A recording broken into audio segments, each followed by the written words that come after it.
Islam, Islam, Islam. Well, we live, brother. Want to rise upon the seven and give all praises to the great God Allah, Father God Allah, and honors to His holy prophet, honors to our holy prophet, Noble Drew Ali, El Hajj Sharif Abdul Ali. That is, give honors to our Moorish kin once again here, there, and everywhere. Therefore, honors to all of you who are continuously honoring yourselves by being yourselves. Give honors to our Grand National Seal, Grand National Emblem, National Flag, divine constitution and bylaws, and honors to all of you who are indeed a living manifestation and personification of everything that our holy prophet brought to make us a nation. You know, it's a grand drawing family. We want to welcome you, to another drawing, and we're getting ready to demonstrate a grand broadcast tonight. We're dealing with chapter 3 of the book of Ali, and we will be covering the capital empire and dominion of Egypt, the capital empire, dominion of Africa. That will be our subject matter for the night. And so we got some grand information to bring to our family. Peace, brother Shadrach Elazar Bey, Islam. Gratitude, brother. We welcome you, and we will be opening up, to let our people come in here so that they can draw with us. If they have questions, all you got to do is when you hear us building up, we go to drawing, and you have a question, you're more than welcome to come in, and give your input, in regards to dealing with what we're talking about. So we ain't gonna tarry long. So at this time, what we're gonna do, we're gonna have our beloved brother Marvin Edwards Bey open up the way by reading from our chapter in the book of Ali, Egypt, the capital, empire, and dominion of Africa. So all is well, brother. You got the flow, brother Marvin Edwards Bey. Let Oh, me get gratitude. these links. I'm gonna Gratitude. share this link. Gratitude, Yes, peace and sir. love. Let me mute out. Peace and love. Okay. Praise Allah. In honor of his prophet, Prophet Noble Drew Ali. In honor to everything that's Moorish. In honor to everyone within the sound of my voice. I'm going to begin reading chapter 3, Egypt, the capital empire of the dominion of Africa. The inhabitants of Africa are the descendants of the ancient Canaanites from the land of Canaan. Old man Cush and his family are the first inhabitants of Africa who came from the land of Canaan. His father, Ham, and his family were second.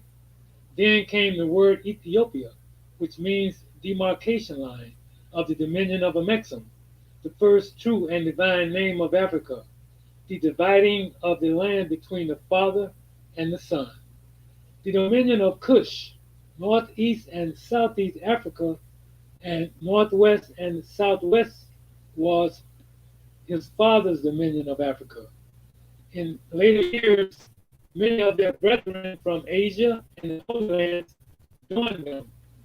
The Moabites from the land of Moab, who received permission from the pharaohs of Egypt to settle and inhabit northwest Africa.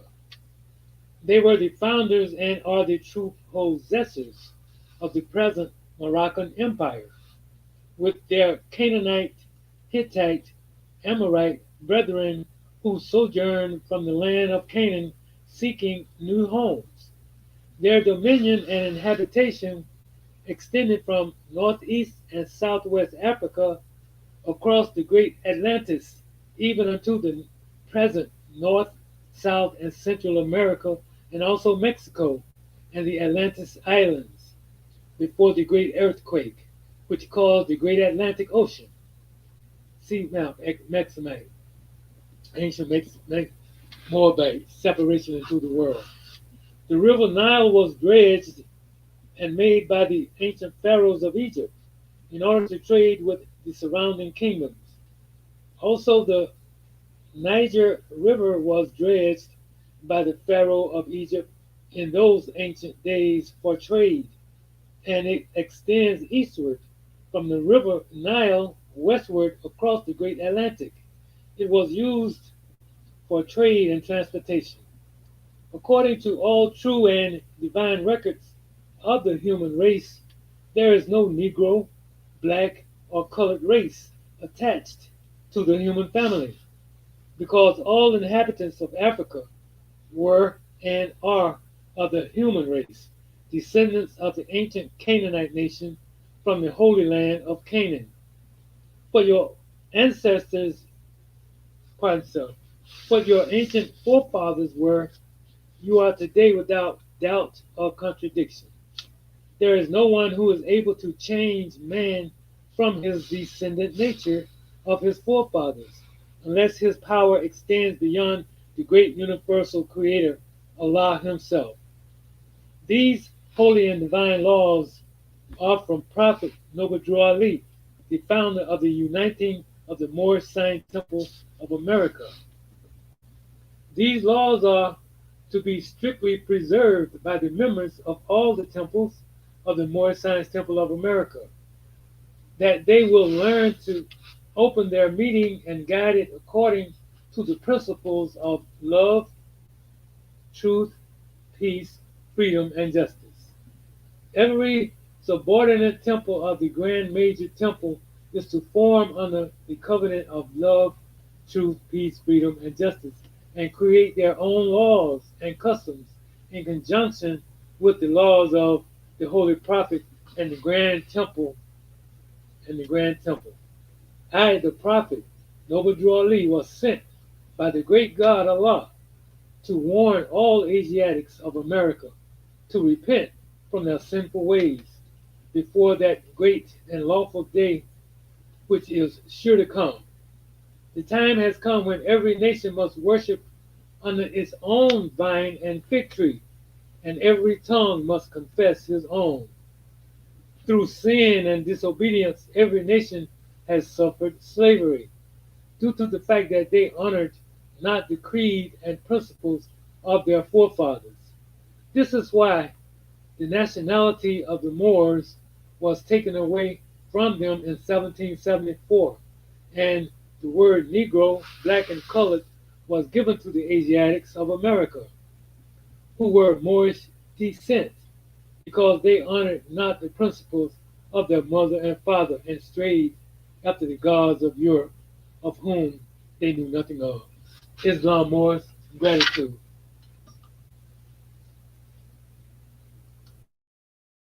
Yes, sir. Islamism, grand man. Gratitude for the reading. And what we want you to do, brother, is to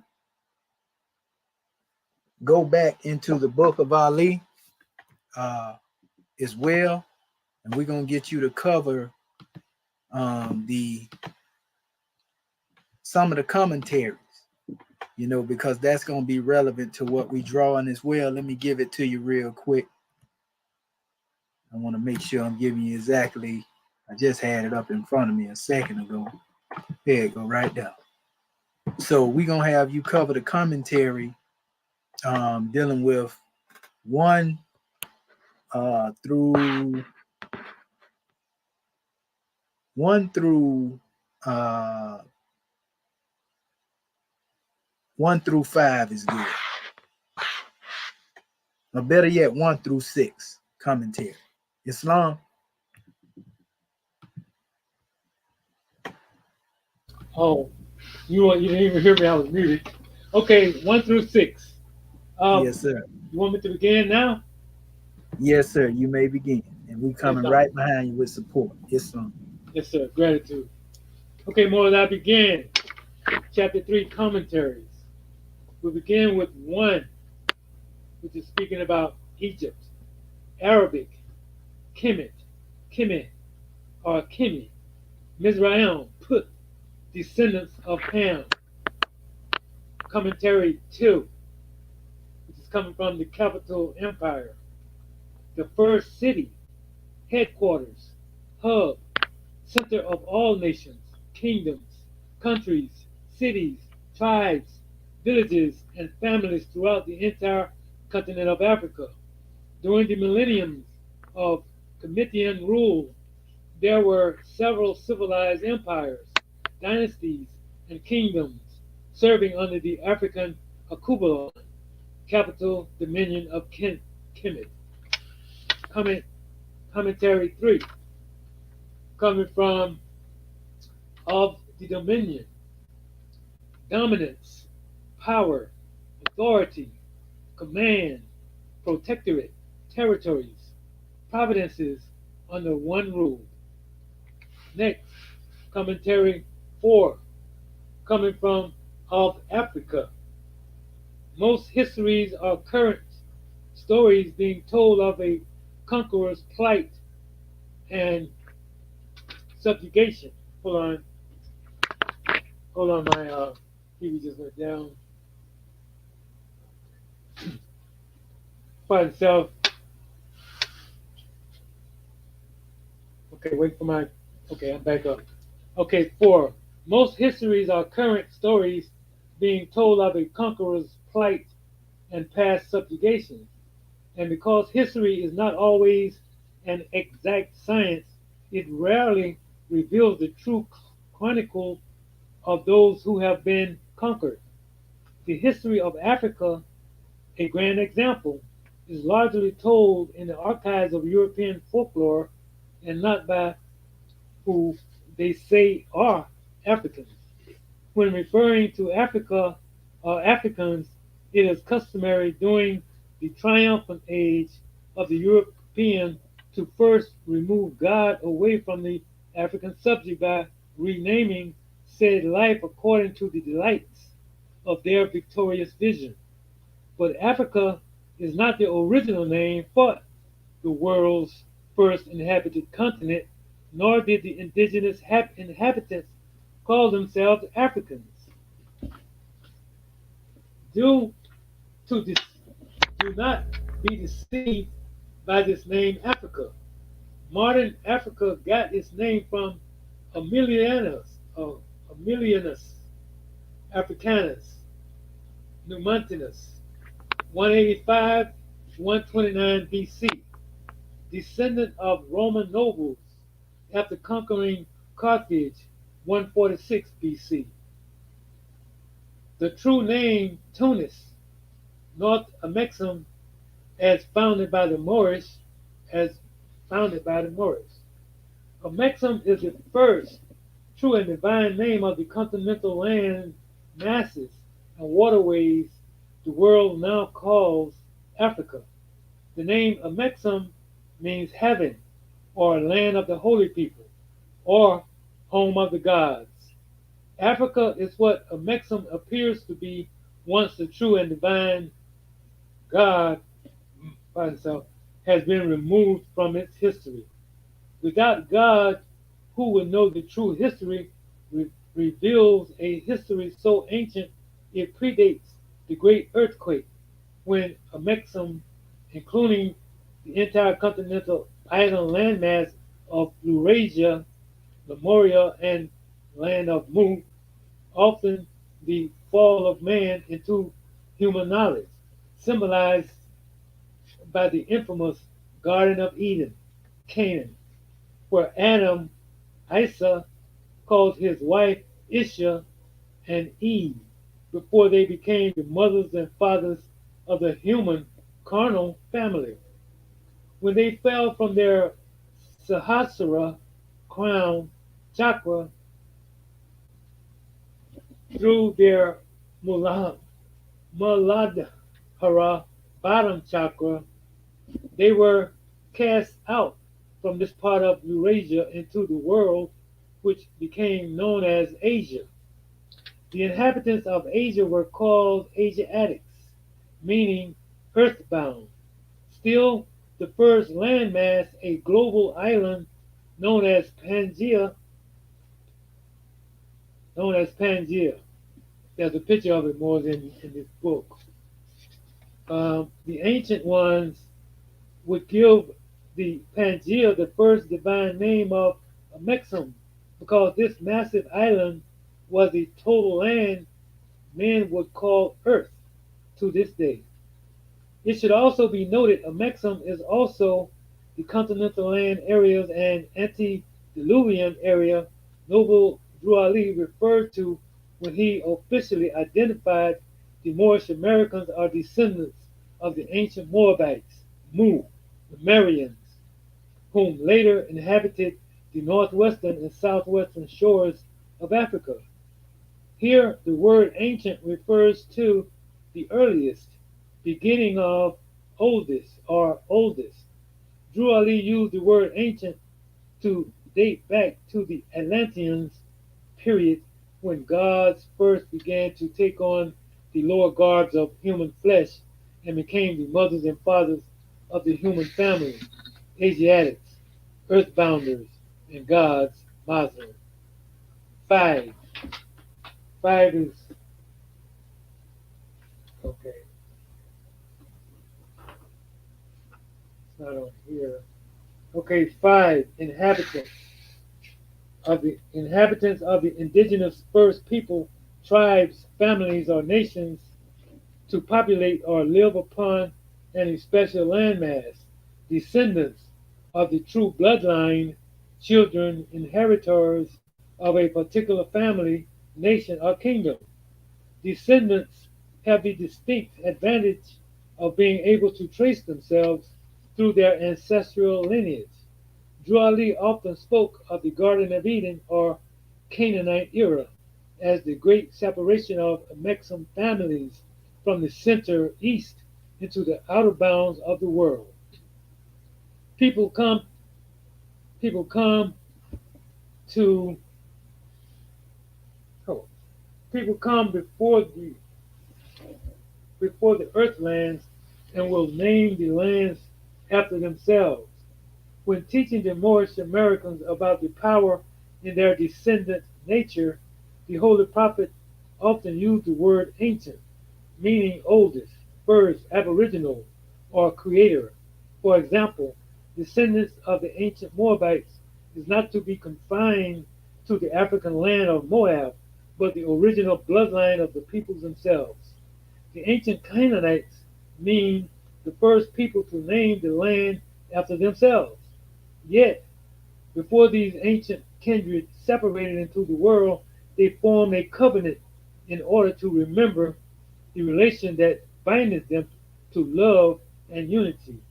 This treaty will later become the world's first national prayer, being returned to the Moorish by their prophet.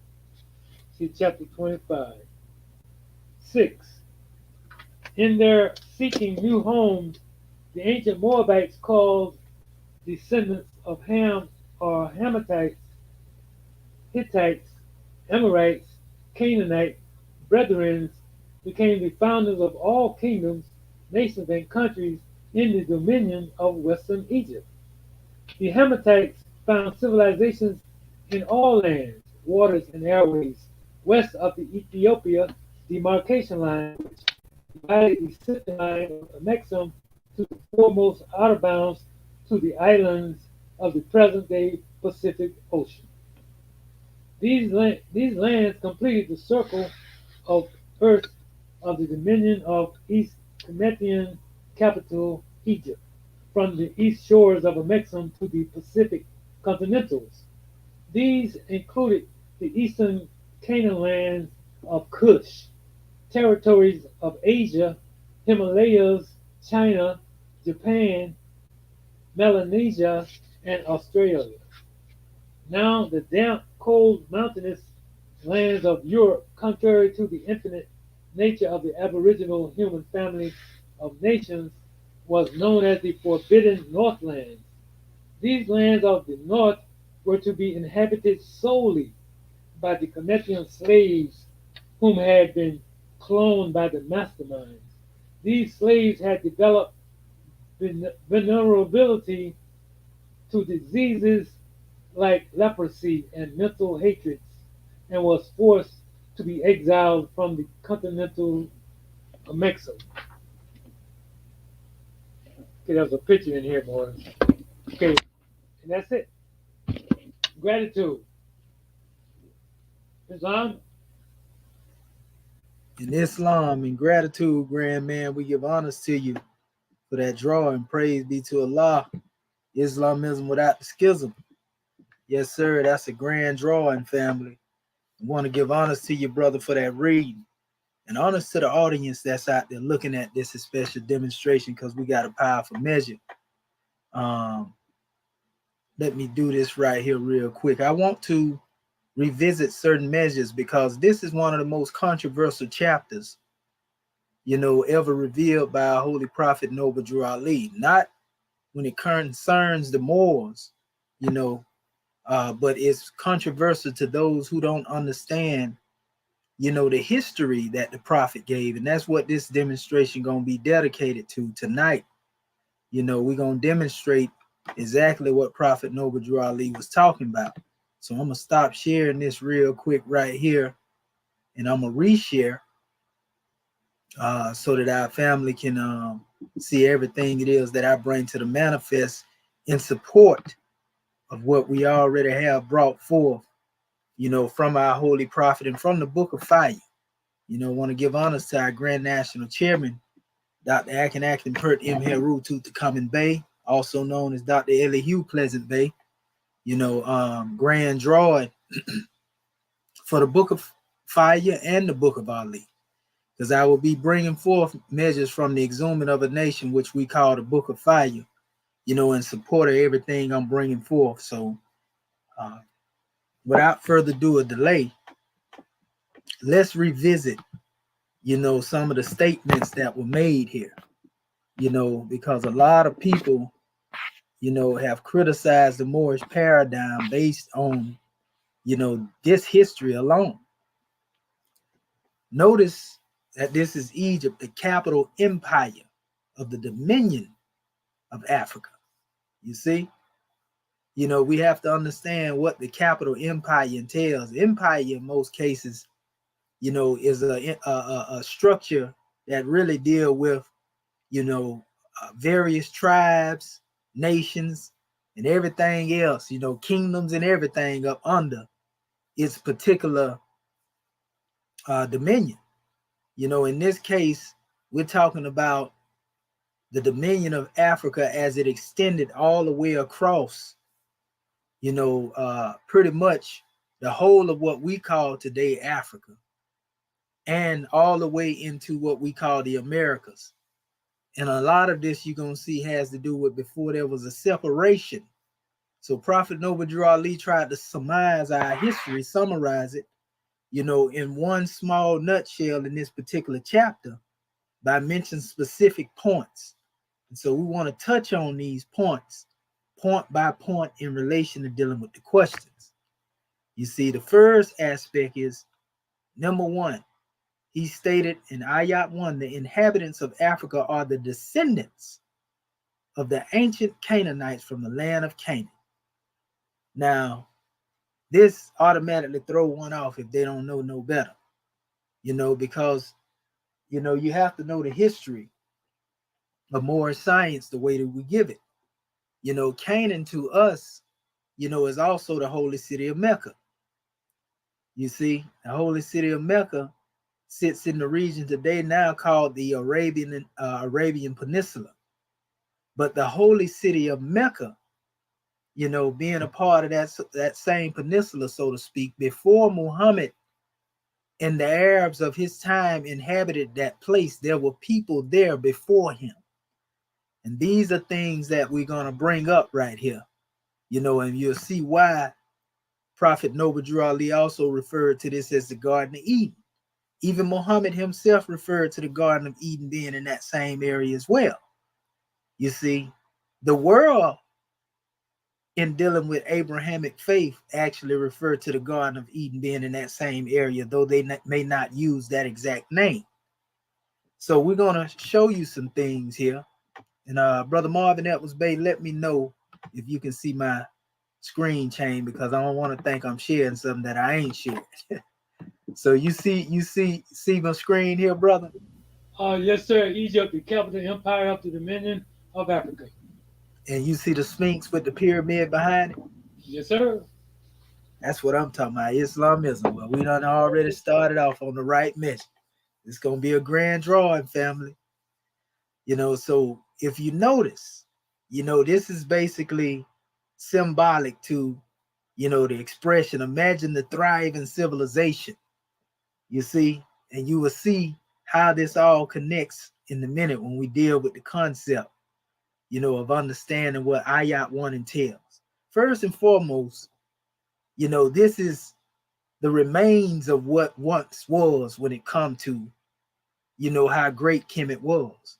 We know there were many civilizations that were set up by our ancestors, but Kemet is the particular civilization that the world measures other civilizations by. Meaning, anytime they want to see if something is ancient, or how ancient it is, first place they go is to the records of ancient Kemet to determine, how ancient a place is, because they want to look into the records and see that Kemet speak of this particular people. Did Kemet mention this particular civilization? Was it inscribed in papyri or in stone somewhere?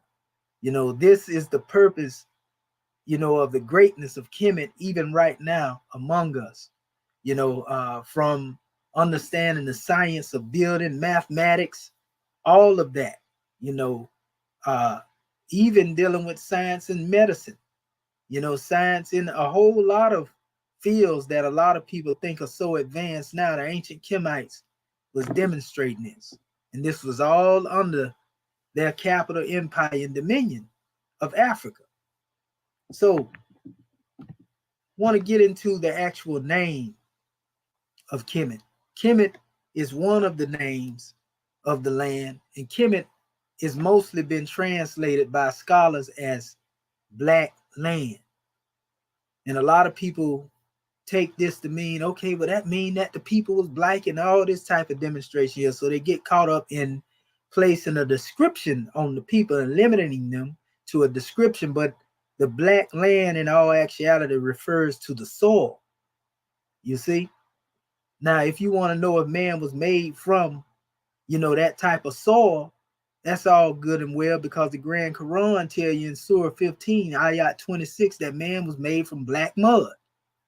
You see? But none of these descriptions have anything to do with nationality. That's what we want to establish from the beginning. It doesn't take anything away by having this special knowledge. You see what I'm saying? So we must know that the soil in the land and its description is not a nationality.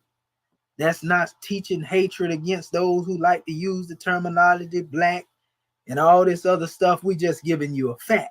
That's just a description. For example, you call grass grass. Grass is green. But you don't say because you walking on that particular grass and it's green that you green, do you?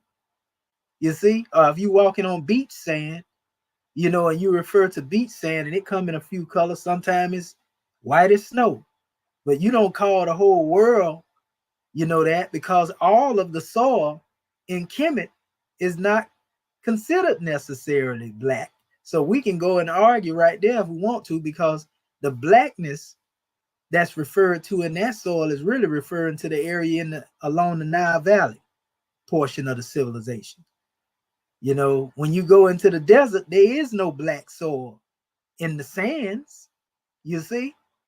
So this is what people have to realize. We just want to point these things out as we move ahead, and we know how people have translated these things, you see? But you have to ask yourself, where is the black flag? Where is an actual nation in Africa anywhere? I ain't talking about one that you describe as black, but where is there actual nation that is called black nation or black land? Where is that? Is there an actual place? You see, I'm not talking about one's definition or description or something. An actual place in Africa that's called black land. They got a black flag, a black seal, black constitution, and all that. That's the challenge and a question that I would ask those who are listening right now. So nevertheless, this is another name for Kemet, Mera. And Mera is short for, as you can see, Patamera. Patamera, which is Patamare. Some people say a Patameri.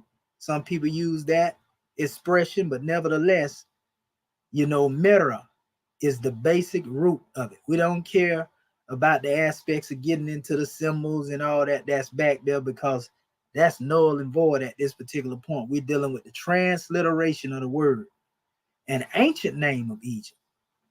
You see, Kemet is a name, and also Mera is a name that's used there. Now, if you were to take the M and the R and isolate it from the rest of the vowels, the E and the A, you would have the M and R. We always talk about this when we get on this subject matter. We're going to get to the Canaanites in a minute. You've seen this particular chart that I put together here in regards to dealing with the M and R and tracing all of these. And these are just expressions because this is what we have before us.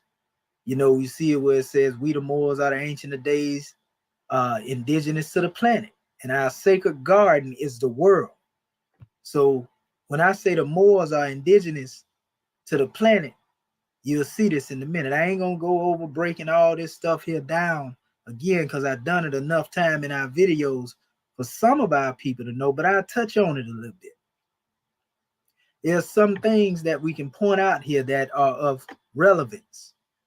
As you always see, I break down the four rivers dealing with the EGP and the T, you know, which you can see Egypt, you know, in the structure of dealing with the Euphrates, Gihon, Pishon, Tigris, or Tigris.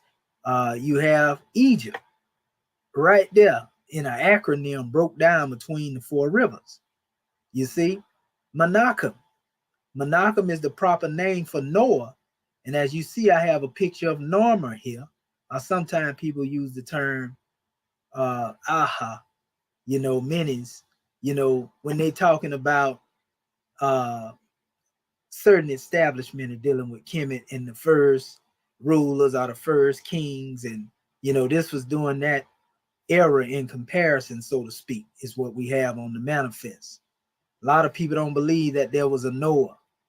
You know, that this is supposed to be some myth or whatever the case may be, but we've got chapters, you know, of information in regards to dealing with what we have proved that the flood has been expressed all over the world. You know, you can go into some of my videos and see that as well.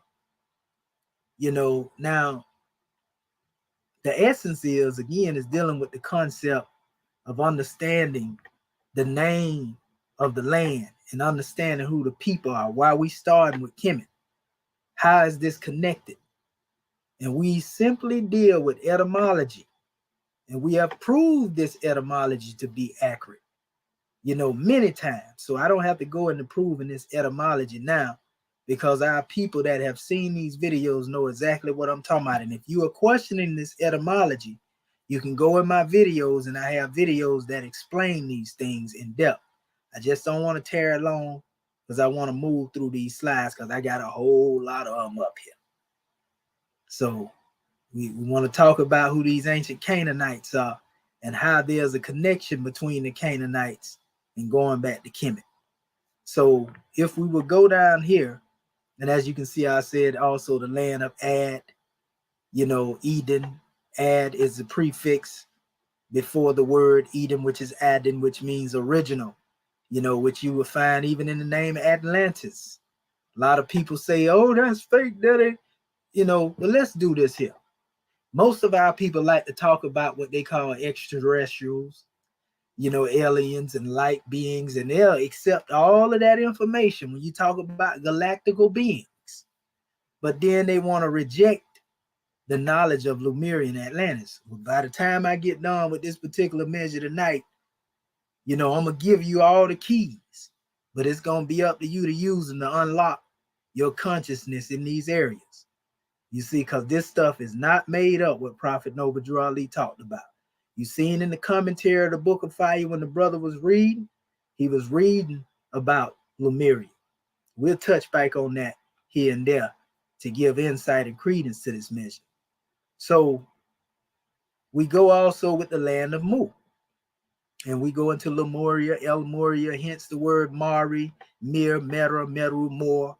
And I'm showing you basically how morphology plays a part in what we call etymology when it comes to words. Sound shifting has a lot to do with it. Like I said, if you isolate all the vowels, you're going to have M and R there. So this root M and R is preserved no matter what teaching, or we can use the term mythos, because myth ain't nothing but a form of truth that's being told, under the guise of a historical measure, or sometimes even metaphysics and allegory. But nevertheless, this is special land of Mu in reference to the M and R root cannot be denied, family. When you go down here and you look at these four sons that are often rejected by those who have a problem with what they call Abrahamic faith or Bible or Quran or whatever the case may be, one thing that can't be denied is that these names, are throughout all of the history you will find when it comes to dealing with Kemet. You will find the name Meru and Meroy. Meru and Meroy in this case has to do with the kingdom of Cush. That's the real name of the kingdom of Cush, in reference to what we call the Seba Moors. And the Seba has to do with those who were called the seed of Cush, the Sabians, who were the original inhabitants of what they call now the holy city of Mecca. So the original inhabitants of the holy city of Mecca were Cushites, the ancient Cushites. They were. These people were known as Sabians a lot of time in history. They are mentioned in the Quran in Surah 34. Sabian also represent Sabi, the seed of those who come through the line of Akhnuk. One is called Enoch, according to the history of Islam, they would tell you that. And so Sabi, and those who descend from him, the Sabi'un Hunafer, were the ones who taught Muhammad prior to him receiving his revelation. Once you understand that, you can make the connection to the time of those who were there during the pre-Islamic period. And this is the time that some would like to refer to as an age of Jahiliyyah, ignorance. But there was not always ignorance. That time period came a little bit later, more closer to the time where Muhammad was, when he was dealing with those who were into idolatry. But before him, prior to that time, there were great people there, and they were Cushites. These were the original inhabitants. Not only the Cushites, but this particular region was referred to as Canaan. So we have also Mesra, which has become to be known as Misraim. This is where we have now the name Egypt actually coming from this. This is where the capital, comes up at, dealing with Munafa, or what they call Memphis. Munafa is the proper name. I have Hecopter here. The word Hecopter is where they come up with the word Egyptian. But in this particular area, you will find the name Mar and the name Mera, which you see it right here. All you got to do is keep isolating the vowels as I go through these measures. You have the Mari as well, which are the Putites. All coming from this individual that's expresses Ham, which I have as Cam. And I only have these images up here to give you a drawing on the expression and the purpose of the people, whom we are referring to. So again, when you go into dealing with Mari, you have more, and these are your Numidic people. This is where Numidia is. This is North Africa all day. That means in North Africa, all of those people, they migrated from, in the area what we call now Lower Egypt, basically, which is in the north of the map. They went all the way across from there, in the Puttite region, and migrated all the way into West Africa. Some of them went into Somaliland as well. This is why you will see the Puttites in North Africa and the Puttites in Somaliland, the Horn of Africa and all of that stuff there. Also, the Kanana, which are the last, the Amori, the Amaru. These went also into Northwest Africa, all the way across the top of it. There was a mixture between these people, and this is how between the Puttites and the Canaanites going toward Northwest Africa, you had what you call your Carthaginians and the Libyans and all these particular ones that came up to civilize that particular area. They migrated, again, all from the same place, and they end up in different areas. And that's common because you're talking about, migratory patterns. So Canaan, which is Canaan, gave birth to the Amori or the Amaru, which we call now in this new era in time. You got your Phoenicians, you got your Assyrians. Yeah, they the same people. People try to make them all different, but the Canaanites, really are the parents, of these people that are called Phoenician, by the Greeks and all this here. So they are actually different groups, almost like the 5 boroughs in New York that make up, a couple of different portions there. It's the same thing when you get to dealing with these Amorites, and these Phoenicians and so forth and so on. It's a lot of history. That's why people get them confused and everything. But there were different groups of Canaanites. That's what we're going to get into in a second here. So I just wanted to give you that history. And also, this is where your Moabites too come through this line of the Amorites, the Amuru, the Moabba. They come up out of that same area. Moabba is another name for Moabite. Moabite deals with the land of the father. You see, but nevertheless, you see that constant draw in dealing with that M and R there. So we trace the root is what we trace when we talk about Moors, and we attach this and we connect this. We're dealing with the strict root of this M and R and how far it go back. You can't do that with the word black. Not on the African continent. You can't trace the word black nowhere beyond the English language. Try tracing BLK without the vowels there and see how far you get with it. I'll wait. So, anyway, we have the same history now giving us detail as I just explained to you who these people were. And notice what they say up here, Cush, and it goes into the interior knowledges of it, and it tells you who these people were, the Sumer Akkadians, the Chaldea, Babylonia. We know all that coming from the Cushitic line. Asiatic Cushites, expelled from Chaldea by Semitic invasions. Cushites of what? African Cushites of Ethiopia. Yep.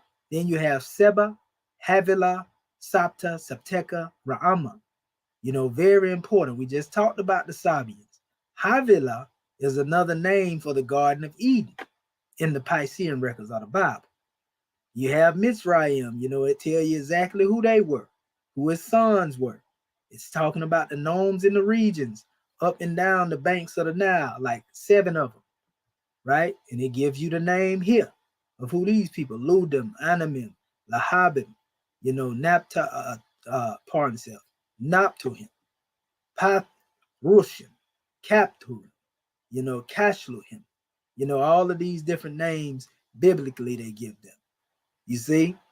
Then it goes into the Puttites, the knowledge and reasoning from the word Libyans, north of Africa. I just told you that. North African nations, the ancient Numidians and Mauritanians, the modern Berbers, the Kabales, Tuaregs, and the Moors. So this is confirming what I said, right? This is dealing with Ham, the original Hamitic stock, right? Then it's telling you about the Canaanites. And I spoke on this here as well. It say lowlanders, external worship without anything internal. The original Canaanites in southern Chaldea. So there are different groups of Canaanites. You had the Canaanites in Sodom and Gomorrah, Sidon and Tyre. You had the Amorites, the Jebusites, what they call the Perizzites, and by conquest or adoption, the Hittites and the Hivites. So some people were Canaanites just by being in the land. Some were Canaanites by adoption, and then some became Canaanites by conquest. We're going to get into this in a minute. Now that we dealt with that particular matter, there's a drawing here, And we seen the brother was speaking on that Kubilon. If you notice, the Kubilon look like what? Look like Africa upside down, don't it? This is the actual name that was given by the Moors to what they call today Africa. The Moors gave it this name, Akubilon. You see this? Let me blow it up a little bit here. You see? 1260 AH, right? After Hydra is what they're saying, right? So now, you know, this would be the area on this map, you know, your Saudi Arabia and all that'll be up in this area. See, this is Nile. This is called Lower Egypt. You can see why it's Lower Egypt now. Up, when you turn it, what we think is right side up, we will be like, well, how is that Lower Egypt? You know, so Upper Egypt is actually up this way. When you go up the Nile, you go up the Nile by going this way, you know. So this is the area that, you know, the Puttites, you know, see, they say that the Misr Sultanate, this is Egypt. Misra, this is dealing with Misra. So basically, going all the way over here, fam, the Maghreb. You see, this is the name that you often hear people use. Speaking of more, see Al Andalus right there as well. You know, this is the Straits of Gibraltar right here. You see what I'm saying on our map? All this here dealing with Greece and all that stuff there. You know what I mean? Caucasus and everything, all that there. But nevertheless, you know, again, this is the Maghreb. This is Tagnit, you know, or the Tagnit Emirates is the name they use here. You see all these African names, you know, the Wolof, you know, they got all the names that they were using. Song, hey, you see everything up here. You know, these ain't the common names that you see people referring to, but nevertheless, them people that became Moors were the ones who built civilization going all the way across from here. Probably about this much of the map you'll find them in. Like I said, some of them went down toward the Horn of Africa, or what we call Somaliland. You see, that's the basic history you need to be knowledgeable of. So what we have here, this is the excerpt from the Book of Fire. In the Book of Fire, you're going to see our chairman mention the true name over here. And then he has the misnomer, the modern misnomer, right? And we use sometimes the modern misnomer for our people that are not familiar with the true name. Not because we're giving credence to the misnomer, but because some people don't know what a Mexim is. You know, definition, meaning holy ground. The modern misnomer is Africa. He just told you, you know, when you read through the commentary that it came from Aemilianus Africanus, the concept of dealing with the word Africa, right? Also, the chairman emphasized this is the first divine name in including Atlantis and Americas, Amexem. You see, this is when they were together. We're going to show you something in a minute in support of that. Akubalon, we just showed you the Akubalon map, Eden, the mother of mankind, right? Africa, another measure. Then we have Herumaket, Herumaket, Heru, God of the horizon. That is what they call the Sphinx. That's what I showed you up here earlier. You see? Which some of our people already know. That's the Sphinx. It's actually two of them. It's a second Sphinx too. People don't know it. Then you have Canaan, son of Ham. We just showed you that. Palestine.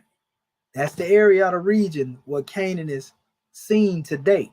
You see? And it has been isolated by one's knowledge of who the Canaanites is.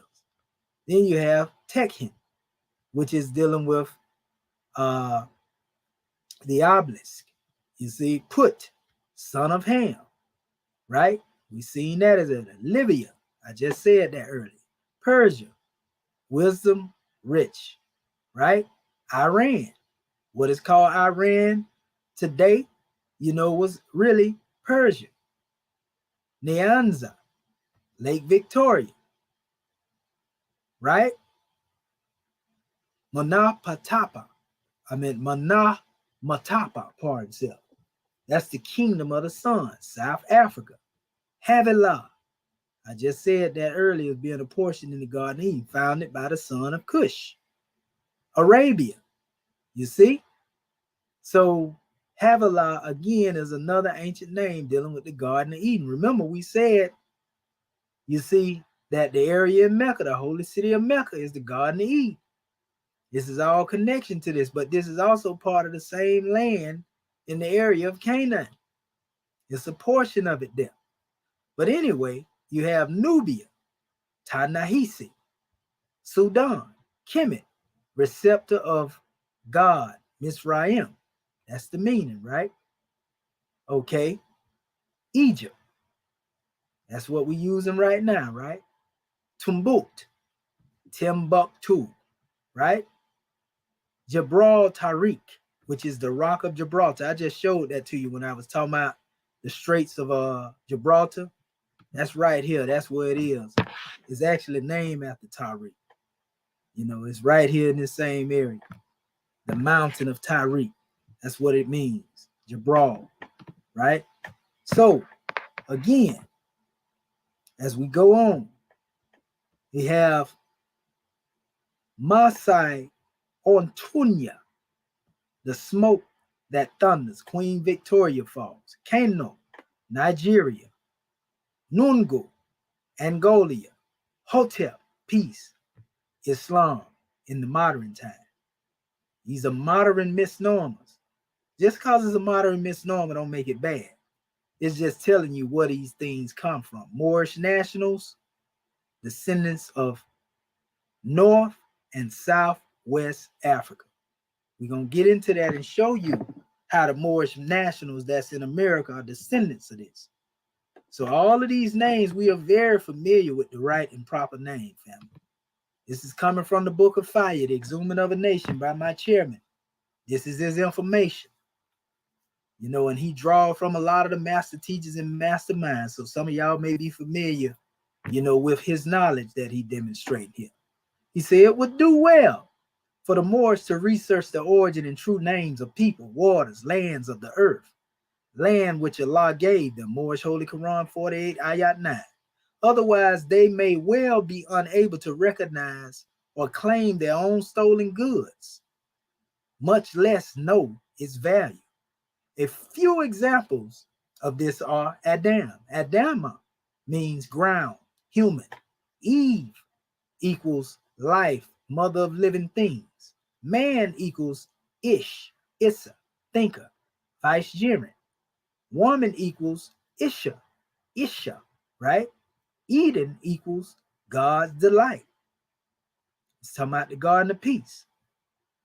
Africa equals Emexim, Akubalon, named by ancient Moors and Cushites. Nubia, Ta-Nehisi, or Zeti. Libya, ancient Lebu, Libus, home of the Bubastis, right? Tanites, or the Mashwas. See, people think that when they use these terms in relation to dealing with, you know, the ancient Moors, we don't know what's going on. Very familiar with these terms. Tanzania, ancient Tanganyika, right? Hapi, or the Piscean River, the White Nile. You see the Hapi people, right? Tigris, Hidikio is the biblical name they use. Now, Gihon, we just spoke on these. Gihon, which is Abe, the Blue Nile in Egypt. Egypt itself is a misnomer. You see? Egypt itself is a misnomer. But that's what the people know the place by commonly. So, you know, we correct these things as we go along. It was called this by the departing Haribu, sometimes it's Habaru, you know, the Hebrew slaves, as a slanderous reminder. You know, meaning this is why you always hear, you know, those Hebrews going in at Egypt. You know, now people adopting the name Kemet, but really Kemet didn't have nothing to do with the enslavement of the Hebrews. It was the Egyptians, because by that time the Hyksos or foreign rulers had came in who knew not Joseph. You see? So when one put, you know, this is special burden of responsibility on the whole of Kemet, one is throwing the baby out with the bathwater. You see, it ain't the ancient Kemites that was enslaving, it was the Egyptians. And they wasn't even full born. Because when you deal with Egyptian, really you're dealing with a mulatto or mixed crowd or mixed breed. When you deal with it, I'm saying from proper context of understanding, you know, this is a time when many mixed people had mixed with the culture. You know, like I said, Hyksos or the Hikakasut mean foreign rulers. You know, it mean just say people that was just alien to the culture. So there was some mixing that went on by the time that Pharaoh came up who knew not Joseph. So this is why our family have to be careful about condemning. This is why the great God said in Isaiah 19, he was going to let, Egypt be done the way it was. I feel it was his way of purging, but he said he was going to bring Egypt out. He called Egypt his people. You see, Assyria, the work of his hands. And he also called the Hebrews in the same breath, his inheritance. So here you see that even Egyptians were being enslaved or being oppressed at this particular time. We got to keep this in mind because I'm trying to show you how blockages have been placed up there to keep us fighting amongst each other, but people don't know the real people of Kemet were being oppressed along with the Israelites, but there was some chastisement as to why the Most High allowed this. But he also said that they would turn to him and they would worship him. And that's what happened. You see? So people have to read that instead of being selective researchers and going off the Western narrative. Oh, Egypt, enslaved the Hebrews. Put it in context and know who it was that enslaved the Hebrews. For example, let's put it in this context. If you got a brother and he did some harm to somebody, and just because he your brother, they want to do harm to you as if you the one committed the act. People do that on the plane of things made manifest, but that don't make it right because it was your brother that did that act, not you. You see what I'm saying? And this is the same dynamic of what we're talking about here when we deal with this confusion about, the war between Israel and Kemet. There really wouldn't be a war if one understood the proper context of this. And I'm saying this right here, in a plea to our people that they go and do that research. Because if you follow the laws of Yah in his statutes and his commandments, and he told you also to not abhor the Egyptians. That's meaning having a deep hatred for them. You see what I'm saying? So we just got to put things in context. This ain't about defending or condemning nobody. This is showing you the bridge. I'm bringing you a bridge. I'm trying to put the olive branch out there for unity. But if you keep going on a Eurocentric interpretation, this is for Kemet and our Hebrew family that don't know no, but we got some good Hebrew family out there that know where we coming from. They don't deny their Kemetic root. They don't deny their African roots. You see what I'm saying? Want to give honors to our family. Brothers like JJ 7000 in the line, then, Apostle, Brother Mighty Hebrew. All these people know, even though they demonstrate Israel, they know their connection to the motherland, family. You see what I'm saying? Only those who have been hell-bent on confusion don't want to acknowledge that. I just wanted to make that plain too. So it says, they placed the name Egypt into their holy Torah according to the Jewish version of the Noah and the flood saga. That's key. Most of the people that are drawing on this history drawing from a Jewish version because the Jews were trying to destroy even the real Israelites. That's why in the book of Israel, it speaks of those who say that they are Jews and are not, but of the synagogue of Satan. You see what I'm saying? So there's a difference between the true Israelites and those who made themselves part of a state of Israel. Totally different, family. You see? We don't say that to attack nobody. We saying that because that's the historical truth. The Bible said those who say that they are Jews and not. In the book of Revelation, I didn't say that. That's what the Bible said now. You see what I'm saying? So it said there were many names pending the dynasty which identified the land of torch bearers of civilization. Tameri, Tetemeri, Kemet, Sais, Pearl of the lower Nile, Flower of the Nile, Land of the Gods, Land of Ra, Lower Nubia, Lower Igihapi, Mizraim, also the Haribu's Cam, because that's what you see Ham as. It will be called Cam, spelled with a C, if you go into the language. Or today's United Arab Republic, UAR. You see, so the chairman was very much on point when he went into that history right there, family. That's a powerful demonstration. Let me look and see if our family, I'm going to stop sharing real quick so I can see if our family is attending and I can shout our family out. Oh, man.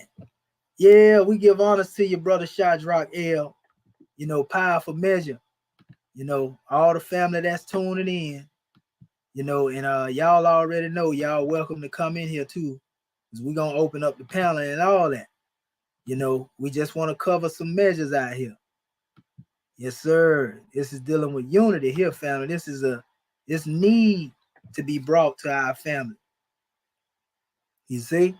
So powerful measure, family. We, like I said, we're gonna open up the floor for our family, you know, so they can come in and participate. But we're gonna make it plain tonight, family. So that when they hear this history, they know who the real enemy is, and they know that they don't have a reason to be in opposition to each other. They know who their brothers is. You see what I'm saying? So let me go back to where we were. Brother Marvin Edwards Bay, can you see my screen? I want to make sure I'm back where I'm supposed to be. Islam. Islam, yeah, I see his thing Okay. about Gratitude, Granny. man, woman, eating. That's right. Islam. Okay. So let me go to the next slide then. Here's an excerpt from the Grail Cipher, Secrets of the Arthurian History Revealed. And it's a lot of books. This one by Ralph Ellis. I think this might be the same Ralph Ellis who wrote the New World Order too, probably. But anyway, it says the true location of the river Eden was exposed many years ago. Eden in Egypt. There's only one river in this region that runs through a garden and then is divided into four heads of branches, and that is the Nile. The Nile ran past the garden of the Aten. You see how there's an interchangeable measure between the D you see in the T here, because in sound shifting and morphology, you will find T and D are interchangeable, you know, especially when you're dealing with Egyptian, you know, the hieratic language and Demotic and so forth and so on. They also even spell this ETEN here, you know, depending on the language you're dealing with. So the Garden of Eden, which was located at Akhenaten's capital city of Amarna. And when the river reached Giza, it was parted into four heads of branches. Note that the real Garden of Eden was not simply the strip oasis of the Nile Valley. It was more specifically the garden dedicated to Pharaoh Akhenaten's god, the Aten or Itin. Now, you know the Aten disc is a symbol of the sun with rays coming down and hands at the end. And we like to say the hand is symbolic to the mind, you know, due to its ability to shape, to mold, to obtain and retain. You see, so if you look at these rays, they are symbolic to the masterminds who came with master teachings to the world. On the macrocosmic scale, the microcosmic scale, the many master teachers who came through Kemet, who just came throughout the cultures of humanity in general. You see what I'm saying? So it says, thus the Garden of Eden was actually the Garden of Eden, the garden dedicated to the god of Aten or Eden, which at that time, Aten was dealing with the worship and oneness, you know, more like the grand idea that precludes to what is called monotheism. You see? And not the way the European would tell you they're worshiping many gods under one umbrella. You know, there was a time that the Kemites actually truly believed in the Most High family. Their first teacher was Tehuti, who also became known as Akhnuk, Enoch, according to certain writings. People don't know Tehuti simply means divine mind. Tehuti, as divine mind, is said to be able to manifest throughout many different cultures. That means the divine mind of God manifesting throughout many different cultures. Every time a wise man raised up to teach a people, instruct the people, this is divine mind. Remember, reaching down from that Atlantis, reaching down from the heavens. So when you understand that principle, you understand how Tehuti can be during that time and come all the way up into another era in time.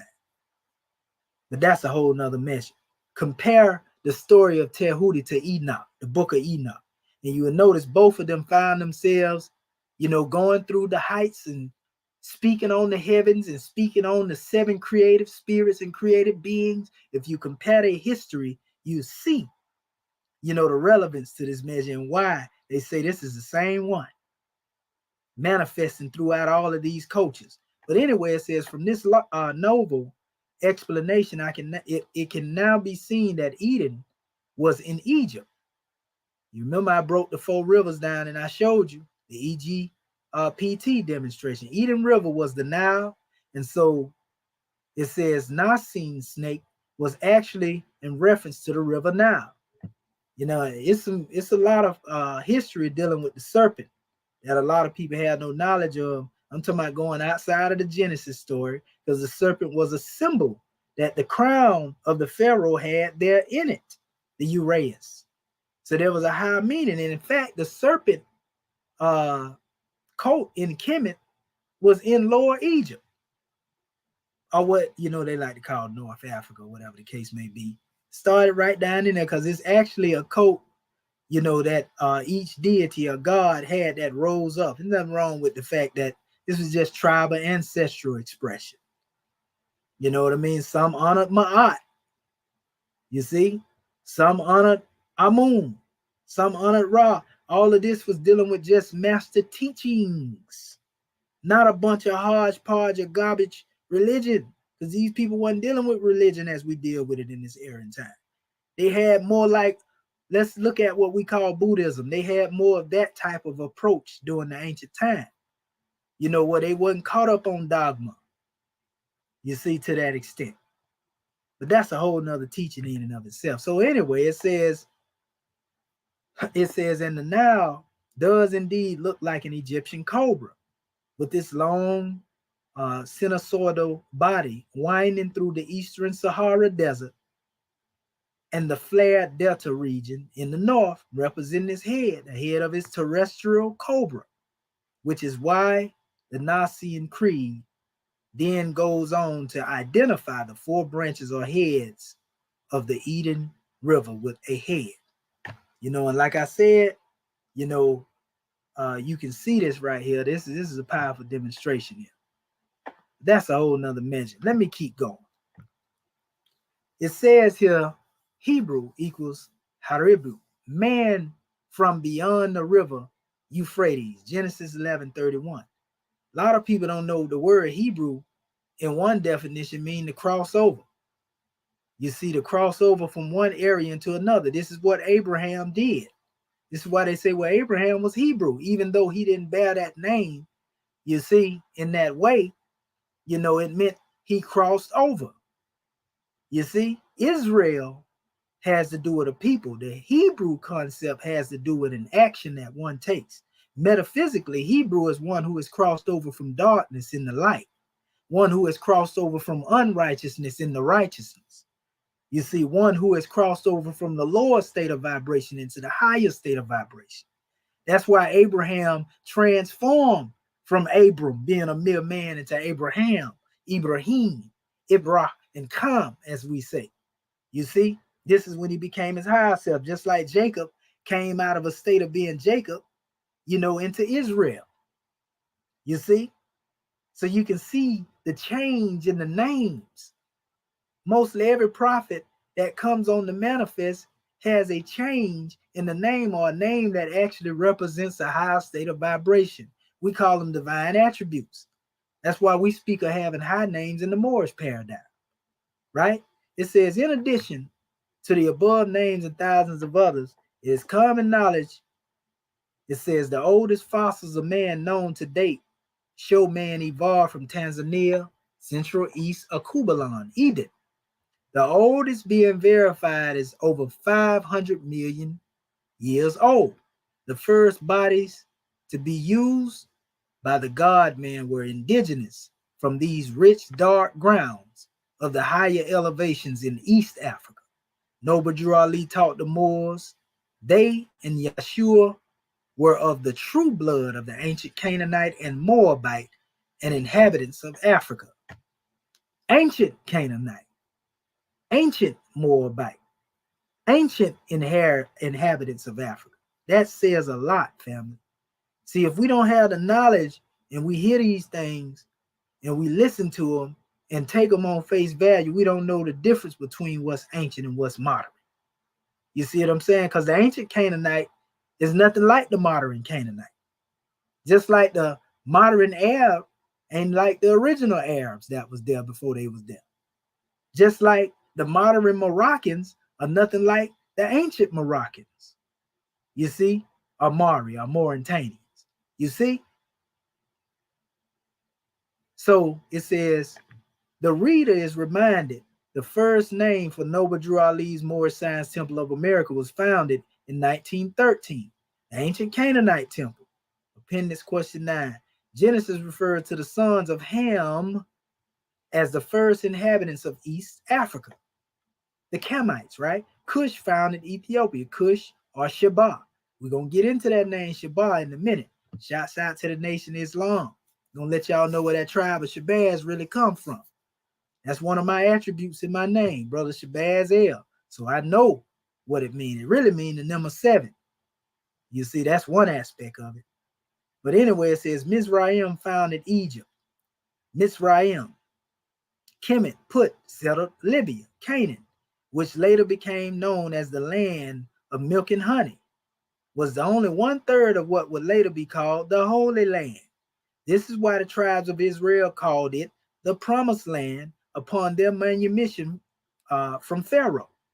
Promise, not because the parcel was unoccupied, quite to the contrary, but because their ancient forefathers were the original African inhabitants. Ironically, everyone on the planet originated from Africa, but the Europeans are the only people too ashamed of this fact to be honest. Of course, they don't want to tell you who their daddy is, but the general opinion of men will never alter the nature of truth. So they can deny it all they want to. All you got to do is go over there to Greece, as they like to call it, that really don't exist, and look at the original Attics. You see the Asiatics, that was in that area before they got there. Those them individuals that were known as the Etruscans, the Kiftihu. You see, when you go and look and you see that and you see us over there, you can't deny that. When you go into Spain and you see us over there in England, when you see the Moorish, busts out there of our people, you can't run from that. So everywhere they go, they see us. Even when they go into India and they see in the Indus Kushite Valley civilization, we was there too.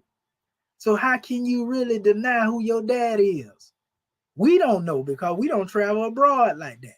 So this is a people that been taught that you've been slave, property, and everything. But when they travel the world, they see you everywhere. You built temples that they still marvel at. Right now, I don't know how you did it, when you did it, and why you did it. You see? So that's where a lot of hatred comes from. A lot of opposition and resentment. Yeah, I've been taught that they've been slave Negroes and they ain't got nothing. They always been. But when I travel the world, I see them everywhere. See, this is the secret when you go into these lodges of Western Freemasonry. You see, that's something that they don't never supposed to talk about openly. That you the God man. Hold up, let me stop sharing. I'm gonna check in periodically. Okay, we see our family up here. Peace and love to the family. Yes, sir. Tory Bolton, want to give honor to you, brother. Okay, our brother said, turn me down. It's closing slides. No, it. Oh yeah, I see what you're saying. Yeah, let me take it out. There we go, right there. I see. So, thank you, brother, for giving me that insight. And let me go back up here and keep a watch on the chat, brother Marvin Edwards Bay. As well. I'm gonna go back off into this Well, demonstration. Islam. What I'm gonna do too is in a minute I'm gonna throw out I'm gonna put the little link in here so our family can come in. Because I got so much information over it. I don't really want to rush over it like that. I might have to do this demonstration in part 1, 2, or 3 if I have to. You know, if it come to that, all is well. But let me open this back up again. Get back in my mojo. So here we go. Now we come to that first ayat that I went over. After everything I just said, Noble Drew Ali said in ayat 1, the inhabitants of Africa are the descendants of the ancient Canaanites from the land of Canaan. What do you mean, ancient Canaanites, brother? I'm going to show you in a minute. We already explained it somewhat. But if you notice, Ham, the remaining son of Noah, had 4 sons. We spoke on this. The father of Nimrod and the progenitor of the Babylonians was one of them, right? Cush, Mitzrayim, who peopled Egypt, and the northern parts of Africa. Put, who is the ancestor of the who? Moors. There it is again. You're going to constantly see this throughout the drawing. And Canaan of the Phoenicians and the Canaanites. You see? So watch this as we go along. All right, here's another measure here. Dealing with Ham, the son of Noah. Now you can see the line in the lineage as it comes down. You see it splitting off the Japheth, the Shem, the Ham. See, a lot of people think when you see Ham, Shem, and Japheth, you know that, oh, this is talking about people of different colors and all this right here. And it, you know, but in all actuality, all Noah's seed was one breed. Until their descendants branched off, you know, and then these different, you know, breeds come on to manifest later. But them first 3, they was as sun-kissing, melanated, you know, as their father was. So when you look at the branches, you see Cush branch off. You got Seba, Havilah again, the same names we named. Ham, birthing them. Mizraim, the Egyptians. You see all of them coming. Put, there they go again. Libyans, the Moors. Canaan. You see? All the Syrians, Palestinians. It's showing you how all these people come into being. And most of y'all done read the history. I already know what it say. So I ain't got to go to reading all that stuff. I'm emphasizing on points. Right? So it says the sons of Ham, it say, well, Cush, Mitzrayim, put Canaan. Josephus writes, thus, of the 4 sons of Ham, time has not at all hurt the name of Cush, for the Ethiopians over whom he reigned are even at this day, both by themselves and by all men in Asia, called Cushites. The memory of also of the Meserites is preserved in their name. For all who inhabit this country of Judea, called Egypt, Metzri, and the Egyptians, the Metzrians, put also with the founder of Libya, and called the inhabitants of Putites from himself. There is also a river in the country of the Moors, which bears that name. Which we may see that the Grecian historiographers, historiographers, so to speak, mention that river and the adjoining country by the affiliation of Put. You see, so we see again the Moors are being equated with the Putites. You see? Okay, now let's go into the ancient people of Canaan. The ancient people of Canaan. Before the land of Canaan was conquered by the Israelites, it was occupied by the descendants of Canaan, the youngest son of Ham and grandson of Noah, who divided the country among his 11 sons, each of whom was the head of a numerous clan or tribe. Here they resided for 7 centuries and founded many kingdoms. We learn Genesis 15, 18 through 21 that during the life of Abraham, this region was occupied by 10 nations. The Kenites, the Kenizzites, pardon himself. It says in the Kadmonites, remember that name, that's very important. The Hittites and the Perizzites, right? It says the Raphaims. It says the Amorites, the Canaanites, the Girgashites, and the Jebusites. This is all before Abraham now. The first three nations mentioned dwelt on the east side of the Jordan, while the other seven lived on the west side of the same river. During the time of Moses, these later ones were known, pardon self, as the Hittites, Girgashites, and Amorites, Canaanites, and Perizzites, right? Hivites, Jebusites.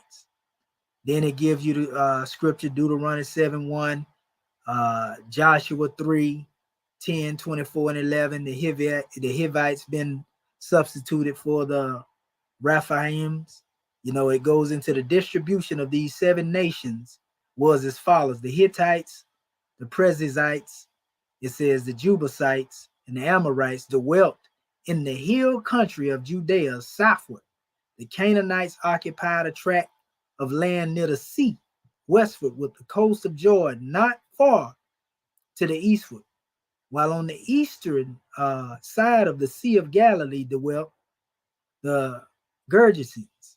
It says in Mount Lebanon to the north dwelt the Hivites, and they went into Numbers 13:29, Joshua 11:3, Matthew 8:28. Of these seven nations, the Amorites became the most powerful, extending their conquest beyond Jordan and subduing the Cadmonites.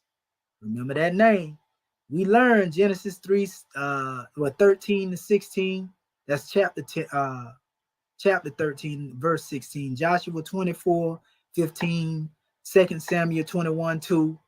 That this powerful nation was sometimes spoken of as the whole seven nations. The Cadmonites was the name that was used as a representation of seven nations. That's what they're telling you, right? At one time, these were the ancient people of Canaan, the Cadmonites, right? It says the Lord commanded the Israelites, it says through Moses, to destroy these nations, and the following language being employed: and when the Lord thy God shall deliver them before thee, thou shalt smite them and utterly destroy them, and thou shalt make no covenant with them, nor show mercy unto them, neither shalt thou make marriages with them. Thy daughter shall not thou give unto his son, nor his daughter shall thou take unto thy son, for they would turn away thy son from following me, that they may serve other gods. So will the angel of the Lord be kindled against you. And it goes into the rest of the people and so forth and so on. And a lot of people have to understand and ask the question, why then did the Israelites later take wives from some of these different tribes? Because this isn't the Piscean records. You know what I mean? Ask that question. And also ask the question, well, who translated the present version of the Bible? Speaking in that way, because the translator has the mastery and the governance over the scripture, family.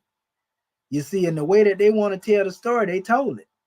So it's a lot of bias that was in certain translations, against these nations, because they know that they were connected to the ancient Canaanites and ancient Kemites and so forth and so on.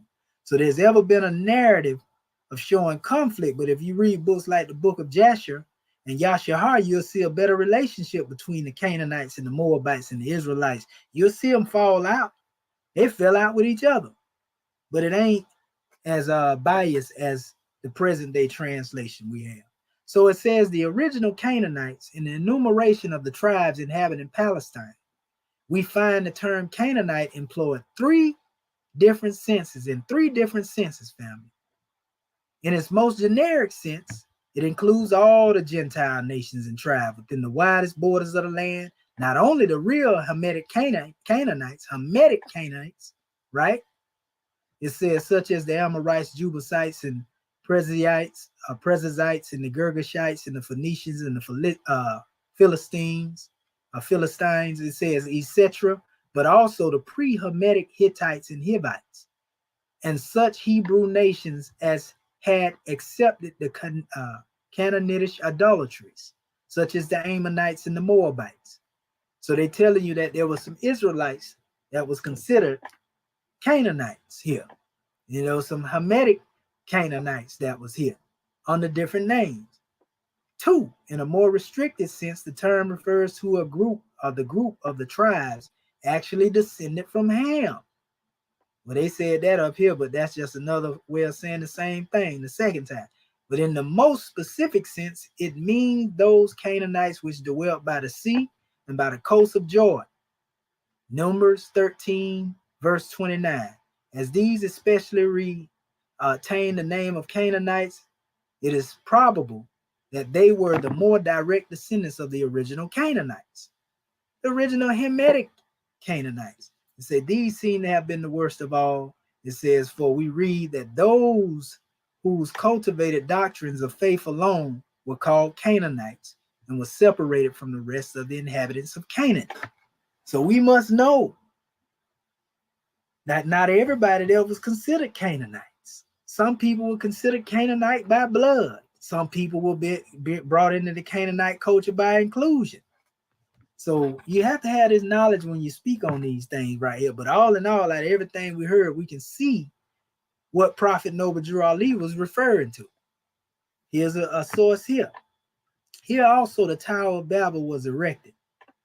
And here confusion of tongues took place, leading to the dispersion of the Hamitic race into various regions of the earth. Hence, Cush went forth to settle Ethiopia. Mizraim, the second son of Ham, to take possession of Egypt. Put everybody saying the same thing. This is what you call consensus of scholarship. When you got more than one person saying the same thing over and over again,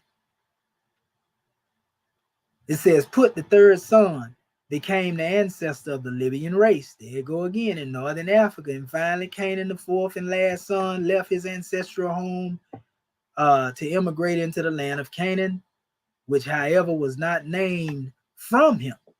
So it's telling you that Canaan wasn't even named from him going there. It was already Canaan or Canaan. You see, perhaps he gained the name Canaan after going there, or whatever the case may be. But nevertheless, Canaan or Canaan is more ancient than what people think. So it says in the 10th chapter of Genesis, the Hebrew belief in the antiquity of the Canaanites called Phoenicians. We already know that's just another name for Canaanite anyway. It's shown by the statement that Canaan and Cush and Mizraim and Put were brothers. These names are made to represent the beginnings of several branches of the Hamitic race.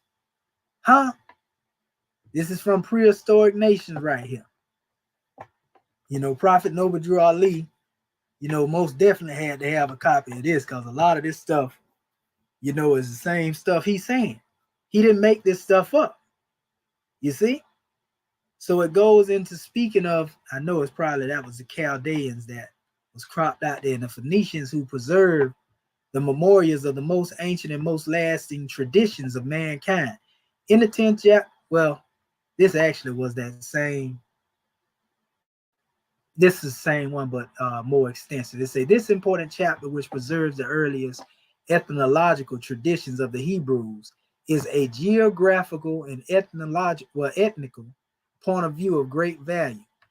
George Rawlinson, it says, while assigning his imagined Semitic Phoenicians to comparatively modern period, cannot deny that civilized Phoenicia itself was very ancient.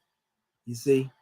And they quoted that right there, when he goes into Herodotus, volume 4. That's another measure in reference to dealing with this drawing. Okay. Second point. Now that we covered Canaan, we got some ground on Canaan. Ayat 2. Old man Cush and his family are the first inhabitants of Africa who came from the land of Canaan. We already told you who the ancient Canaanites was and what Canaan was before it became what we know it as today. So there should be no argument there, but this is what he followed up with. This is referring to that area. But anyway, it says Gihon, said to encompass the whole land of Cush, signifies the cognition of all things of good and truth, of love and faith. By Cush everywhere is meant Ethiopia, and Ethiopia signifies cognition, even as Egypt, lower down in the Nile Valley, and signifies the science of the natural man. Now, when they say Cush, And they say Ethiopia because Ethiopia come from the concept of dealing with Kush. This is Sabah, the Sabian lineage, all that's being mentioned. There can be no doubt, therefore, that Gihon was the most ancient name of the Nile, which encompasses or runs through Ethiopia as well as Egypt. The river of Egypt or the Nile signifies a boundary for the great rivers, the Euphrates, Jordan, and the Nile were the ultimate boundaries of the land of Canaan. The river of Egypt or the Nile as one of the boundaries of Canaan as being outside of Canaan signified, it says, such things as are of the natural man. It signifies a determination of the church and also introduction into the church. Moreover, the cognitions and scientists, well, they call it scientifices, scientifics. These old words they use in Latin crazy. They say, which are signified by the river of Egypt. It says, serve to introduce, right? So when we get here and we talk about this old man Cush and his family being inhabitants of Africa who came from the land of Canaan, and we start talking about the Garden of Eden, we know it was in Africa. You see what I'm saying? So that ain't something that we have to really go back and forth on and debate. The chairman came forth here and he dealt with the questionnaire. Ali's questionnaire states the Garden of Eden is in the land of Canaan in the city of Mecca, right? Question 53 in our Moorish questionnaire, Holy Quran questionnaire. In the Bible, this area is called Havilah, Arabia. Again, it says, and is the very last land name in its Hebrew history. Genesis 2, ayat 11. It's also described as a land flowed around by the river. It says other verification to geographical Garden of Eden being in Africa is noted in the Great Nile River divides and become 4 branches. We went over all that history. We'll go into it again. Pishon, and that's Genesis 2, chapter 2, verse 11 through 14. Pishon, often cited as Persian. Gihon, now, which means bursting forth, or virgins found. It's another definition given, right? Tigris, called Hiddekel by the Hebrews.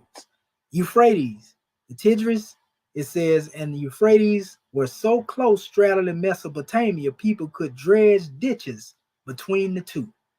Yet by the time they flowed to Baghdad, they were 35 miles apart. Nevertheless, these rivers lay bare the great stream that flow out of the geographical location of Africa's biblical Garden of Eden. You see, so the chairman, is running the history down a little further in regards to dealing with these measures here.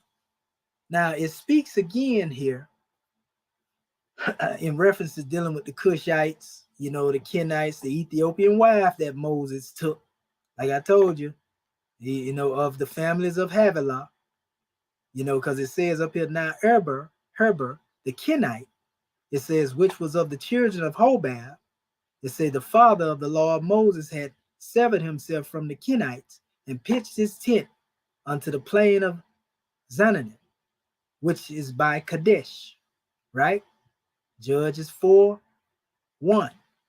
As a Kenite, the Ethiopian wife, of Moses, was one of the families of Havilah, coming through the lineage, out the garden, right? The second son of Cush. It says, who were the first people to occupy the interior Arabia. Apart from the Kenites, we should also consider the other Ethiopian tribes of Havilah, the son of Cush, such as the Amalekites. These Ethiopian families of Havilah, that Garden of Eden, right? The second son of Cush had been dwelling in the Sinai Peninsula of interior Arabia long before the birth of the Midianites and the Ishmaelites, the nations of Abraham's concubines, whom later began their homeland in the same neighborhood. So they're telling you who these original inhabitants was in this Garden of Eden. That brother Noble Drew Ali is talking about the Cushites and so forth and so on. It says, in fact, the Kenites, it says, and the other Ethiopian descendants of Cush had been living in interior Arabia before the birth of Abram, who became the ancestor of the Israelites, Ishmaelites, and Midianites. In other words, the Ethiopian families of Cush had been dwelling in the Sinai Peninsula regions of anterior Arabia long before the nations of the Arabian monarchies and the Jewish nation evolved. Moreover, it is worth mentioning that part of the promised land given to Abraham, or Abram, and his descendants included some of the territories of these Ethiopians in the wilderness of the anterior of Arabia, such as the Kenites and the Cadmonites. Very important that you understand that this Cadmonite name is important because the Cadmonite name, goes deep because it actually has to do with meaning indigenous to the land. So the Canaanites were indigenous or aboriginals to this land, these Cushites and Cadmonites. So we see that the original people in the Garden of the Eden that they talk about has always been our people. Before the Arabs got over there, before they was in Mecca, we was in Mecca. See, that's what everybody don't like about our people. They know when they go look at them relics over there, they see us. The inhabitants of Arabia, this is dealing with the original sources of the Quran, William Tisdale. It says the inhabitants of Arabia were not all of one race. Arabic writers in general divide them into pure or original Arabs and those who coming from other countries had been Arabicized. The Himyarites and certain other tribes present us with traces of affinity with the Ethiopians. See, all these people that's writing these books can't be lying, family.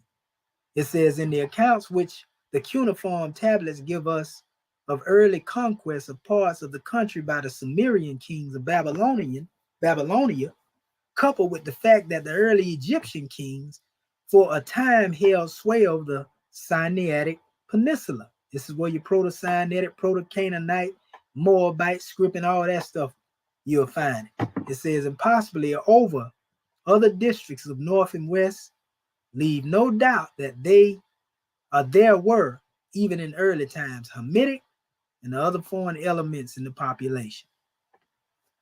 It's another source giving you some detail on that Garden of Eden.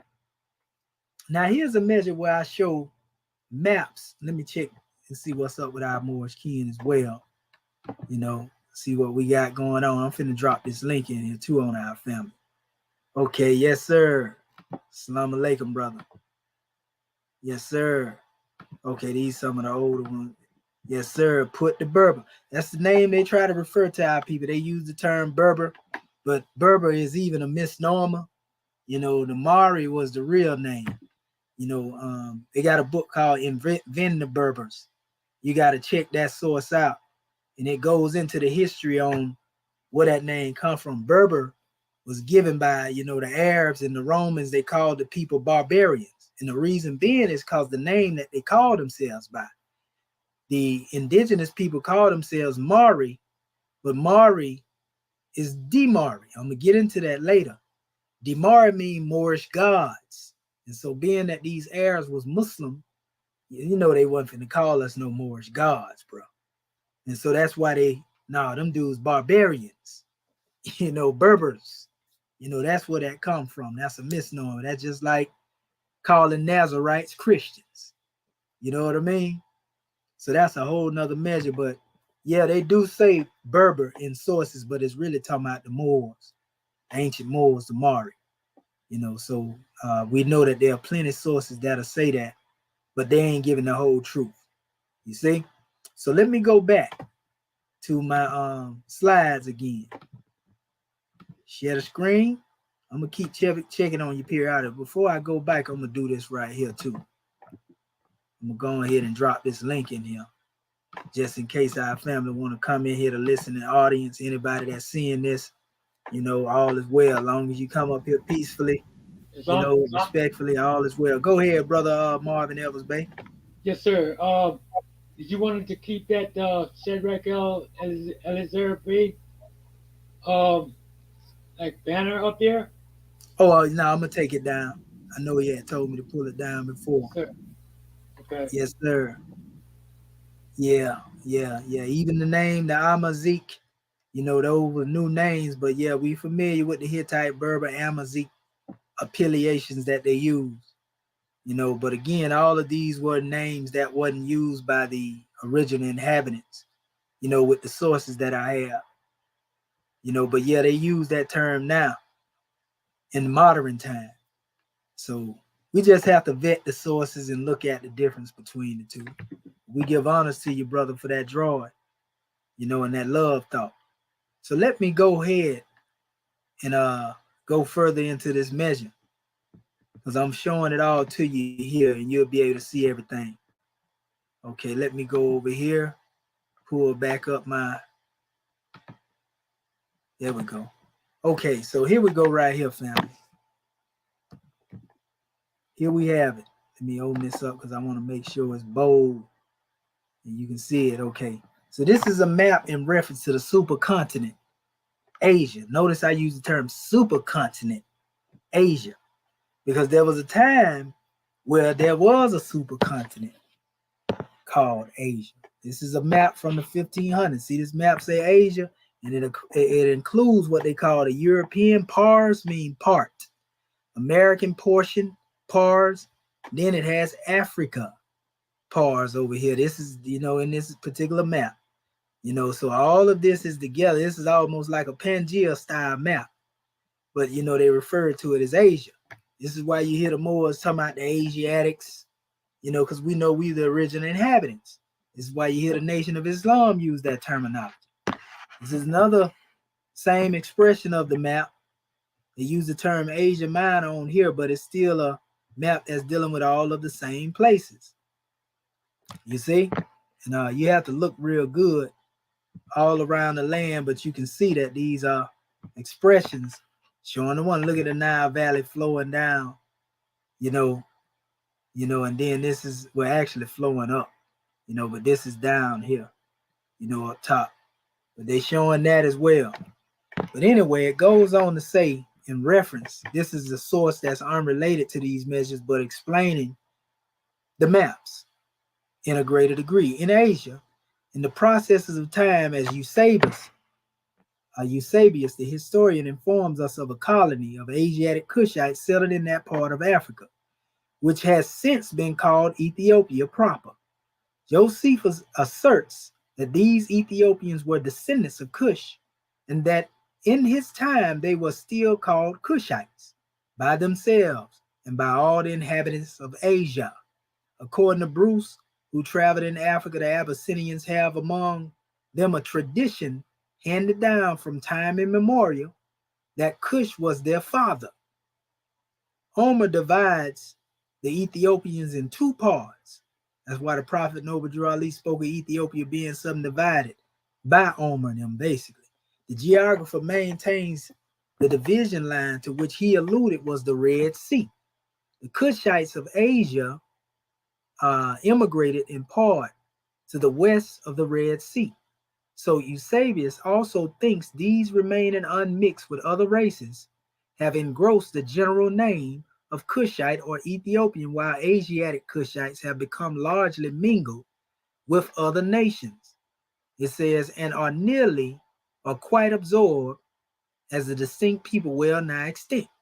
Hence, from the allusion of Jeremiah to the skin of the Ethiopian confirmed and explained by such authorities as Homer and Strabo and Herodotus and Josephus, Eusebius, we conclude that the Ethiopians were an African branch of the Cushites who settled first in Asia.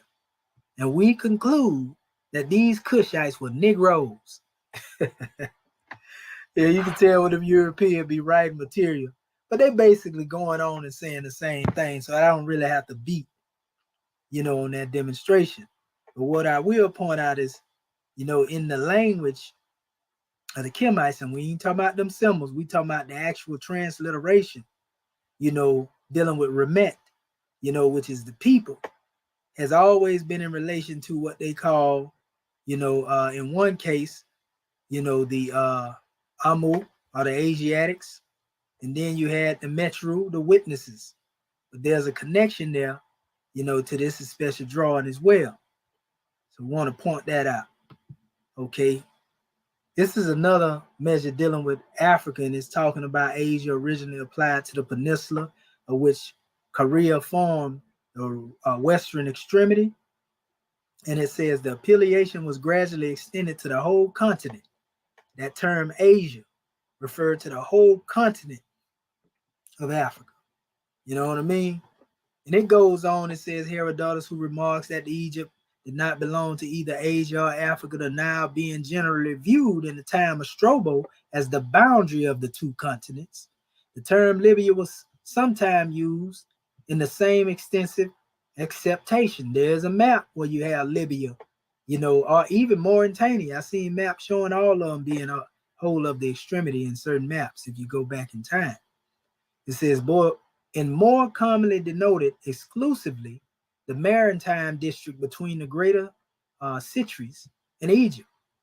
The natives of Africa are divided by Herodotus into two races, the Africans and the Ethiopians, one possessing the northern, the other the southern part. By these nation remarks, Major Rennell are evidently intended the Moors and the Negroes. It says, which two classes are as distinct as the present day as in ancient times, and apparently have not greatly varied their ancient limits, although the Negroes may be in many instances have received new masters from among the Moors. The common boundary of the Africans and Ethiopians in ancient times may be placed in the southern border of the Great Desert. You see? So that's again dealing with the measure of the Asia concept. We was talking about the Asiatics and so forth and so on, and the tribe of Shabazz being, the seed of the lineage of the line of Cush, Seba, and Sheba. But our brother chairman said here, this is a measure from the book of Fire. He said, this nation of Moorish Americans founded by their holy prophet Noble Drew Ali is actually the proverbial rejected cornerstone, the lost tribe of Shabazz, the lost found nation of the West, and the return of the ancient ones, the Ishmaelite, the tribe of Ali, the 144,000 ETC. Martin Luther King Jr. referred to them as we as a people would get to the promised land.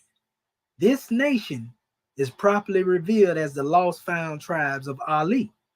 This name is exact because the holy prophet Noble Drew Ali is the only one that found them and gave their true free national name and claimed them. Naturally, he had to break the Roman seal in order to redeem his people hidden therein. So he's saying Noble Drew Ali is the only one that has truly brought us our one free national name, Moorish American. You see what I'm saying? We're going to get to that in a minute. Yes, sir. So speaking of, the tribe, Shabazz, it goes into the history here dealing with the tribe of Sabah, the head of the African Cushites with Mizraim and put and colonized the island coast, isles in the coast and the riverbanks of Africa. That's what they tell you in the NOI. That's what Elijah said. Shabazz set up his colony on the Nile. He said they migrated from Arabia, the other side of the Red Sea, and went over there and set up that demonstration. Here go the history right here. Sabah is connected to the word Shabbat. Sabah also goes back to the father of Asa, Seb, who's also known as Kebageb. But Seb, is basically also known as Sabazius in certain texts. That's Sebazius. Sabazius. You see? So that's another name that referred to progenitors. That name Sabazius was applied to Noah. In certain material that I have, it was also applied to Asa. You see, so we see the connection of the history of the tribe of Shabazz and Sabah. You see, but it says that, for I am the Lord thy God, the Holy One of Israel, thy Savior.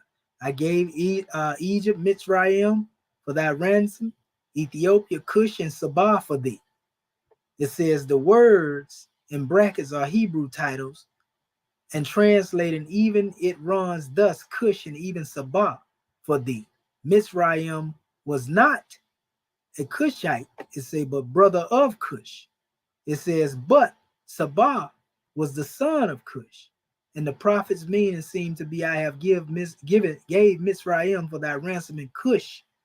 It says, the Cush living by Mizraim, even Sabah for thee.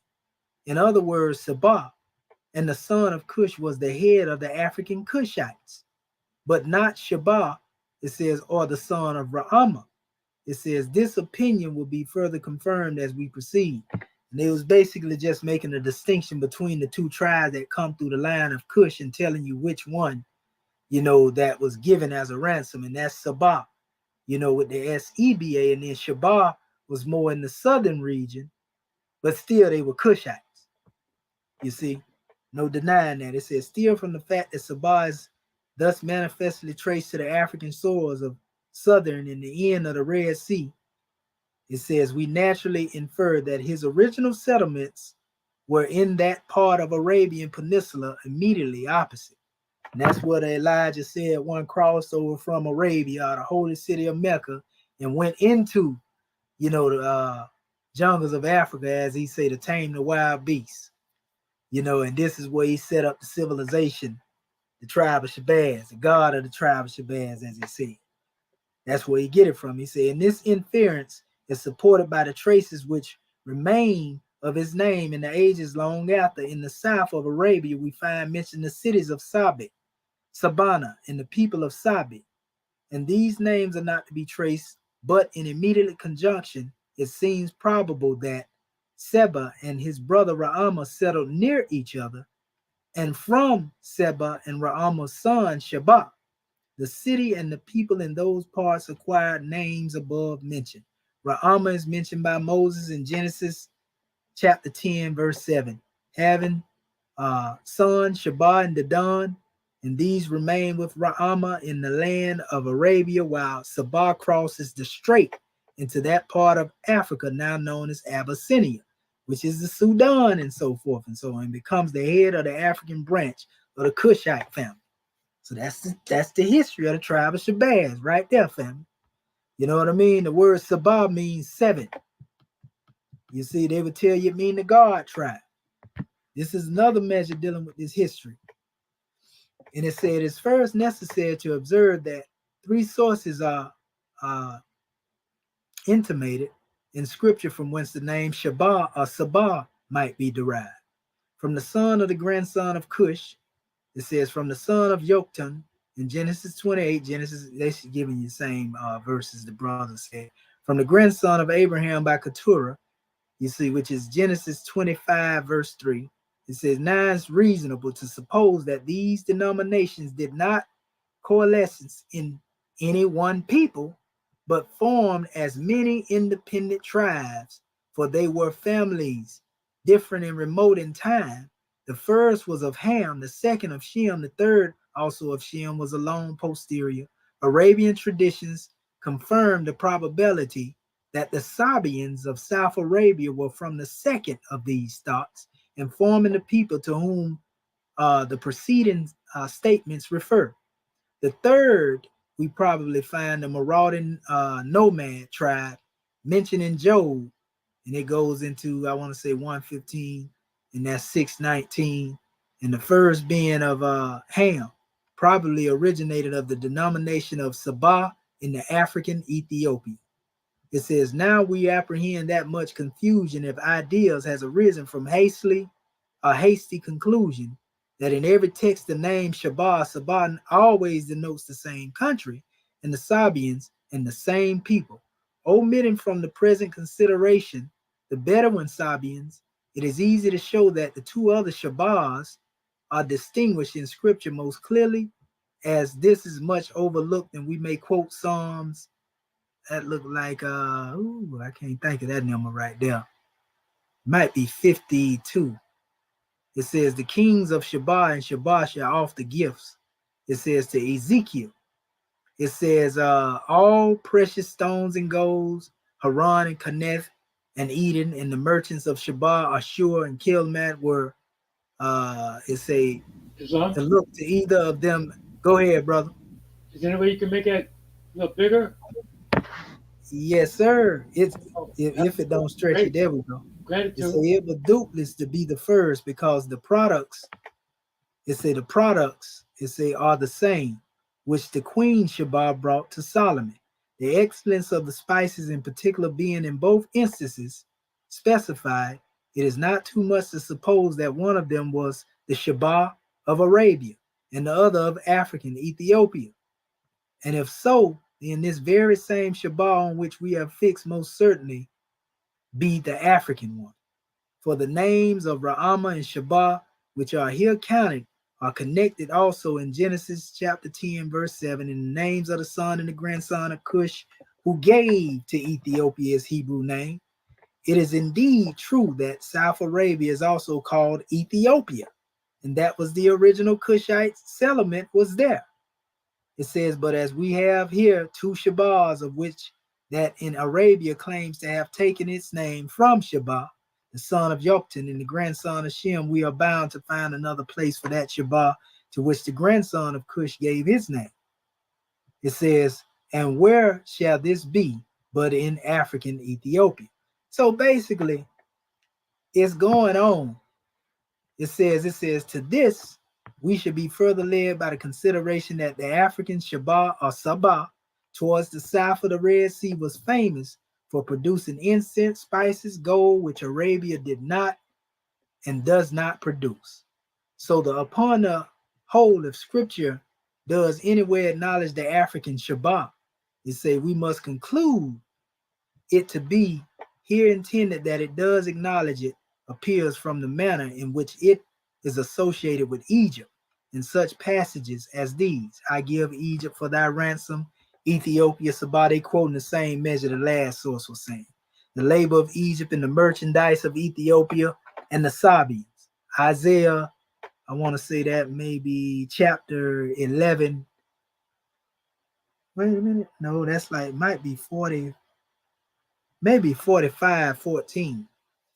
But it said this is the more remarkable when consider that the geographical order of corresponds with this enumeration, the African Ethiopia being to the south of Egypt and Sabah to the south or the most southern part of Ethiopia. We are aware that some unreasonably contend that the African Ethiopia is never noticed in the scripture, but we have not least doubt that it is so when mentioned thus along with Egypt. How else is this the following passage or this following passage explained, describing the invasion of Judah by Shishak, the king of Egypt? The sacred historian says the people were without number that came with him out of Egypt. The Lubims, that's a name for, I want to say they use that for Libyans sometimes, and Sukkims and the Ethiopians. But the thing is here, family, we can see again who these people, Shabar, and these people are the same original inhabitants of Arabia as we just seen. You know, this is that tribe of Shabazz that everybody been wondering about.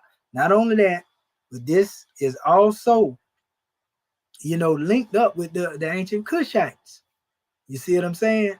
So when we go into this history, family, and we dig, you know, it's right there. You know, a lot of people thought that was a made up tribe and it was fake. It was just the way he spelled it, indifference, you know, in the expression of it. And I believe he expelled it the way that he received it from Farad, you know, and listening to it. Just like when he said Farad, you know, his expression of it, that's a whole nother measure. But, you know, the Honorable Elijah Muhammad, you know, he had that southern drawl, so to speak. And so he wrote things as he heard them, is what I would say. But this is a depiction of the Sabians. You see how the people of Sabah, whole surah in the Holy Quran is dedicated to them. Surah 34. They talk about how they were builders of great civilization. You see, these are the ancient Sabians that were there before the Arabs. Look at them. They actually doing, because see, that's another thing. The Sabi'un Hunafa, who taught what we call Sebagat. In the Grand Quran, it says that we take on the baptism of Allah. And it's not dealing with water, it's talking about being immersed in the divine wisdom and the attributes of Allah. You know, but that term Sabah and Sebagat, you know, has to do with the order, you know, of the ancient Sabians who basically had the seekers of truth that Muhammad learned from. He took a lot from their custom. That's why you see them here doing this form that's normal. That's Nia, giving the intention. You see these one bowing down in prostration, bro. You know, that comes from our people. And they got it from Kemet. That's where the Salat concept come from. If you really want to know where Muhammad got it from. Now here's some telltale information that linked them Sabians straight to Kemet. This is an old picture of what they call an Arab camel rider, right here. But look at the hair, the same way as this here. But look at the Egyptian deity. That's normal right there. Look like it down there, But you see it. This is like an Egyptian bust, but in the Arab pre-Islamic Arabia. And this is also a picture of some of the symbols dealing with Heteru, the cow. You see the crescent with the sun in it. That's a symbol the Sabians kept from Kemet. That's actually a picture of what they look like now in this modern time. She still got a little hue in her, even though she got a little light bright on her. But it says, regarding the language of Sabah, Alessandro de Migret, it's an archaeologist who has worked in Sabah for many years. It said the language used in Sabah in southern Arabia, it says in Semitic language linked to Arabic and Ethiopian, although this language was mostly replaced by Arabic with the advent of Islam. So you see what original Sabaic language looked like right there. If you ever seen Gaz and Himyaritic, Himyar, which is also featured here on this block here, that's what the original language looked like in Arabia before the Arabs came, family. That's a very important measure to be noted as well. You see? So we giving you straight fire and facts over here. So now remember, when you talk about Kush, we see the kingdom of Kush last for over 1,400 years. When you go into ancient Kush been on the manifest for a long time, but we're talking about the actual kingdom of Kush, and this is the date that is given for it. It was established around 1070 BCE when it gained its independence from Egypt. Now, just because you don't see a kingdom, and that's a long time to be on the manifest, don't mean that the people hadn't been there prior to for years upon years. But this is what we have as evident of their first building. It said it quickly became a power in the northeast of Africa in 727 BC. And I take this Gregorian calendar stuff with a grain of salt, but that's another level. Cush took control of Egypt and ruled until the Assyrians arrived. You see? So this was their pyramids. These were the things that they built. A lot of it was similar to some of the things that was built over there in Kemet. This was pre-Ptolemaic too, by the way. At least it was by the natives of our people. Okay. So we have here of the Nile flowing through Baraba, Ethiopia, the mountains of the moon. It says even the name Hindu is Ethiopian. I'm talking about the Indus Kushite Valley civil. It's Indus, or the Sin, sometimes they call it. Ancient records of authority made Hin and Sin the sons of Cush. Philostratus, let me blow that up a little bit too. It says Viet Apollyon. It says the Indi are the wisest of mankind. Ethiopians are a colony of them. And they inherit, it says, the wisdom of their fathers. The separation of India from the parent Kushite stock was in ages long before the rise of the so-called Aryans in India. The older Greeks always associated the waves of the Indian Sea, it says, with the wonderful Ethiopians. Ephorus stated they occupied all the southern coast of Asia and Africa. As in Chaldea, they brought to the aboriginal tribes of India the knowledge of metals to take place of stone implements. And they brought the knowledge of the arts. Their funeral remains all over India reveal the stone circles and upright massive menhirs of North Africa. They understood in those far distant ages how to make hard earthenware, iron weapon, and ornaments of gold.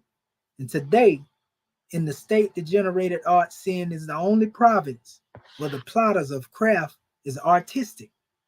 Before the Mechathenes and the Greek ambassador to the court of the non-Aryan Chandragupta, and the Gupta is another way of saying gypsy, Egypta. The Chandragupta go back to the Maryans, or the Moors of India. They used to call that. That's where you find the edicts of Ashoka at. You see, Maryans, in a place called Shabaz Garhi. It ain't strange, family. Shabazz Garhi. Shabaz and Gharhi.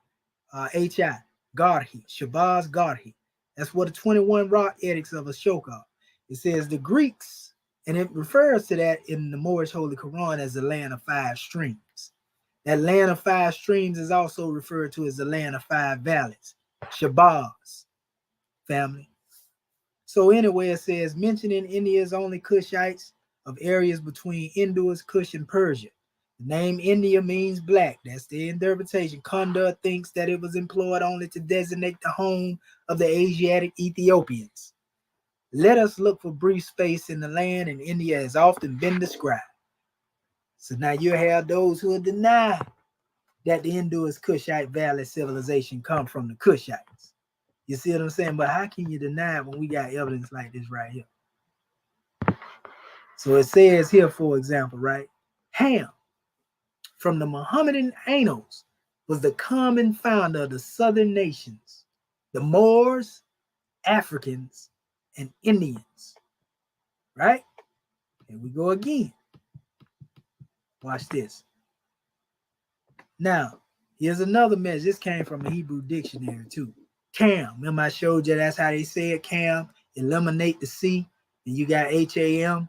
You know, so Ham is the misnomer, Cam is the original, and it connects to the original name Kham. Cam.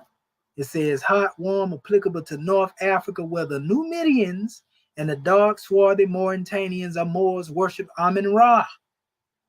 Uh-oh. So you mean to tell me that the original Moors worship at the shrine of Amun Ra as well? Amen or Amen the sun, otherwise Jupiter Amen represented by Cam. Man, how you gonna get around all this information right here, family? Impossible. Now look at this original picture. I showed family this in the past. The original Indus Kushites. These some of the oldest depictions of a lot of their stuff. You normally see them old pale looking, people over there in India now. Some of them, they got the Eurocentric nose, but they still got melanin in them. They call them Dravidians, untouchables. Most of them you'll find in the southern region of India. But nevertheless, this original Indus Kushite descendants, they were descendants of the Meru Kushites. Meru meaning those who was along that Nile Valley, the Sudan, the same one linked to that tribe Shabazz, or Sabaz. The headdress and shinny is clear evidence. What am I saying about the headdress? Look at that. They actually got a fez on their head, family. And look at this shinty. That's Egyptian all day, family. When you see these four arms too, look at it. That's Egyptian right there. That's Egyptian shinty all day. But this is found in India. Another one with the fez, that's actually a red fez right there. Way over there in India now. They worship, a lot of this stuff came through from the Nagas of the Kushite civilization. The Nagas of the Kushite civilization worship at the temple of Amun, and that's where they come up with the concept of a Piedmont. They have a lion upon the head of the body of a serpent. You see what I'm saying? And that's where they came up with that tradition where you have the serpent with the seven heads and all that coming out. That was their expression of that, but they had it demonstrated, as a representation of a Piedmont, the lion deity in ancient Kemet. So that's where they got that culture from right there, family. But that's a whole nother measure in and of itself. So let me go up. Let me go to our next thing here. I'm gonna open that up too so we can see it. I actually put this in here. I meant to take this one out, but it's there anyway. It gives a definition of the name Shabazz, as I spelled it earlier. That's where Elijah probably got his spelling from. He just put two Z's and he didn't have the H there. But nevertheless, it actually means falcon. I can show you Shabazz means, Shah means king, and Baz means falcon, because Baz is a name for bird in Persia. Shabazz.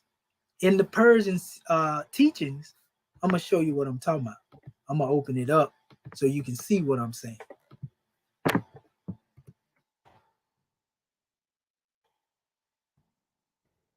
Let's see.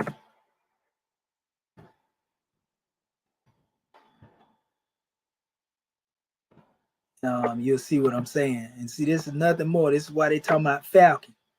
See, it really come from the same depiction here that you would see in Persia. But see, this is the Shabazz bird right here. See what I'm saying? And we know that Persia is the ancient name for Iran going back to Saudi Arabia. So we can see why this name was brought forth, because it's really a similar Heru family. It's really Heru is what it really represents. And Heru is a falcon, right? So if Asa means king of falcons and Heru is his son, and we already know sometimes they even say white falcon as well, family. You know what I mean? A lot of people ain't never really showed y'all this stuff, but we going into it. So that name Shabazz was also the name that was given to Calendar Yusuf Andalusi of Andalusia. Shabazz Calendar was a mystic teacher, basically, and he took this name. The word calendar is said to be in connection with his name. It ain't strange because they say that there was a Shabazz relation to the calendar history in the nation of Islam, which go back to the Indus Valley civilization, because the Indus Valley civilization in their calendar history, they go back to 311 trillion years when they deal with the Yuga cycles. You feel me? So their calendar is more in relation to our calendar, what I call the Damari calendar. You know what I mean? We draw for that demonstration, the 50,000 year cycles and 300, thousand year cycles and so forth and so on. So that's a whole nother measure and another lesson as well. So I just thought I'd add that in here. So the next ayat we have, his father Ham and his family was second, and then came the word Ethiopia, which means demarcation line of the dominion of Amexem, the first true and divine name of Africa, the dividing of the land between the father and the son. As you can see here, you see the Axum Empire, the kingdom of the Mari and the Moors, that's where that's at. Then you have the Aksum Empire, both rooted with AXM, Axum and Aksumite Empire. The Aksumites are the Cushites, the Axumites are the Hammatites. You see? So it tells you about the demarcation line. We see all the tribes and everybody, the Tuaregs and everybody there, the Gramantians, Jutilians, Moor King up there, Amexem, this is the empire, the Mexem Empire. Amexem, as the chairman told you, deal with the land of the gods of the land, and so forth and so on. Axum broke down, its own spirit man and Axum, the heaven. We always talk about being Lord of the plane of soul and Lord of the plane of things made manifest. There you go. Above each one of these Oxumite and Axumite places is the Little Dipper and the Big Dipper. Has a connection to these places. When they shift and they rotate and so forth and so on, they hit these spots. You know what I mean? These are the 7 stars. Your Pleiades and all that, the Big Dipper, the Bear, the one that's known as the Confession, Kemet, all that. They say, where is the Moroccan Empire? In the questionnaire, Northwest of Amexem. What is the modern name for Amexem? Africa. The chairman already told you, Africa is the misnomer. You see? Notice it said, what is the modern name for Amexem? Because they don't call it Amexem no more. So it says the ancients supposed Mount Atlas in the ocean on West Africa to be the boundaries of the world. This remote and imperfectly known region was made the scene of the wildest fables. Ultimus established, it said, there's a remote district of the Ethiopians, a general name for the sunburnt Africans, Axum. You see? And it supports on its shoulders the heavens studded with burning stars. So they compared these two peaks having the star constellations above them like epaulets. If you don't know what epaulets are, you see them on uniform where people put them on their shoulder. So these star constellations represent the epaulets, upon the shoulders of these 2 points, Axum and Oxum. You see? So that's your concept of your Amexem. So his father Ham and his family was second.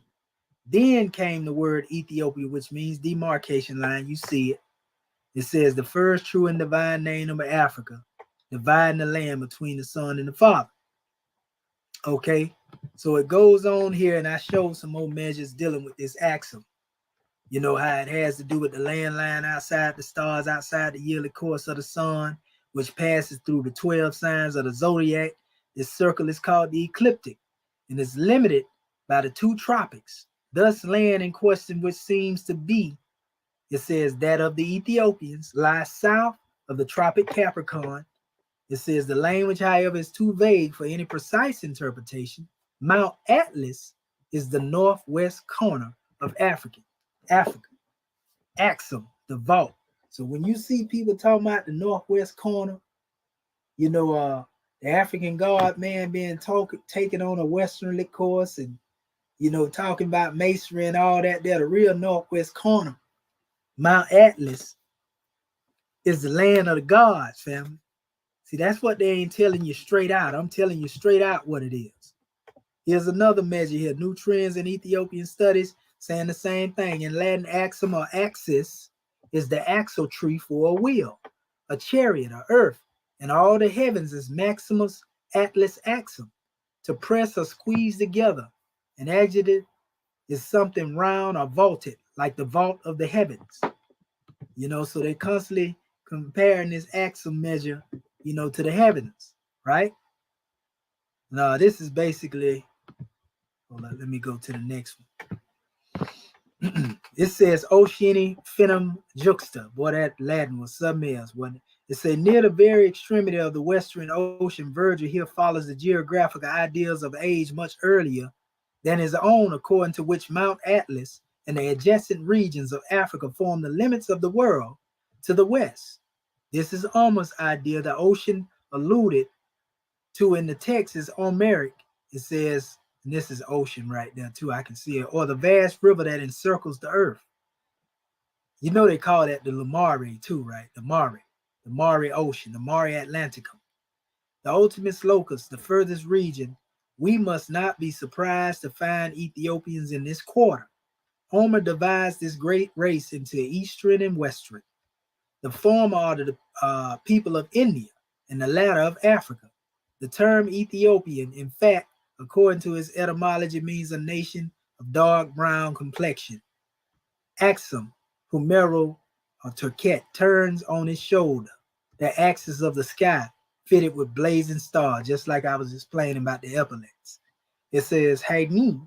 A Haini makes Axum, that's Axum too, what it's saying now, equivalent to the distinctum studied. It says Wagner to instructum. The latter is near to the truth, Torquat. It says Atlas supports the heavens on its shoulders, but as the sky, while thus supported, had its diurnal motion, and that's dealing with the motion of the stars. He is also to impart this, right? More information about axis. I just read that portion to you a few minutes ago, but you can see that on the 33rd parallel north, you know, is where that demonstration cross over, you know, in Africa up here, dealing with Axum, you know, at this particular point, you know, up from Austin.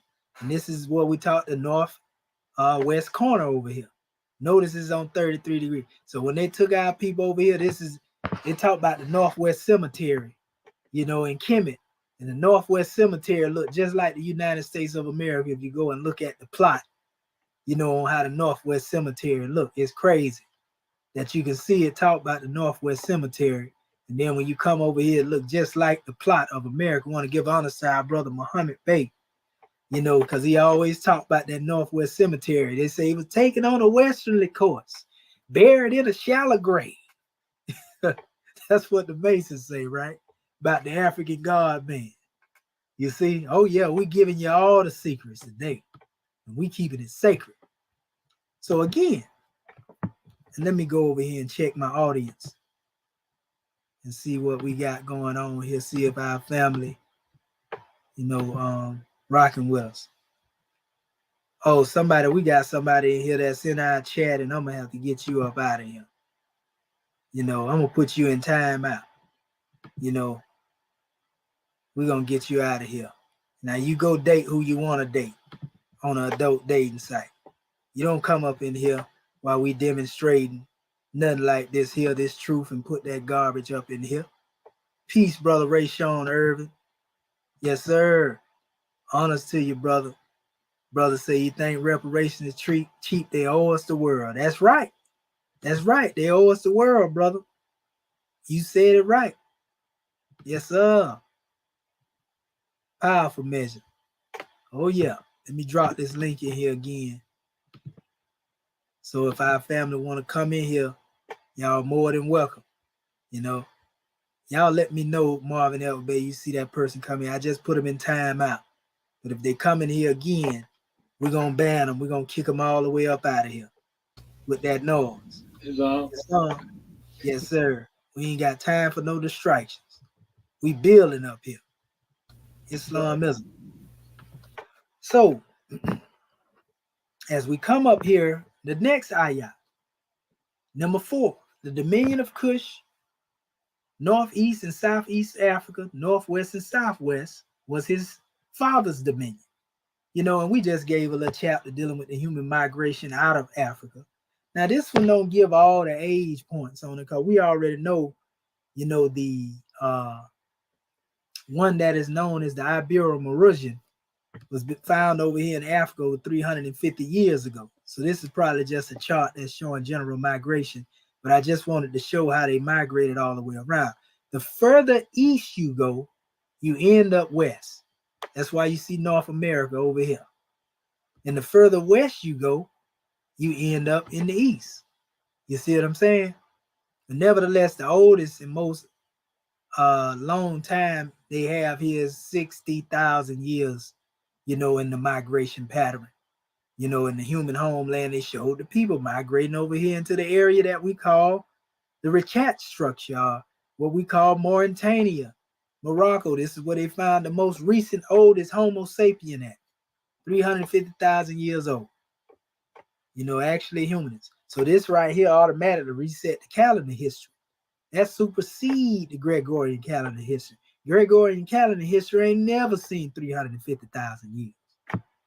You see?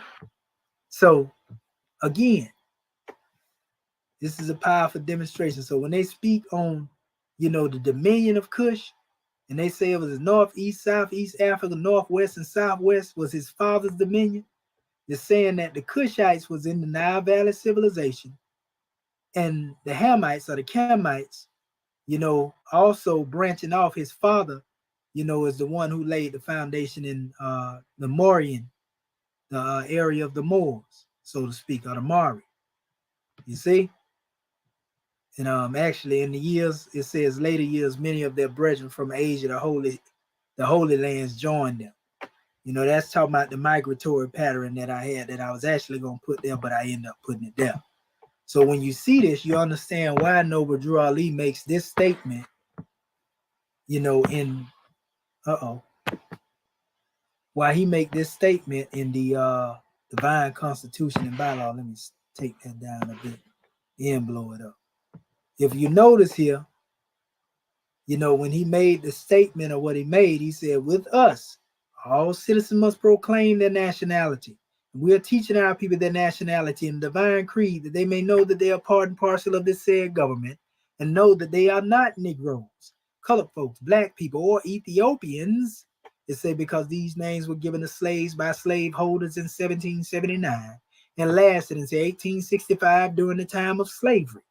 But this is a new era of time now. And all men now must proclaim their free national name to be recognized by the government in which they live in the nations of the earth. This is the reason why Allah, the great God of the universe, ordained Noble Drew Ali, the prophet, to redeem his people from their sinful ways. The Moorish Americans are the descendants of who? The ancient Moabites, whom inhabited the northwestern and southwestern shores of Africa. And we're going to tell you about them ancient Moabites in a minute. So we have another measure up here, you know, that gives us the history again. Y'all already know. This is just talking about the sons of Ham, Cush, and Mitzrayim, and put in Canaan again. You know, and it goes into telling you, you know, how, you know, their prosperity went into the parts of the south. You know, they went into, you know, Africa. The father is both of the Ethiopians and Arabians who was sent forth in a colony from themselves more eastward, you know, near to India. We went over a lot of this here. It's talking about the father of the Egyptians, who generally known in scripture as by that name, of whom sprung the Libyans. And then it says, among whom is the river Punt and the Moors. Again, you know, this going into the parent, Cush, the parent of the, look like a cursed race of the Canaanites. It says, were known in the scripture. The sons of Cush was Shabbat, and this stuff written in Latin too, family. That's why I look a little off. Havilah Saptica, this thing here from like the 1700s. Ra'ama Sapteca, and they put that in the right language. Shabbat and the Don. So, yeah, it's talking about the Hamites. Here's another measure we already know about the Hamites. It say probably Ham is meant. It says C note. It say anytime you see these Greek so-called texts in it, a lot of this stuff is like from the 1500s most of the time.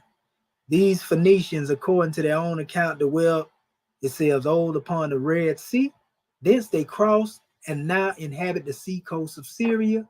On the extent the Erythraeum, Mare, that's a name of the sea. Mare is also a term that was adopted in the Kemetic, used in the Kemetic language prior to this. We'll say this was adopted from that term. It says, including Persian Gulf and other accounts of the origin of the Phoenicians. Then they give the sources Strabo, Hastings Dictionary of the Bible.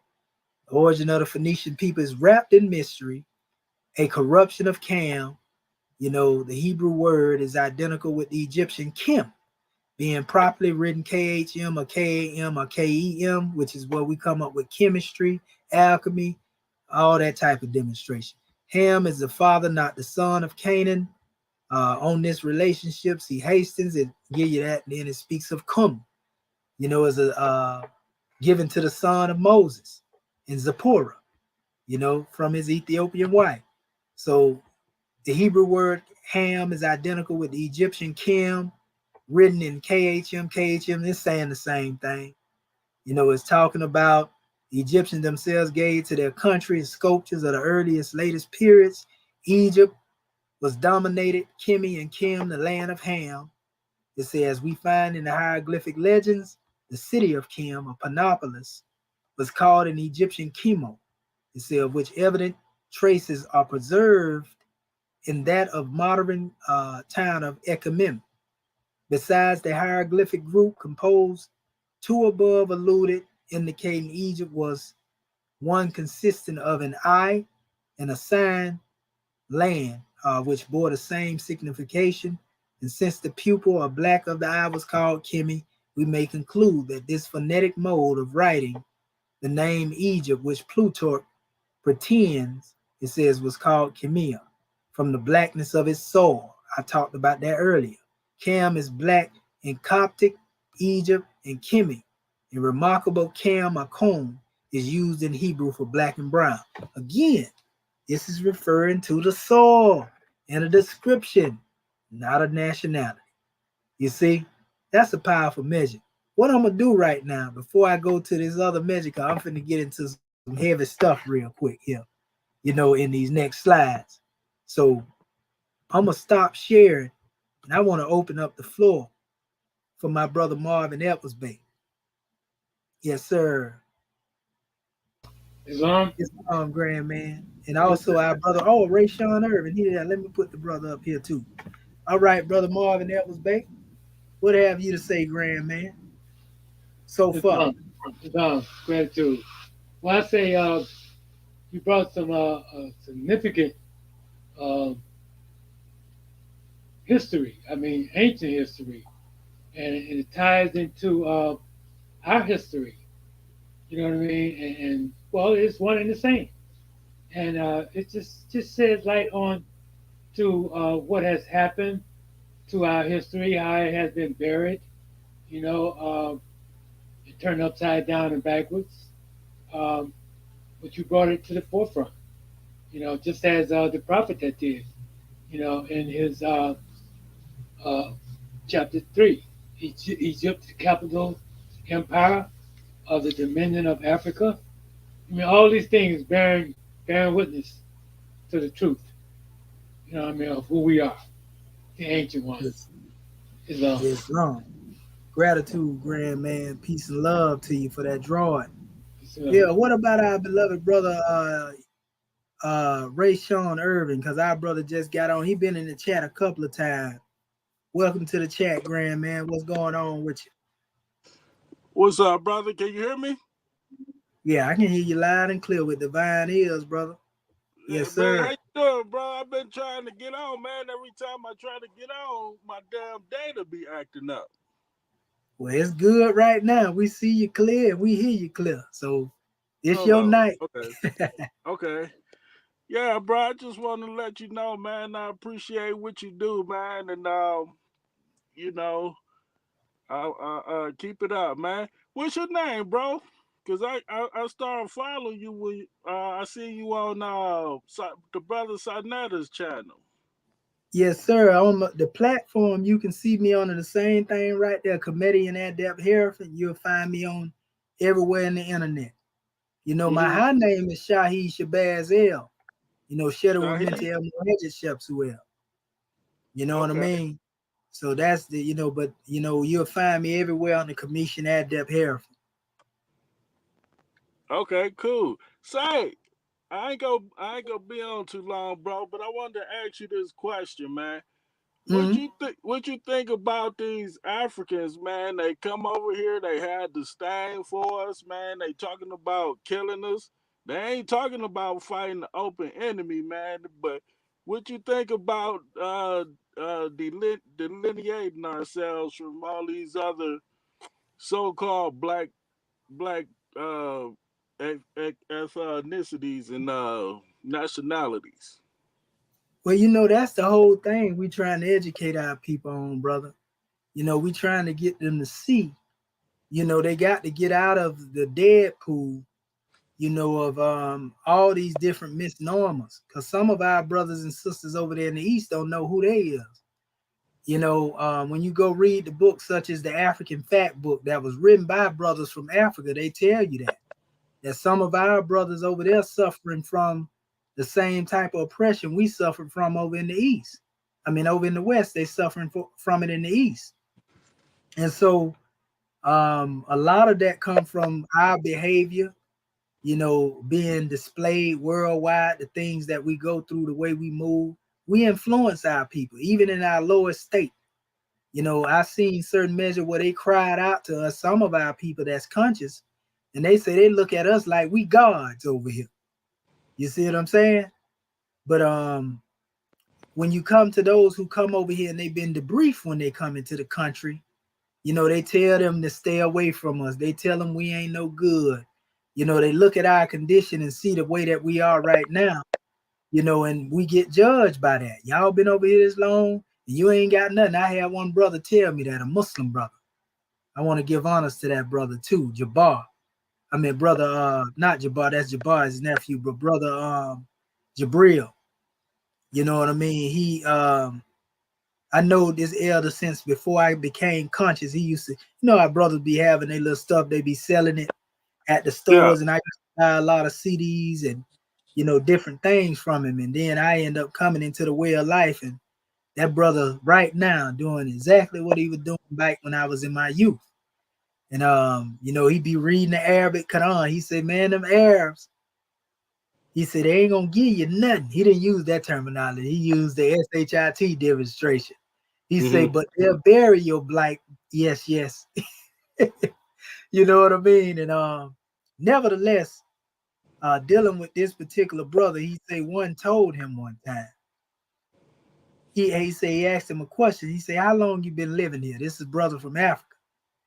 He said, Hmm. I've been living here all my life. He said, I've been living here 1 year. He said, I have a business, I got a car, I got all this here, but you've been living here all your life and you ain't got nothing. You see what I'm saying? And he was saying that to try to make a point.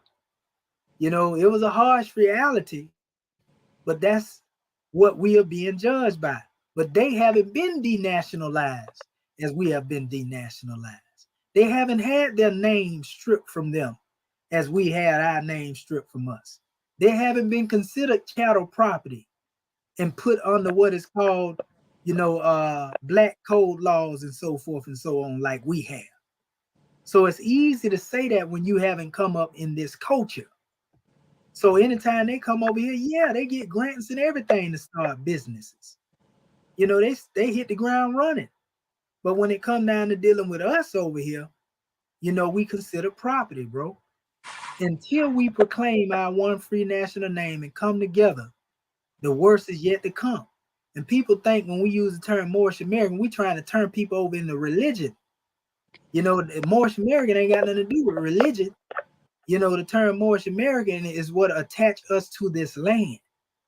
And that's the difference between the word Negro, black, color, and all of that. You see what I'm saying? That's why we emphasize the importance on our people to understand it. They think we attacking, black is just a description. There is no nation called Black Nation with a black flag. You see what I'm saying?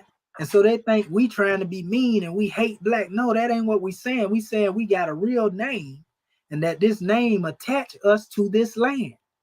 It's greater than saying Native American or Indian, because even under that, Indians still subject to what we call corporate governance. You see, so until we come together under our one free national name, bro, and claim this land that belong to us, we're going to always keep going through this right here. You can be a Moorish American, and you ain't got to be dealing with a whole bunch of religiosity. We teach the ancient Kemetic principles through Islamism because that's how Noble Drew Ali taught us. And our teachings are in harmony with what everybody else believes, but we don't believe in the Bible as the European believe in it. We believe in the original text, but we believe certain things have been corrupted and they need new translation. Same thing with the Quran. You feel me? Same thing with the Kemetic teaching. It's time for us to take the pen in our hand, like Prophet Noble Drew Ali said, and write our own history. That's why you got to keep hearing me saying this name is a misnomer and this is the right name. You see, so that answer your question, my brother? Yeah, man, I appreciate you bringing me on, brother Shabazz. Did I say it right, Shabazz? Yeah, that's cool, brother Shabazz, all is well. Some people just call me Carl for short with the Committee and Adept Hereford's. The K, A, and the H demonstration. I think you demonstrate that sometime, Islam. Yeah, bro. I appreciate you, man. I appreciate the knowledge you putting out here, man. But shit, man, coming up, I never, it's not surprising, but I never thought that Africans, well, not just them, mostly them, they're pretty much all of them that's not from here. They pretty much all got the same, ideology. They ain't coming over here trying to fight the oppressor, the open enemy. They over here coming trying to fight us. Yeah, it's the old syndrome of the bullet demonstration. Whoever the bullet pick on, if people got a bullet mentality, they jump in. They ain't got it in them to say, hey, man, and a lot of them do it. It's the same thing when you deal with somebody, one of our people that's in law enforcement that don't know they self. You know what I mean? They try to show off in front of a European. You know what I mean? And they make the badge look bad. They make us look bad as a people, and all that when they do that. You know what I mean? When they don't know themselves and they attack their people, they jump on their people, or they sit back and let it happen. But then when they want to get on a level of regulating the law, a lot of them act like they're regulating the law until it's time to regulate the law against their comrades. You see what I'm saying? It's the same type of demonstration. That's what's going on with our people that's over here in these other countries, and these different people that come over here. You know what I mean? They've been taught, like I say, they debrief when they first get here, bro. That we are bad people. They don't know the condition that we come up on. And then it's like this. It's just like when you deal with a lot of them acts over there in the Middle East, on how the Arab world end up getting bombed on, or somebody end up going through whatever they go through, and the people that didn't even have nothing to do with what's going on suffer the most. You see what I'm saying? So people throw the baby out with the bathwater a lot of time, bro. You know what I mean? And that's what's going on with them brothers from the east, and so forth and so on. And I Mm. don't have a desire to trying to demonstrate no measures with them. At this particular point, I'm trying to deal with my people over here. And Right. then we worry about dealing with somebody else outside of here. You know what I mean? And so nothing against the brothers over there, because some of them do want to see unity. But a lot of them that come over here, in order to be seen dealing with the political aspect, they act like they don't know who we is. We ain't the same as them. And they believe they're different. And we ain't got just them. Some of our families from Haiti see us the same way. Some of our families from, Jamaica look at us the same way, bro. Just being honest, you know what I mean?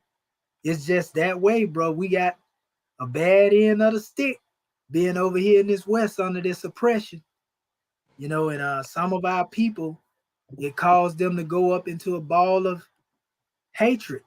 It caused them to go into a situation of feeling like it ain't no gods, all type of crazy stuff our people go in. That's why a lot of people pushing atheism now. Why God let us go through all this stuff we going, cause you hard headed. In most cases, they say we went into slavery because we hard headed. We're Mm. hard headed, mean, stiff necked people that have never done anything except at the point of a sword. That's what Noble Drew Ali said. So we want to be hard. So, we got hard consequences until we produce something good and better for the world to look at, bro. We're going to always be seen like that. As long as we shooting each other down, killing each other like dogs, crab in the barrel mentality that our people demonstrate over here. It hurt to tell the truth, but it's the truth, bro. As long as we demonstrating like that, the world gonna continue to treat us as they treat us and look at us as they look at us, unless we make marks to show them that we demonstrating differently. You see what I'm saying? Right, right. Yeah. Yeah, you right, man. This shit. I don't know, man.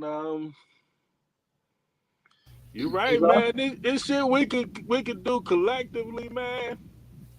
That'll turn this shit around in 1 week, man. But it's like people they refuse to, like you say, look at the real issues and address those. They rather just not. You know what I'm saying? Yeah, you right, bro. It's Yes, sad, sir. man. Yeah, it's a sad situation, brother. But I appreciate the question. I thank our brother Marvin Ever Bay trying to ask too, brother, and keep tuning in, brother. Ray Yeah, bro, Sean. I watch you all the time, man. I appreciate the knowledge, man. Thanks for bringing me up, bro. Yes, sir. I appreciate your presence, bro. Anytime. All My right, casa, your casa. all right. Thanks, man. I'm Yes, out. sir. Peace Yeah. and love, family. Appreciate that question. All right, now. Yeah, Marvin Ever Bay, you were trying to say something? 'Cause I finna open up for our brother Yasin Bay. Go ahead, Oh, brother. oh yes, sir. No, go ahead. Let Yasin Bey come on. Ifrim. Okay. Yeah. Okay. You there, brother Yasin Bay? If you are, unmute your phone. Our brother may not be like us. He may not be able to hang like us. Oh, there you go. Yeah, you know you ain't gonna leave me with all this gold and treasure. Yes, Lord, grab here. Yes, sir. What have you to say, Listen, brother, so far? mm, I've been trying to put some cold water on the top of my head because I've been soaking up so much and to build up some heat, and my energy and vibration is just bouncing off the planet. Uh, with the reality that of things that's already flowing in my blood, you just confirming everything with the original text that you've been reading from this mm, ancient knowledge that belonged to our people. Uh, the way you presented it, even if you're asleep and you see this evidence, there's something has to be wrong with you totally mentally to not be able to comprehend just a portion. You only need 1/8 of what you did tonight to go work with to find out who you really are. That's all you need because Drew Ali has already told us. And here in Pleasant Bay, Chairman Pleasant Bay's uh, information. I mean, you can't go no deeper and no further back than that. Uh, how much more information do you need to be yourself? Let me just put it like that. How much more information do you need to be yourself? How many more books do we need to go through before you become yourself, before you find out who you really are? Now we know now what you're going to do about it. Study to show yourself approved. And I'm so overwhelmed of the information that you brothers have presented here. And I'm so overwhelmed of being invited up underneath such awesome information and power.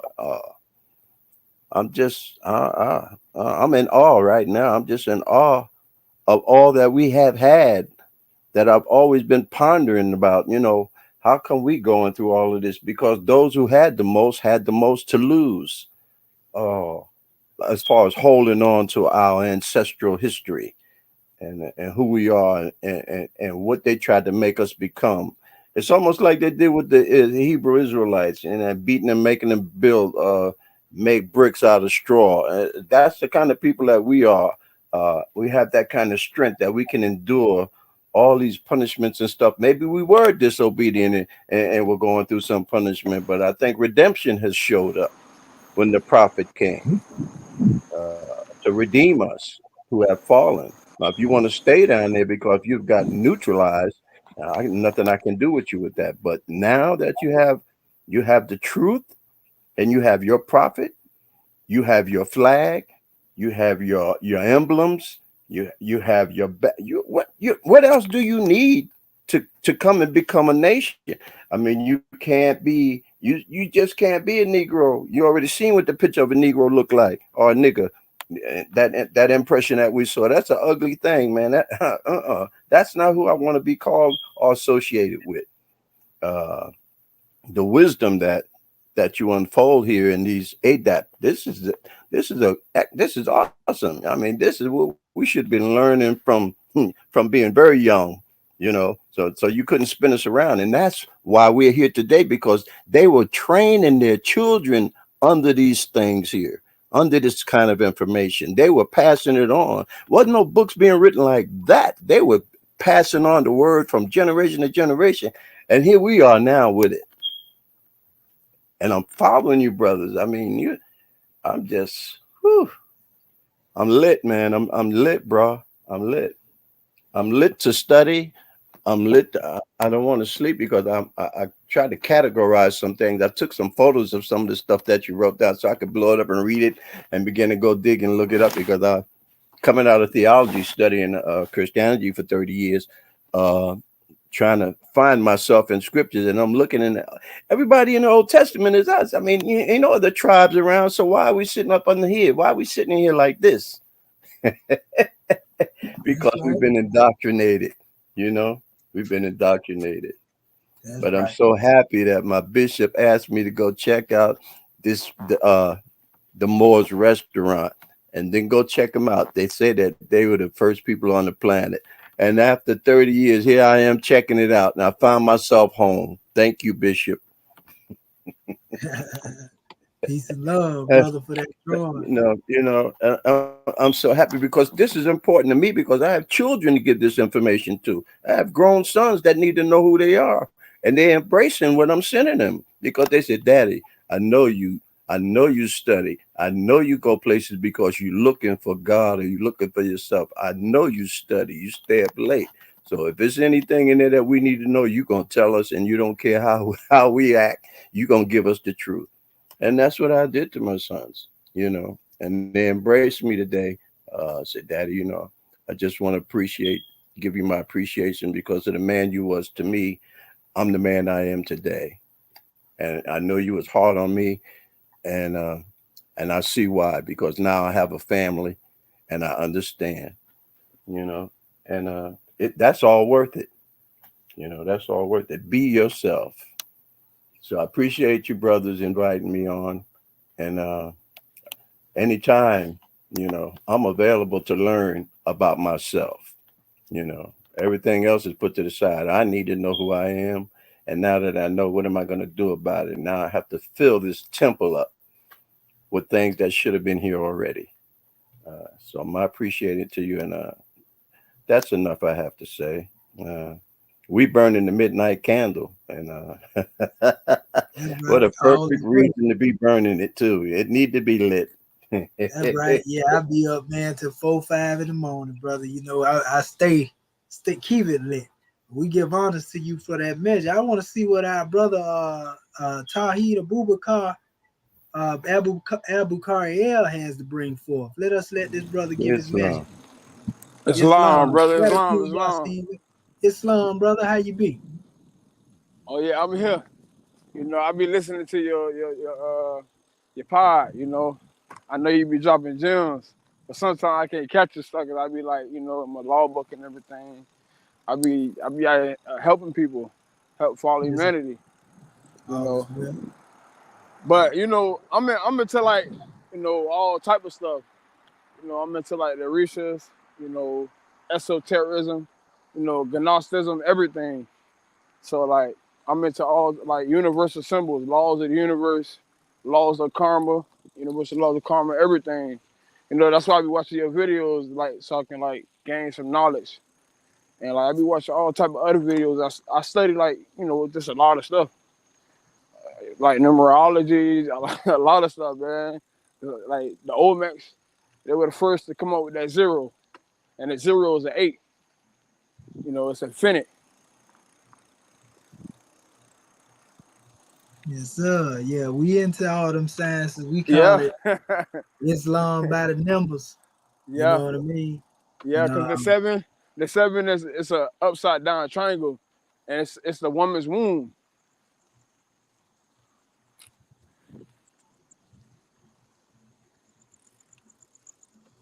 And that on the back of the bill, that's how you get a 7. And we got Anu. Anu means woolly and dark in the old Webster dictionary. So it's on the back of a dollar bill. A lot of people don't know it's back there. And we got other words in Latin, you know. yeah, So we it's definitely familiar with the science of the dollar bill and the hidden symbols therein. yeah, just like how dollar came in because of JLK civil certificate 111 I think 10. He had the civil certificate. So when he got assassinated, that's when it became a dollar. Hmm. Yeah, yeah, that's how that came All it in. takes is a dollar, huh? Yeah, yeah, yeah. So that's when that came in line. You know, like say how they trick us with because trickology it's real deep right now. You know, so right now when we look at these places we go to, we are already here. Nigeria, all these places here. We already know Morocco here, all this stuff here. We don't got to go looking around. We can see it in our eyes. All the trees, the land is more. More is land. We can hear it when we talk about it. You know, everything that we breathing in, it's more. We can hear it. Like when we say more, it means all. So it's all for us. Everything been here for us. Nature, everything. We produce life. We That's produce right. nature. Everything is all ours. It's always gonna be ours. All law, that's law. Jurisprudence is law. Yes, sir. Law governs all events, land Yeah. and water. Policies, policies do not supersede law. Law governs all this land. So, we all know that. Right. Yep. So we got like the feathers. The feathers have different names to them, or I say, I don't know. I ain't gonna say appellation, but it got different power of speaking to them. And they got the same thing I'm gonna say with the turbans, because the turban wasn't just called a turban; it was called something different. Just like got appellations. We got Bay, we got BAIG. Just like when the Moroccans crossed seas. They wanted to beg for that appellation. So when you look it up, it'll say beg, B-E-G. So they were begging for an appellation. We never begged. It already been installed in us. All we got to do is just come through the mother. And the mother give us that. The mother is the most powerful one. The white tarbush, the powerful one, first one. That's the most powerful one on the chart. Because mother, she first. She lay all the laws down.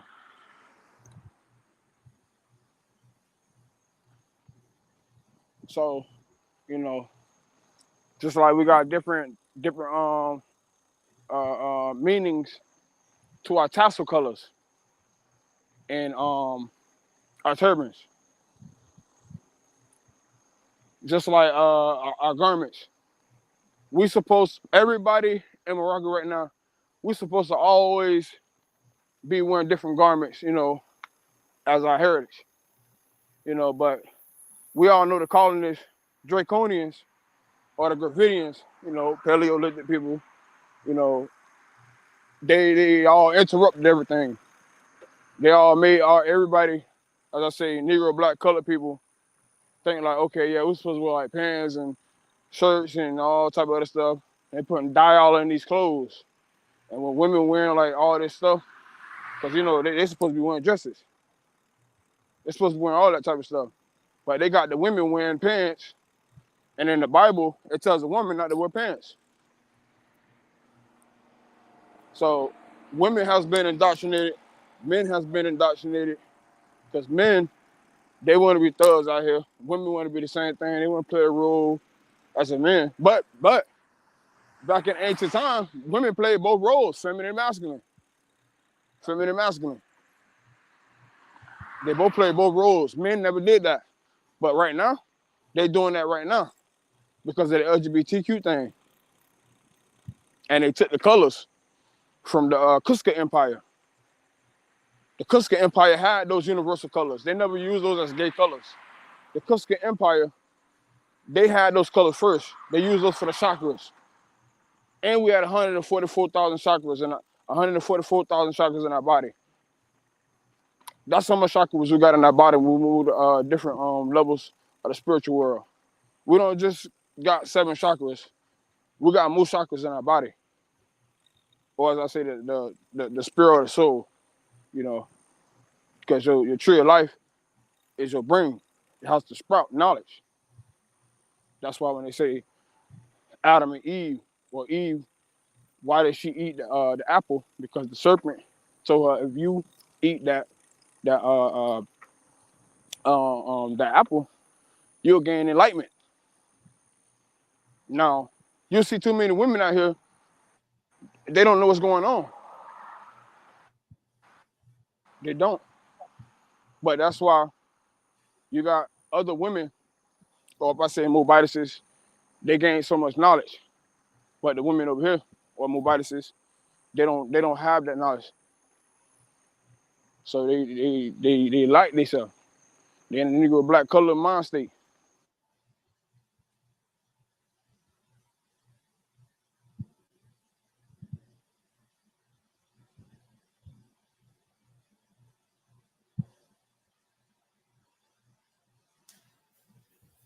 Yes, sir. All is well, brother. We give honors to you for the measure. You know what I mean? Because basically, knowledge of self. You know, that's the main key.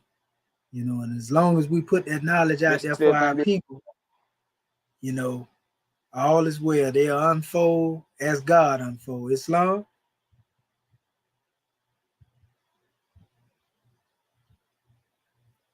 Yes, sir. Gratitude, brother Bakari L, man. Stay tuned in, man. I'm gonna get back to this bill a little bit, and we're gonna shut it down in a little bit as well. But I give honors to you, brother, for all your wisdom that you presented, brother. And stay tuned in, though. Islam? Yes, sir. So, Brother Marvin Ellsbay, you had another measure to bring forth? Islam. Um, Islam. yeah, I tell you, yeah, this is a very powerful lesson tonight, especially listening from our other brothers that came on the manifest. And just like the lesson that we, were involved in earlier tonight, um, as to how we relate to all of our people. You know, I mean, as we are trying to say, you and I, Ty. That's Yeah, right. pardon. Yes. You know, as we try to you and I, Ty, that unity. Yes. That's why love is such a powerful cord that binds every other thing. You know, and as I listen to my brothers, I mean, that's why I have to hold on to that love. You know what I mean? Because of my understanding and others' understanding may not coincide, I mean, at the time. But I'm sure somewhere on a level of elevation, they do. You know what I mean? So, and there's always room for growth. You know what I mean? I'm just so grateful that the prophet, our prophet, Prophet Noble Drew Ali, and and I give so much praise to the great God Allah, whom we sometimes call the great God, whom I choose to call Allah. And the Father of the universe. You know what I mean? As He is always communicating to us, as He communicates to us through us. And it's just a powerful thing to embrace all of our people. You know what I mean? Wherever they are. You know what I mean? And not to judge because we know that Allah is leading on and victory is assured, regardless of where we are. You know what I mean? If we keep striving for the truth, it will, open up to us. And I just like to say that. Gratitude for Yes. allowing me to get that portion. Gratitude, Consul General. We give honors to you for that drawing, brother. Grand measure. Yes, sir. But let us go back into this here, man, a little bit. We got a powerful drawing to give to our family. We finna really give it to them. We done already gave them some of it, but we got a grand measure, to touch our people with in this measure. So what I'm gonna do, I'm gonna share my screen again, to add on to what we already have, family. You know, this is powerful information, all for our family to do their research on. So the next measure, in understanding that we bringing forth, we're gonna get in a little further. You hear the prophet talk about, protoplast, in relation to dealing with uh, chapter 1. Protoplast is mentioned, but people don't know what protoplast really mean. And in the ancient, what they like to call Greek, we know is hecopter form. It means first form. In the religious text, it initially refers to the first human. Since we're talking about the capital empire and dominion of Africa, we got to get into that too. More generally, to the first organized body of progenitors of mankind in creation myth, as Manu, Shatrupa, Adam and Eve. We hear all these different stories about creation, or surviving humanity after a cataclysm. Every time creation begins from a certain point, that's a new beginning. You see, but protoplast actually also deals with atom. You see, an atom, and life force and everything coming in creation. You heard the brother say earlier that we are the life force. Everything is us. He was talking about the more being creation and so forth and so on. All of us are progenitors of our own particular family. We came from nothing into something, just like creation came from nothing into something. So when Prophet Noble Drew Ali used this term, protoplans, family, that's a powerful measure. People overlook it. Like I say, first life form. So going into the drawing of this, when we get into cosmology, we see in ancient Kemet, it speaks of the primeval waters. And the primeval waters is what is known as Nu or Noon or the celestial Nile, is what I like to call it. You see Noon and Nunet, the dynamics of that in the state of existence. You have Hu and Huhet, which is space and infinity and formlessness. There's also a connection between that and going into time to a certain degree. Kuk and Kuket, primeval or primordial darkness, light and darkness. And then you have Amun and Amunet, the invisible, and the hidden, so to speak. And so when you get into this special drawing and put it in the context of the 7 days they normally give you in the Piscean records, because they often talk about 7 days of creation. These 7 days also mentioned in the Quran, created in 6 periods of time, and the 7 heavens created, he rose, and so we find these things brought about in a day sequence, but we know 7 days to us represent a cycle, or represent a circle, because the 7 is at the essence of cycles and circles, so to speak, which deal with a complete point or perfection and so forth and so on. So what I did, because our people hear the stories on the Garden of Eden and Genesis and all this, I went through my knowledge of the Piscean records, the book of Genesis, and then I put the Kemetic science into this measure to give one a drawing. And so on day 1, we hear about God creating the heavens and the earth, and the Spirit of God moving upon the face of the waters. And so we see this in the form of, we use the term Allah, Ra, Allah is the light of the heavens and the earth. Allah is the light of the heavens and the earth. Ra in ancient Kemet represent the light. You see, divine light more than just the light of the sun. There's a spiritual sun. But anyway, it says he breathed forth the 7 Elohim. You see, in the midst of those 7 Elohim, or Neteru would be the proper expression, because there are 7 that are mentioned in ancient Kemet in the beginning of the creation as well. And Tehudi and Ma'at and Altum,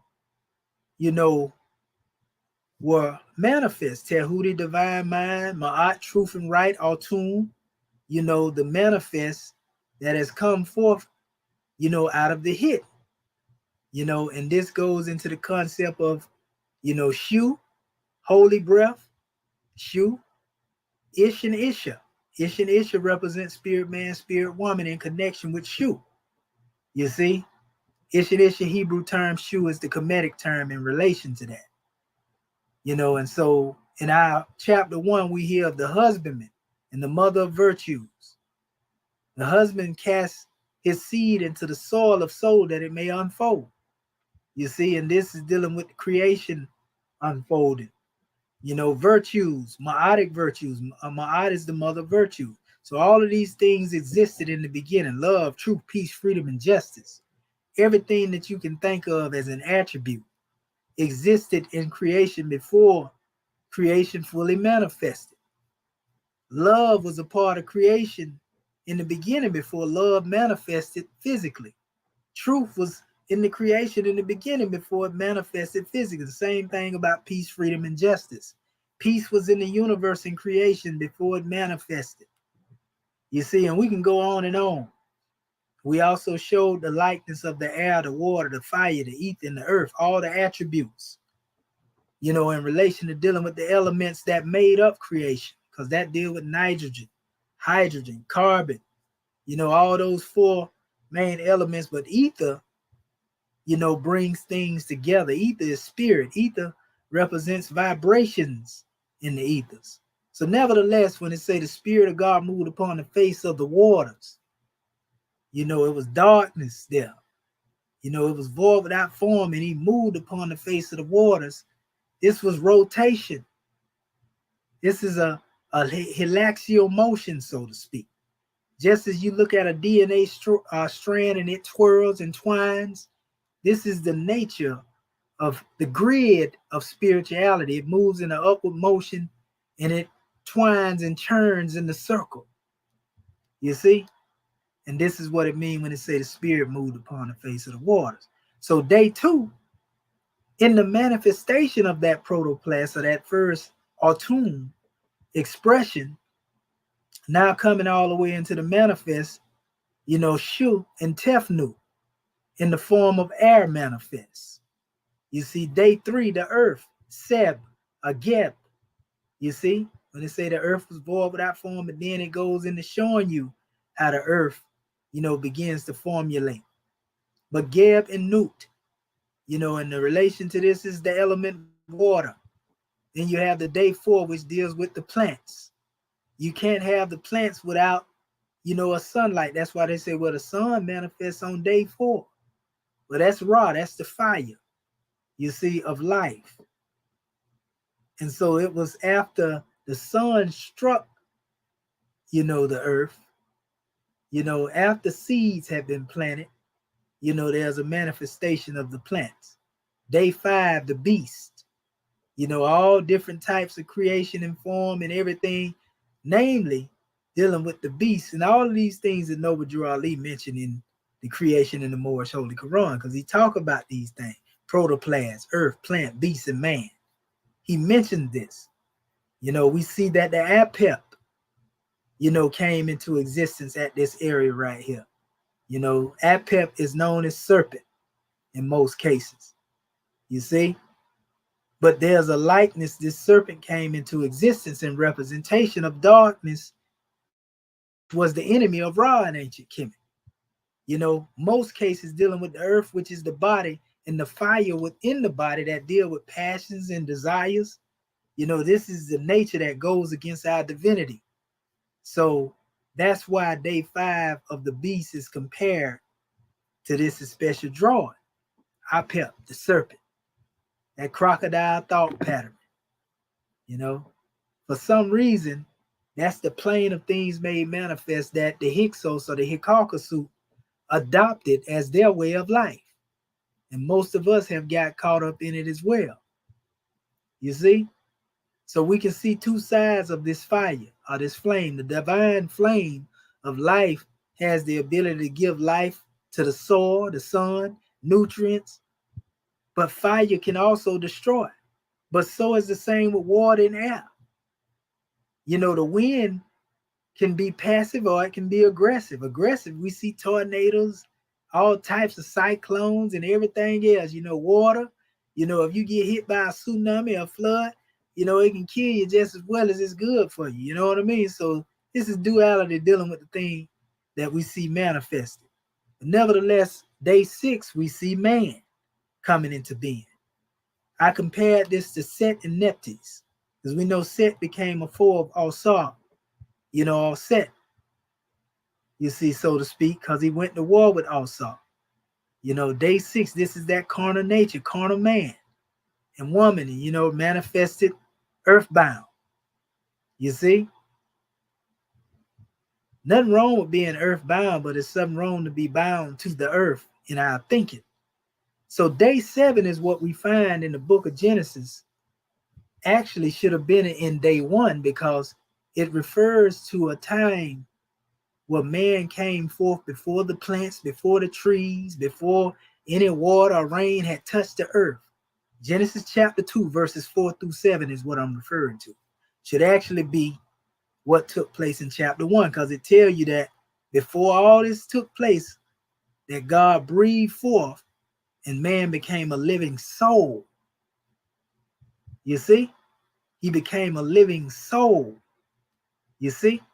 So day 7 here, in comparison to that, we see the angel, cherubim degree. You see? Amen. You see manifesting in the first expression as flesh divine. You see? This is that cycle of that circle in 7 that I'm talking about. The first psychophysical man, aka Mar. You see? And Mar actually deal with light being. Every high priest of Anu, coming through the temple of the sun in ancient Kemet, represented light beings. They represented spirit beings. This is where your aura shines outside of your flesh. Flesh divine, right? Ether, all saw and all set. Spirit man and spirit woman, which is also synonymous with Ish and Isha, but now they have taken on form. So this is where we go in the book of Genesis. They say God said, God made, God saw, God's creation. You see? So we see from this knowledge that the creation story and the cosmology in Genesis is only talking about what we call an unfoldment in creation, a pilgrimage into creation. So we took part in our own creation, meaning we were there presently in spirit before we became a manifest body. Every creation teaching in cosmology teaches this. We just haven't been able to heed this. How do we know? Right here in the book of the Piscean records, I have a measure that I always put out here dealing with the original man. God was flesh divine, as I just explained. Now, if you look here, shining in the light, the word Kadam is used here. You see, dealing with the East, time, antiquity, eastward, alpha time, ancient time, eternal, everlasting. And this is the word that's actually used in the Hebrew language.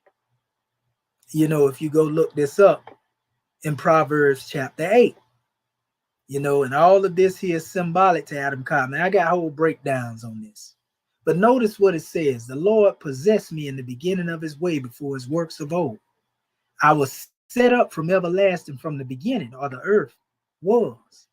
When there were no depths, I was brought forth. When there were no fountains abounding with water, before the mountains were set up, before the hills, I was brought forth. While as yet he had not made the earth, nor the fields, nor the highest part of the dust of the world. Remember, in the book of Genesis, chapter 1, it says the Spirit of God moved upon the face of the waters. I told you that the first man was really mentioned in chapter 2, verses 4 through 7, when he said he breathed into him the breath of life. He became a living soul. It didn't say he became a living body. He became a living soul. You see? So when it talk about Spirit of God moving upon the face of the water, the word face is translated from ayin, which also means eye or source in the Hebrew text. You see? So it says, when he prepared the heavens, I was there. When he set a compass upon the face of the depth, when he established the clouds above, when he strengthened the fountains of the deep, when he gave to the sea his decree that the water should not pass his commandment, when he appointed the foundations of the earth, then I was by him as one brought up with him. And I was daily his delight, rejoicing always before him, rejoicing in the habitable part of his earth, and my delights were with the sons of men. Now people will say, well, what does that have to do? In other words, you learn that you have always been with the Most High. The Most High has always been with you. That's what was being expressed in Proverbs by the author, the writer of this particular demonstration. He understood himself. He knowed himself and his Father God, the Creator. So when we begin to think in this way, we understand the question that is asked to the Moors: who made you? And when you know that, can't nobody make you no Negro. Can't nobody make you no so-called black man, colored man, Ethiopian, anything that don't have to do with your one free national name. Because you know that you are one with God in essence. So can't nobody make a slave out of you, because like our chairman always tell us, you can't enslave a God. If you look at an apple tree, we know an apple tree is produced from apple seeds, and the same thing is dealing with orange.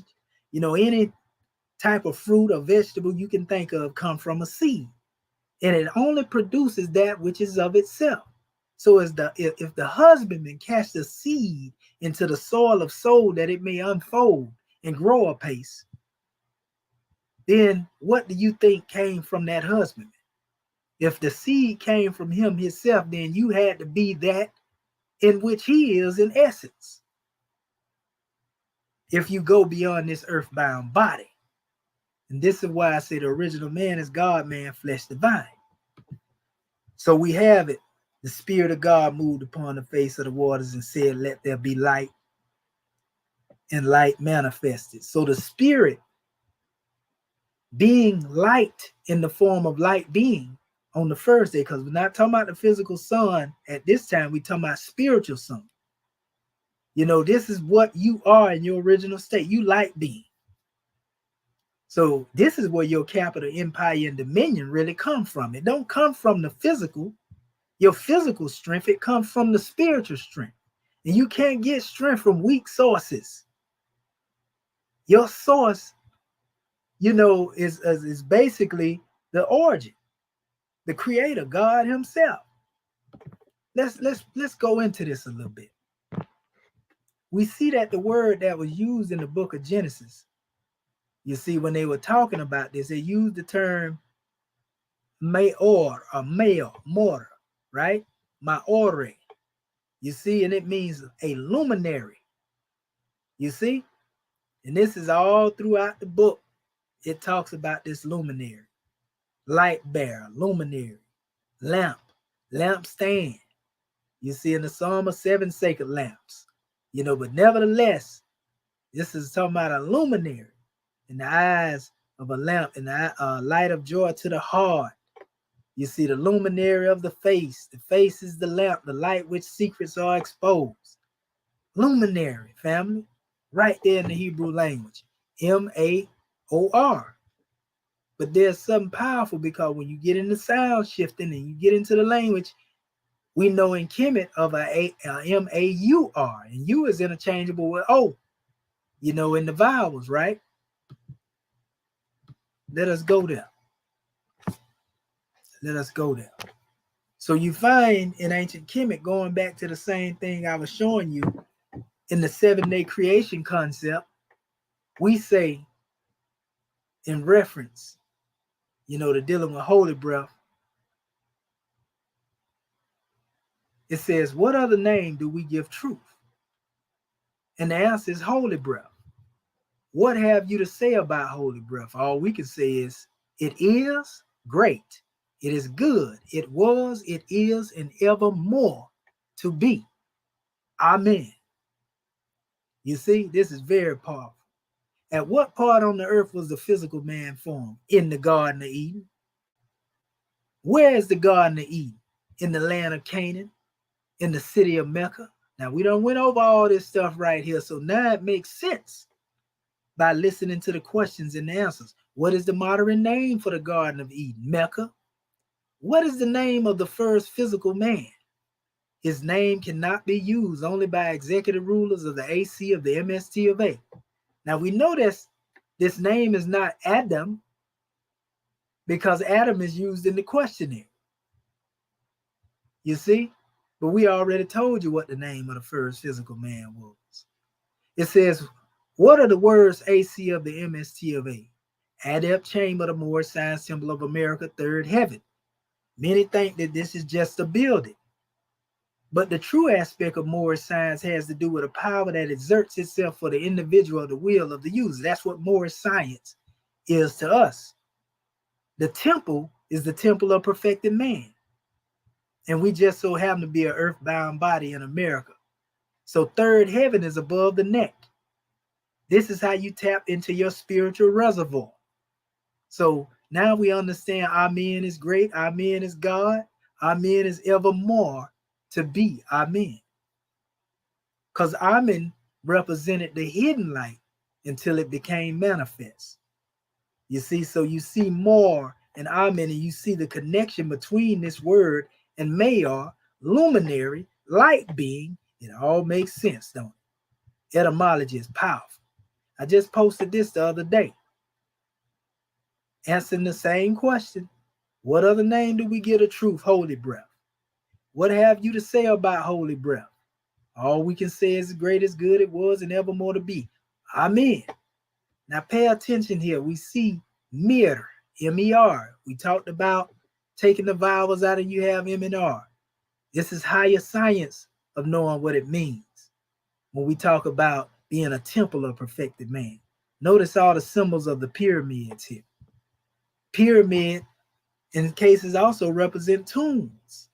The body itself symbolically becomes a tomb if you stay buried there, if your spirit is not to fly. But when you become a temple of perfected man, you talk about Amen, and you talk about that holy breath within. See, this is that light that's shining through you. Mir, also seen here as hero, brave man. It's the spirit of God within you that make you a brave man, a brave woman. You see, man to us is Moorish American National, MAN. So there is no gender involved with that special demonstration when we say Moorish American National. You see? Again, it means also Amen. So when you go here, like Prophet Noble Drew Ali told us, know thyself and thy Father God Allah. Know ye not that ye are the temple of God and the Spirit of God dwelleth in you. If any man defile the temple of God, him shall God destroy. For the temple of God is holy, which temple you are. 1 Corinthians 3:16 through 17. Moorish 101s. Can the high self pass away? No. Why? Because it is a law in man. So I said all of what I've said to show you that that light is within you, that basically you were from the beginning. You have been flesh divine from the beginning. You see, that is the higher self. That is being one with the great God. That can't pass away because that's God and man. That's the seed that we was just talking about. When he breathed forth and you became a living soul, it was the seed of the truth and our men that come on to manifest. See, this removes you from spookism. And so now you understand when you talk about Egypt, the capital empire and dominion, it doesn't come from how you rule with might and force on the manifest. It comes from you being able to rule from a high state of consciousness, the God within you. You see, they don't teach you that every day in history class, right? Going further into this measure, another one, Maori, Mar. We seen the connection to this, and we see it speaks of the light of the sun. You see, we can also see Lamor, a Lamaor, a Limor, a Lamarot, Maori, all of them connected to the same measure. In this book, Eden in Egypt, Ralph Ellis again, he speaks here. And he talks about the example of the original Egyptian origins of this text. He's talking about translating the book of Genesis in Kemetic terms, is what he's talking about. What I basically did a few minutes ago. The term being used for light is Maori. And he shows the Hebrew word. You see, which I went into him a few minutes ago, which was derived from the Egyptian Mari. You see, meaning brilliance.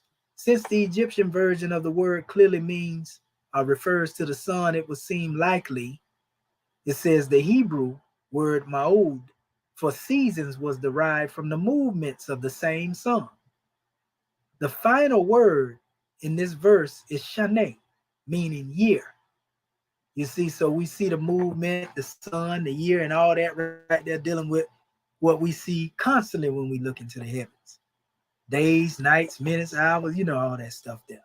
It says, so it should be pointed out from the very start of this exercise that the vast majority of the Hebrew words from the Torah's account of the Old Testament are actually taken directly from Egyptian equivalents, and thus they translate directly and surprisingly precisely into the Hebrew.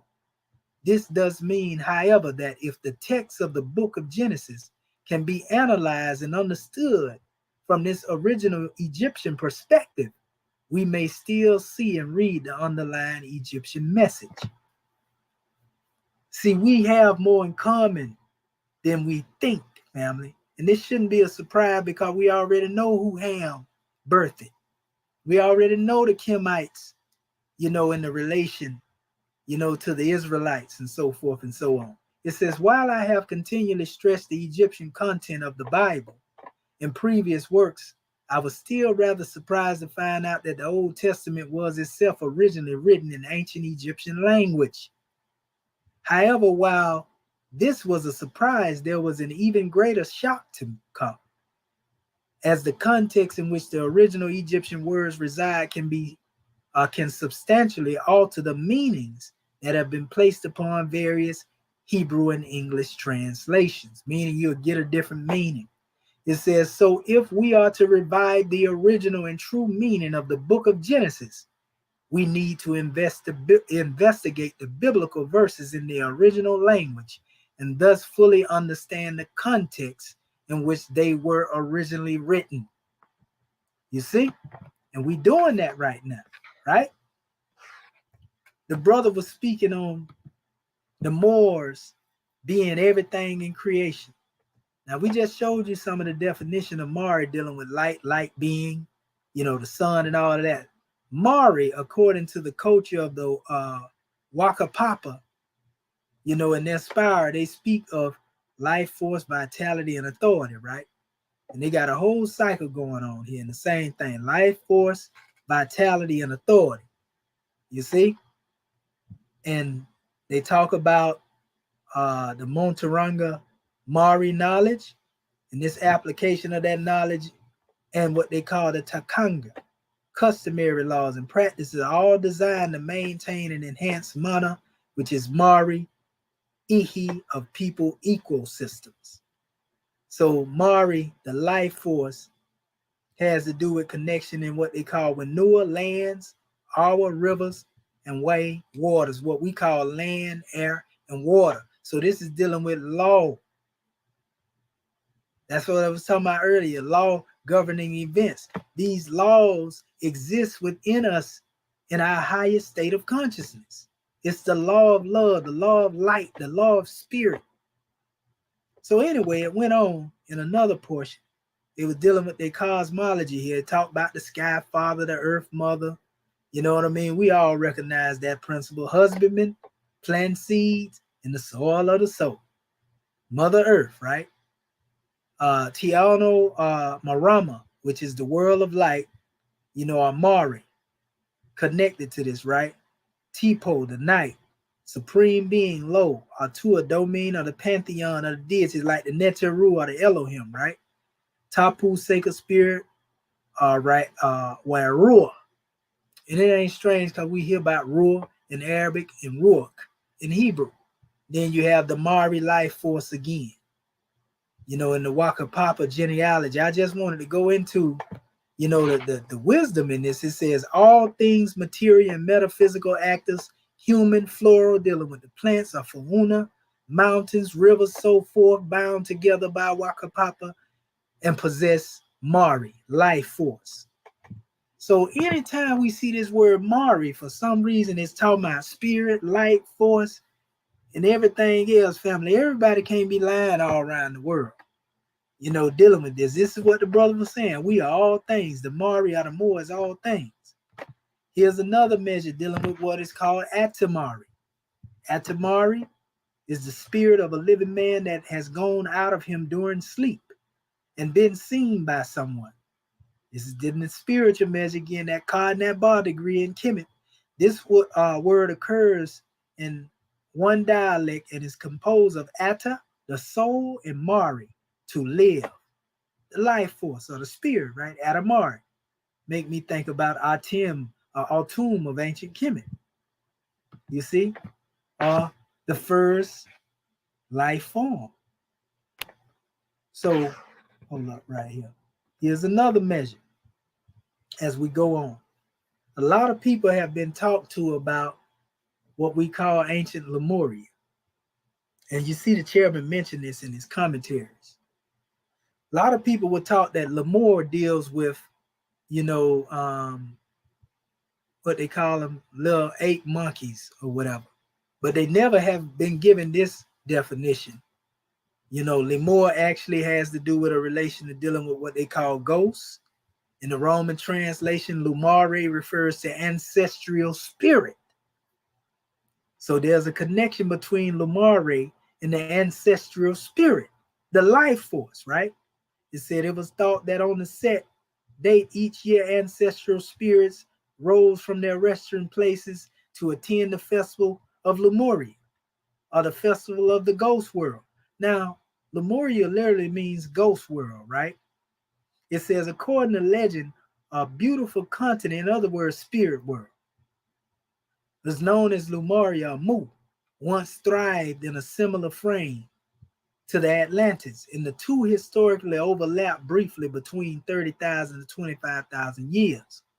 Now, the key is what I'm getting at here is I'm talking about the spirit realm, and we always talk about the return of the ancient ones. Our ancestor spirits come back through us. So what they were yesterday, we are today without doubt or contradiction. You see it going across the bottom of the screen right there, right? So this is the real meaning, of Lemur and Lemuria, going back to that light being, that spirit being. You see, it gets deeper. This is what they never told you. So here's some more definitions on this word. Some people thought that the will and the wisp is a very dangerous spirit. In the British Guiana, the spirits of the Kinamas cause sickness and much fear. And this is just dealing with all the definitions on the spirits. The Roman laws originated Etruscans, meaning noble, were supposed to guard the crossways to the watch houses. It says they were of two classes, public and private. Roman Lemures were spirits of the dead, or bad dead, generally bad dead, cunning. The middle age of Europe, spirit, and that would make sense. They would think when something was bad if it was coming back from our ancestors to get hope to their behinds. The great legions of the spirits are Dasis, a spirit of wood, Enor, the spirit of stones, gnomes, underground spirits, Lemures, water spirits. And this is nothing more than the same measure that go back to the context of how Neteru, Elohim, and all of these things have been viewed to date in this new era and time. They are spirits that govern all aspects of things. They talk about this in our Moorish Holy Quran. You see, there are spirits in grass. There are spirits, in the celestial bodies. Earth, air, water, and fire, all of them are governed by spirit. This is truth. This ain't spookism. A lot of people call it, energy, in relation, if you get into the scientific world. So it says the principle of activity in inanimate and animate objects was for Theoprostus, something personal and spiritual, Archaeus, astrum, spirits, an emanation from the deity. And each element has, as we have seen it, its own active living agent.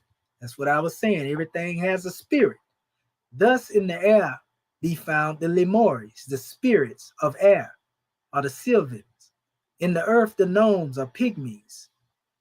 They also use the name Sabazius in the book Comity Gabalis when it refers to the gnomes. Sabazius, that name Shabazz, dealing with Seb, the earth, like Kemet. It says in water, the nymphs are the water spirits. And in fire, the salamander. Notice, again, you're getting that serpent demonstration coming up out of their Apet. So we see all of these things have a credence. In the dictionary of Roman Greek antiquity, it speaks of the Lemures again. It says a general name for departed spirits of men. According to religious belief, the Roman soul was converted after death into a spirit, either beneficent or malign, as the actions of the individual had been good or bad during his lifetime. The good spirit then became a protecting angel and was properly termed law. The evil one, a spectre, a hobgoblin, properly designated larva. It says a larvae. It says, but although some passages plainly imply the term Lemures meant departed spirits generally without reference to any particular disposition, yet a number of others lead to the conclusion that in popular belief, and the language of the common people, they were confounded with the larvae and regarded as specters of evil omen of malicious propensities. So this is, the background the European always gives when it comes to spirit. This is why they say they came up with the concept, of spooks and the clan and our people scared of ghosts. And they're saying we are afraid of the spirit. You see, and why would we be afraid of spirit when spirit is what we come from, unless we lack a knowledge of self? You see, but they refer to this spirit again as Lumeries. You see, here's another measure where they spoke on the same thing. Lemuria in the old dictionary, Latin, Lumeris, ghost spectre on account of the habit of going abroad by night. One of the family nocturnal mammals allied to the monkeys. That's when they went into that definition. But of small size, having sharp, fox-like muzzle, they natives of Madagascar and neighboring island. This is how they made Lemuria come into a myth, in the form of, because myths have truth based upon them. But they took this and tried to make you believe, oh, these are monkeys, so that's a fake story. But then you go into Lemuria, it deals with spirits. Again, ghosts are departed specters. They equate spirit and ghosts for some reason as the same thing. We can understand that to a certain degree. Even the Christians call the Spirit of God the Holy Ghost. So that's a whole nother measure. But Lumeris, we was talking about the elements, land, air, and water. Law, right? Governs all events. There was a map that was created. And in this map, you see Lemuria here. This is a hypothetical sketch of everything with the earth and all of that.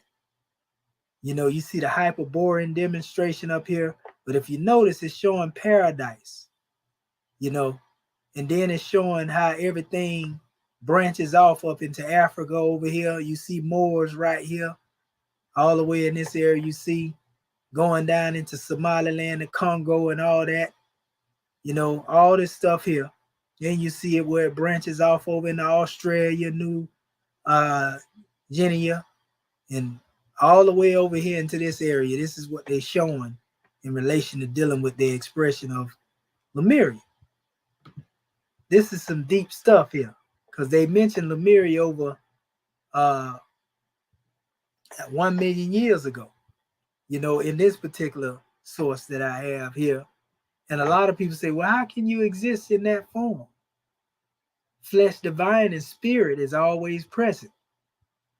You see, but we even seen records of them saying they found, bones over 5 million years old. All types of demonstration you'll hear people demonstrating, right? So that shouldn't shock us either. But if we're dealing with a departed spirit as a spirit, then that means one had to have some physical form in order for a spirit to be departed. If you're talking about a lemur, inhabitant of Lemuria, whatever, however you would go with it. But it says, even in the days of Lemuria, it says men peopled the earth, and the Lemurian people were of our first type. It says the pure Negroes and other woolly-haired races today are remnants of the ancient Lemurians with little change of type except in diminution of stature, slowly as years pass. And they're going into certain figures, and I'm going to show you certain things here. And then it mentioned here, Atlantis, 300,000 years ago. Well, we hear that the first man that was found in the region that they now calling the Raquette structure, which is what they call in Atlantis, was over 350,000 years old. They call him, Jabir Uhu. This is the Ibero-Mauritian. You see? So that wouldn't be shocking by looking at this and then understanding that's going on right now in the scientific history. Now, you've seen our chairman speaking of a comparison between the chakras. He spoke of the crown chakra and the base chakra when he was talking about when man was in his higher state, he was in a crown chakra, vibration. Then he fell into his lower state, his muladhara, so to speak. So it ain't strange that they compare what they call the root races. And you'll see this in a lot of the teachings of the Indus Kushite Valley civilization. The teachings of the Pranas and all this here, they talk about the root races in India, Indus Kushite civilization.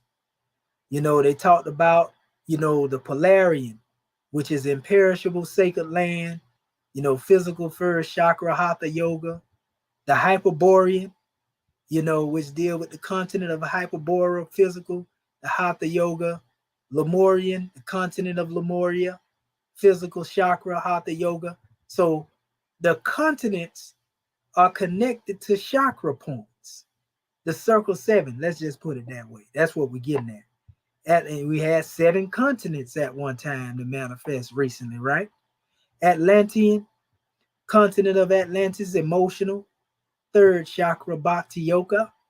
Aryan, Europe, Asia, Minor, America, mental, the 4th chakra Raja yoga.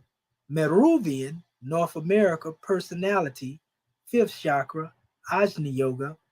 And Paradisian, the Tara, soul, 6th chakra, unknown. Our brother Mighty Hebrew, he demonstrated on the root races a lot.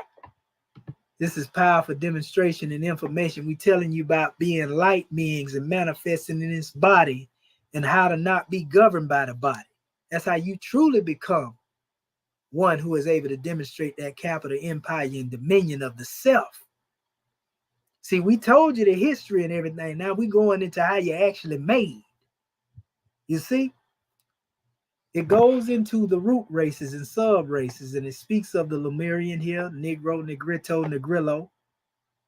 You see, then it goes into the Atlantean, the Ramahal, the Tekvali, the Tota. Our brother Mighty Hebrew love to speak of this here. We give honors to you, brother, if you see this video. Then you have the Aryan, your Indus, Egyptian, Aryan Semites, not like Aryan of the modern time, but the original Aryan people. So it says the 3rd root race is the Lemurian. And its earlier sub races, the 1st, 2nd, and 3rd have left no trace at all.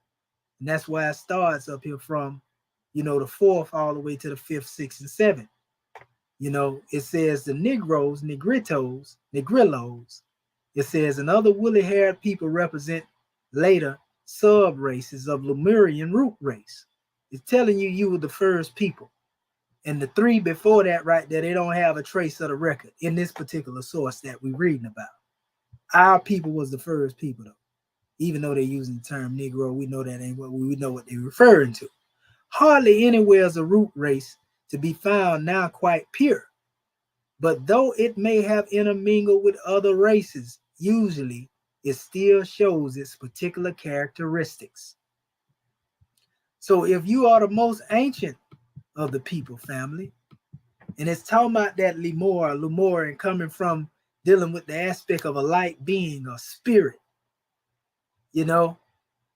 goodness gracious, it don't get no plainer than you see the Moor there, the Lemurian, you see the connection to this drawing.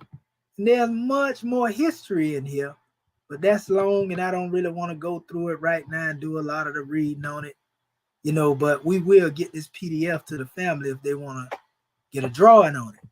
But it brings us back to this measure here when we get back to a grand statement of Ish and Isha, the Cadmonites, Cadmon. It says here, forbidden fruit, my son, is a question that would necessitate volumes. The fall of man occurred during the 4th round in the 7th sub-race. In the 2nd sub-race until the 3rd sub-race, men were pre-Adamites, or rather Cadmonites. So they are telling you how we took on a physical form. I'm telling you that those first people are referred to as the same one that I read to you in Proverbs 8 when it speaks of the Cadmonites, because it speaks of Kadam there. But this is also Genesis 2, 4 through 7, that one that the breath of life was breathed into, and he became a living soul. In the teachings of Kabbalah, they call him Adam Kadman. Adam Kadman was made in the image of God. In the physical, Adam was made in his image, or the physical man was made in his image. So the pre-Adamite was made in the image of God, and the Adamite was made in the image of the pre-Adamite. You see? So this is why you say, well, Adam is 6,000 years old. How is this possible when all these things were found in the world? Because they don't teach you about the pre-Adamites. They don't teach you about the Cadmonites that are referred to in essence. They only touch on them scarcely in the Bible. So it shows you here, and they use the term dual sex, and it's not talking about a hermaphrodite demonstration. This is going into the book of Genesis when it speaks of chapter 5, when it say he created man and called his man and woman and called his name and her name Adam. That was speaking of the spiritual body manifested, flesh divine. And then, later on, the descendants coming forth, the pre-Adamites are the Cadmonites. So it says, yes, touch was developed by the third sub-race, and thus do not pray call the 7 spiritual races of man our ancestors, for they are the ancestors of only the first and second sub-races. Our ancestors are shouting post-Cadmonites, the Adamites. You see? And it says, Diva, Pitri, the most minutiae in the kingdom of the ages. You see? Now, this source here is coming forth from one that is of Eurocentric background. So we can see why they would say, well, don't call them our ancestors because they ain't the ancestors, but they are our ancestors. You see? We come from the ancient ones. We come from the light beings. Here's the word in Hebrew, Lemuria. You see?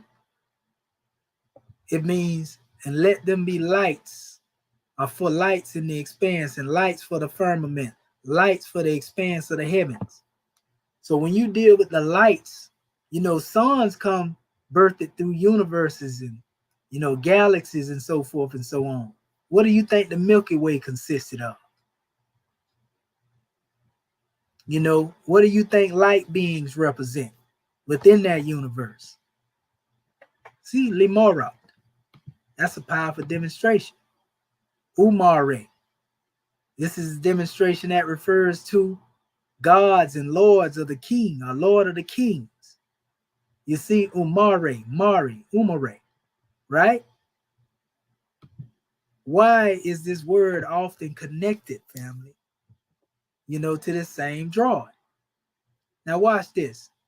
It says the making of the first god, Ish and Isha. Listen to what the chairman said. Ish or Isha was the first angelic god to be formed in the higher tone of flesh. This is why the Moorish are taught the garden is both a geographical and conscious status. The geographical garden, soon to be explained, is the place on the planet Earth, namely where Arabia, Havilah is today. Eastward in Africa. Remember, eastward is also a name, is Kadam. Genesis 2, verse 8. This is where the body of the first man made of mud, it says, formed the hollow high grounds of Central East Africa, was formed. The actions of his soul, with his understanding, thinking, reasoning, willing, was given later. Upon this completion, the original African man became a living soul. It was here nearly 3 million years ago. The spirit of the great Father God was also made with Ish, and he became a deity made flesh. In truth, Ish became the Word, and the Word was God. He, genderless, remember I said it ain't got nothing to do with a hermaphrodite demonstration. Genderless, because spirit don't have gender. He, genderless, made in the image and after the likeness of the Father God, was in fact God. I told you about that seed, that apple seed. If God made you, if God planted the seed, then you ain't going to be nothing more than what you was meant to be. What else could the Father of love make but of himself as far as images and likeness go? Eden's garden planted eastward and also describes the body of man receiving the boundless spirit consciousness of his creator and the finite use of soul. These two gifts were placed in the center of the created man. His garden is made of pure thought activity, where things are made of thought. In the Hebrew language, Eden has a delightful garden of God. This is where man's will must be applied in the cultivation of his thoughts. Man's thoughts are either of a choice flowers with perfumes or weeds of tumors. The term east and center are synonymous and interchangeable from a conscious point of view. This is why a true Muslim, yogi, Jew, or adept, etc., faces the self, the east, when praying or meditating or otherwise communicating with their and our creator. Of course, some scholars call this degree of worship Sufism, occult, even devil worshiping. But these are mere scholars still unaware of the infinite God state of their own God. If these students would just remember everything conforms to its own nature, it is in the nature of the mind to become God. Powerful. Because when you rule from that state of mind, you ain't got to worry about Egypt being the capital empire and dominion then. Because you rule it with a capital empire dominion state of mind.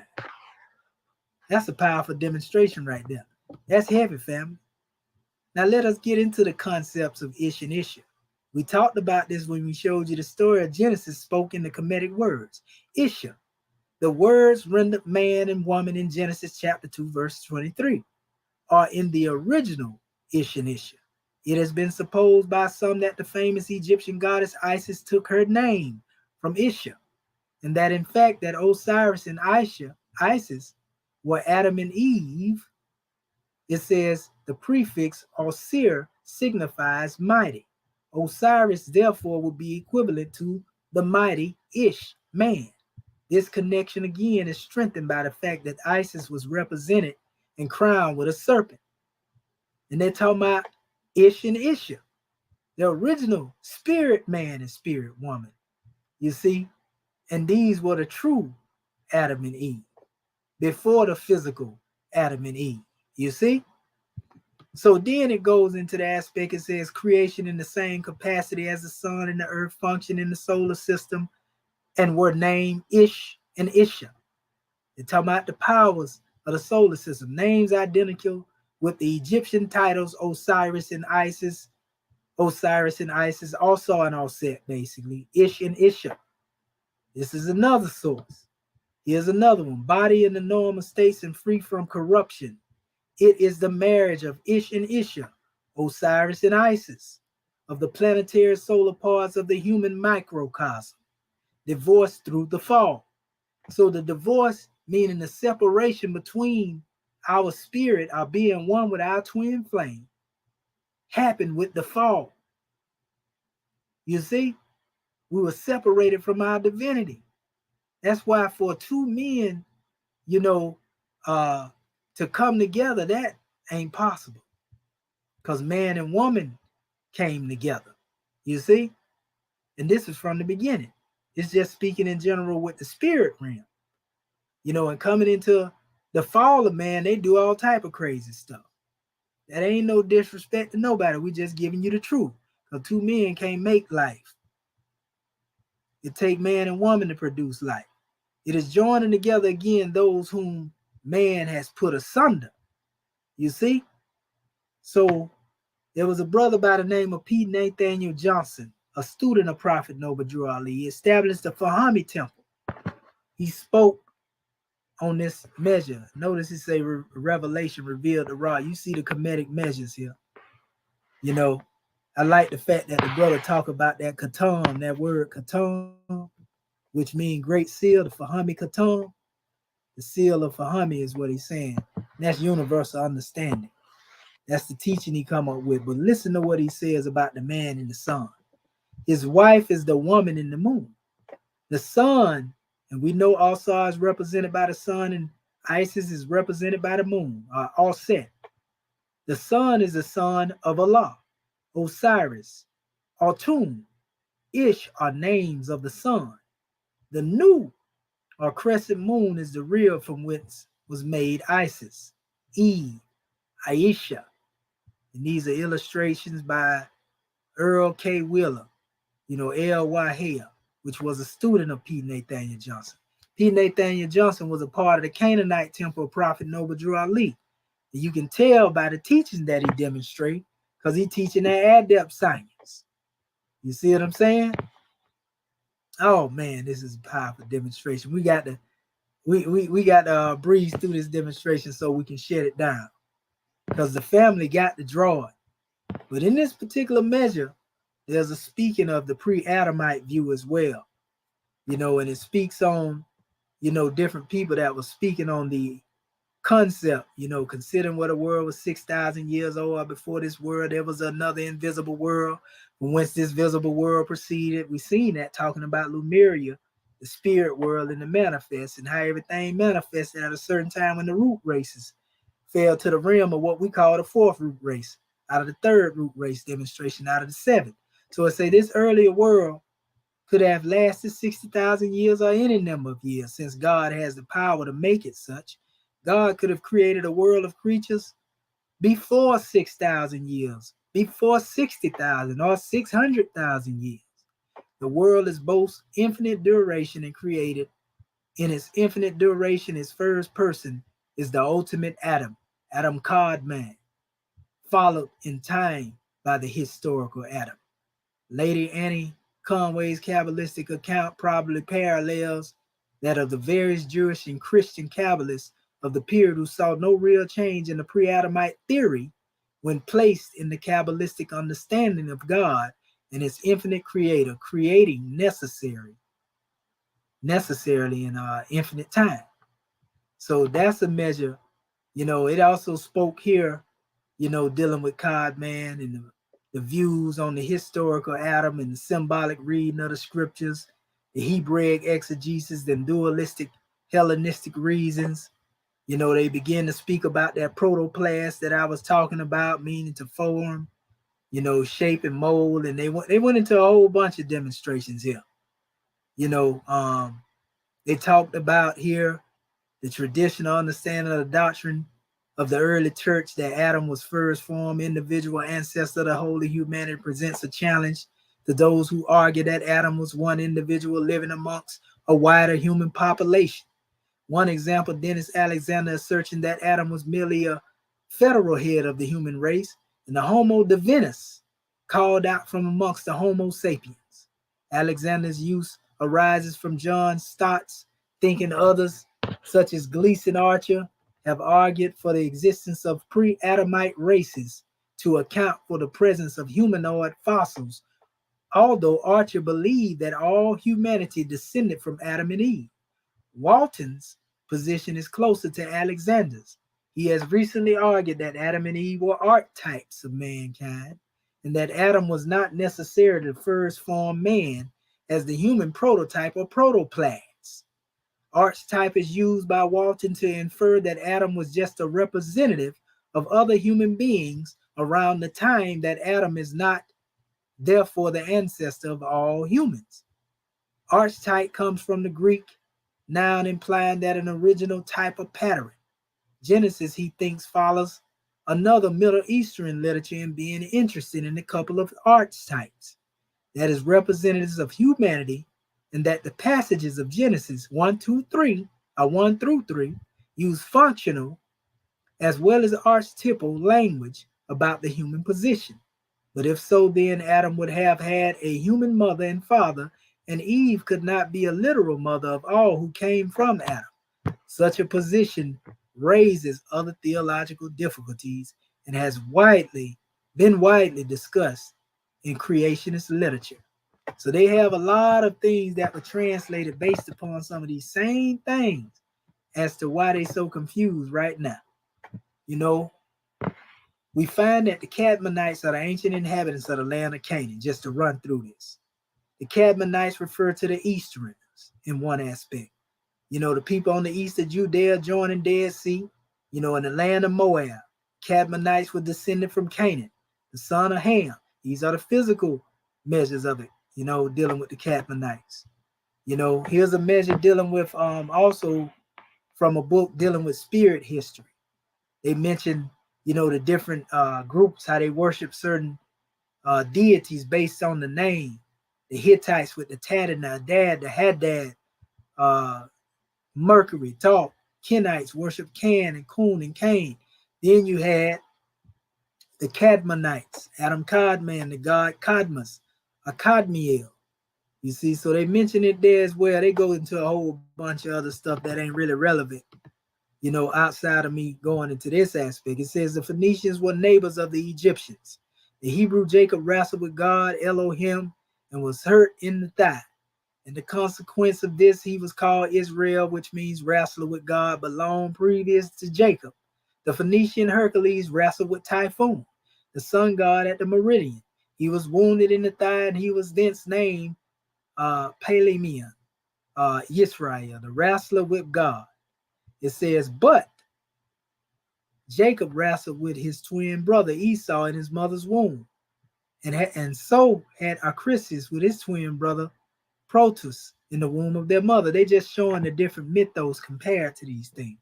Esau, Jacob's brother, was a hairy, rugged man, but so also along before him was the Phoenician Esau, Jesus. The Phoenicians had the Cain before the Hebraic one. And they also had a first man, earthborn, Adam Codman. You see, so they're showing that the Phoenicians had a history dealing with Adam Codman, his word, in the physical, as the Bible speaks of the Cadmonites being descendants. It said there's a legend which says that Menes, who departed from Yucatan to Egypt, and from there brought religion to Cecrops in Greece, remaining in Attica. After this, Adam Cadman, who founded the Cadmonites, of which the ancient Kabbalistics speak, whom invented the vowels and consonants, is from this conjunction of vowels and consonants that we owe all of our culture. And they're comparing Adam Cadman to Tehuti here as being the god of right and the deity of right. And Adam Cadman, according to this same Kabbalah, the liquid of the first emanation, he is the image of God reworked in the figure of a man. We're going to show you that in a minute. Like I said, I'm speeding through this because we're closing out in a minute. The Cadmonites, this tribe are supposed to have dwelt in northeastern part of Canaan, near Mount Hermon, at the time when Abraham visited the country. The word Cadmonites is supposed to mean eastern people, and hence some have conjectured that they were placed in the east of Jordan. And the word implied collectively all people living east of that river.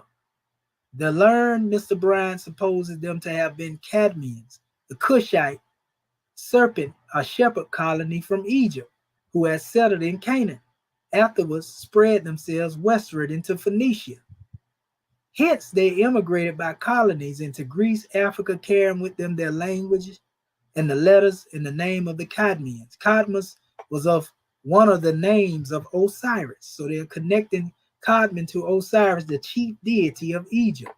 From this deity of the Greeks, for process time framed an ideal personage, whom they made to be the person who brought Greek letters from Phoenicia into Greece. And they talk about Tehuti. Hermes is who they called it. It goes, that was basically a repeat of the same thing now. So let me go to the next slide. It's speaking of Cadmonite again, meaning Eastern. It deals with the Cadmonites, the name of a Canaanitish tribe who appear to have dwelt in the northeast part of Mount Hermon in the time that Abraham was there. It goes into, as the name is derived from Kedem in the east. It goes into other aspects of breaking this down on the Cadmonites. Here's another definition. The answer. This was a drawing linking this back up to Canaan as well, because it speaks of this. The Cadmonites, which means ancient first men, Orientals from Kedem, Eastern people, inhabitants of the promised land, descended from Canaan of Ham. These are the most ancient that are known. The Cadmonites, they ain't referring to a tribe per se. They're referring to just the indigenous inhabitants of the land of Canaan. God men. See, these were the people that existed, the pre-Adamites. that existed before the Adamites. You see, all you got to do is go through that etymology, I'm telling you. In the front, anterior, Oriental, Eastern. This is another demonstration dealing with Cadmonites. You know, the Dead Sea, Mediterranean, the old, ancient, elder. You know, the proverb of the ancient form of past things, a Canaanitish nation. Cadmonites, right? Everybody can't be lying, family. You see, the children of the Most High, Adam Quadman, spelled with a Q now. The son of Elun is called by Philo, Arpeggios of Artuthacon, Artu, that's a crazy word. Autocothan, we'll put it that way. It said the earthbound primeval inhabitant. Again, they referring to him as the first man. By the latter of these expressions, we have no doubt that Adam Codman, the first man, the man of God, is implied. I'm showing you different cultures and different nations that speaking on this same topic. Hindu Kundalini was also a representation of the DNA, genetic composition, as was the Egyptian thought, Tehuti, and the Kabbalistic king, Adam Codman, the first man as the anthropos, principle or essence of mankind in our world, dominating distinction of ourselves from animals by means of cultural criteria. Here's another measure showing a symbol of the modern medical caduceus symbol of the DNA. And you see all that, what it consists of, but they had a breakdown here. I was talking about this earlier. You know, that intertwining motion that takes place. Today, we still use the image of the intertwined serpent as the sign of medicine. This has carried over from ancient times. What does the emblem of intertwined serpents represent? Serpents, pardon self. Answer: the discovery of the double helix structure of the DNA by modern science gives us the answer. The entwined serpents emulated the structure of the DNA code. We were talking about the earth, air, water, and the fire, you know. We was talking about the nitrogen, the hydrogen, the oxygen, you know, all them things that make up. They also coincide with what's in the DNA. It says the secret nature of which enabled the creation of the Adamic race. The first man, the Anunnaki, or Elohim, angelic beings, created from Adam Quadman, light body, was the Adamic race from gene 11, human DNA. You see, so this thing get deep, family. So when you get into that DNA, you talk about the God code. We like to say DNA is, you know, divine nature of Allah. DNA, you know, if you go in another measure, is NDA, Noble Drew Ali lineage to us. But anyway, you know, study the God code and you'll see the connection, you know, to the same measure. It said, blessed be Ta Codman. They actually use the name Ta in ancient Kemet. We know Ta is the creator God in Kemet. Ta Codman of El Ka. Third year, the king, according to analogy, third year will be that of a Persian king. Ta Codman is an interesting name, reminding us of Abdutah Tahi. It says the Phoenician graffiti of Abu Simbel. And you don't know what Abu Simbel is? That's a mountain in Kemet, you know, where they have the four gods sitting up there, just like Mount Rushmore. You know what I mean? So that's another drawing. They just giving the definition of the word Kadmon here, again, as the same one we seen. One who went before, they that went before, of the old, of a thing of the old, the east. You know, and it goes into quoting where it says the ancients, those as they went before. Anytime it's talking about before time, you know, those that went before in the east, the word Kadmon was used. You see, true east is within. Okay, east and former ancients that went before things of old. Former eastern, same thing. This Hebrew dictionary. Kadmoni, Kadmoni. Time, anterior, place.